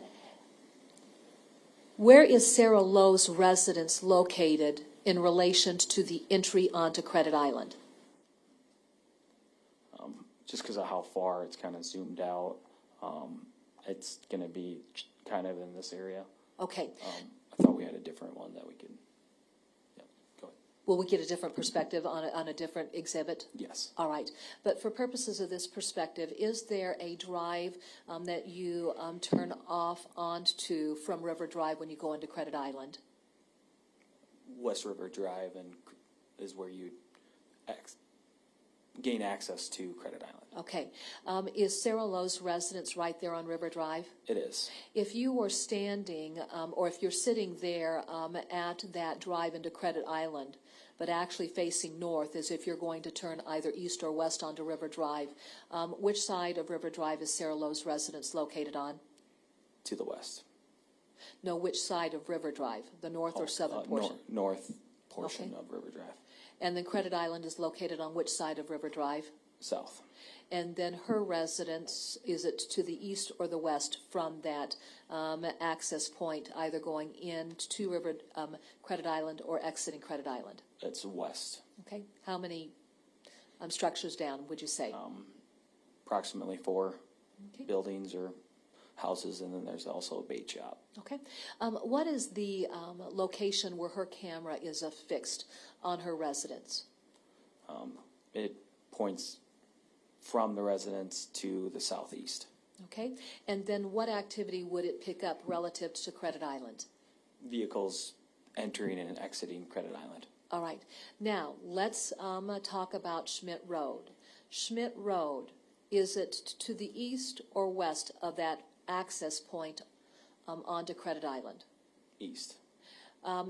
If you were at Schmidt and River Drive, what's the distance from Schmidt to that access point onto Credit Island? Within a minute, maybe 30 seconds, 45 seconds. Okay. Let's talk about a track. Did you run track growing up? Yes. All right. If you were to think about the single lap around a track, how many meters or yards would that be? 400 meters. Okay. And then if you were to compare the distance of, if you were to turn from Schmidt Road, heading west on River Drive to get to that entry point onto Credit Island, what would you estimate it to be? Approximately that. Okay, so it's just a short distance? Yes. All right. If you turn onto Schmidt Road from River Drive, Jack's break in alignment. Is it on the east side or the west side of Schmidt Road? East side of Schmidt Road. And then how close to River and Schmidt? It's at the corner. It's at the corner. The video surveillance camera affixed to that building, is it action motivated or a constant feed? Constant feed, but it downloads in different time frame of clips. The camera at Sarah Lowe's residence, is it action motivated, motion activated, there we go, my goodness, I'm getting tired, or a constant feed? Constant feed. All right. Devon Self-Storage, what would be its location? It would be further east of Jack's break in alignment. Okay. And would it be on the east side or the west side of Schmidt Road? It would be on the east side of Schmidt Road, but it mostly shares West River Drive. All right. The parking lot that the RV was parked in, what relationship does it have to Devon Self-Storage? It is to the northwest from that building. Okay, northwest. All right. At Devon Self-Storage, is the video surveillance camera a constant feed or motion activated? That one is motion activated. All right, and then if you've turned onto Schmidt Road from River Drive, what direction would you be heading up Schmidt Road? North. Okay. Where is Purina located there on Schmidt Road? At the corner of Schmidt Road and Rockingham. And then is it on the east side or the west side of Schmidt Road? East side of Schmidt Road. And then our Hy-Vee, what's its location relative to Purina? Relative to Purina, again, I'm estimated to be about a mile west of that location on Rockingham Road. Okay. And then on Rockingham Road, is it located on the south or north side of Rockingham Road? It's on the south side of Rockingham Road. All right. Go ahead and take your seat. Your Honor, would it be a good time to stop since we've laid that foundation before we get into the specific details? That would be fine with the court. We'll be in adjournment until Monday morning.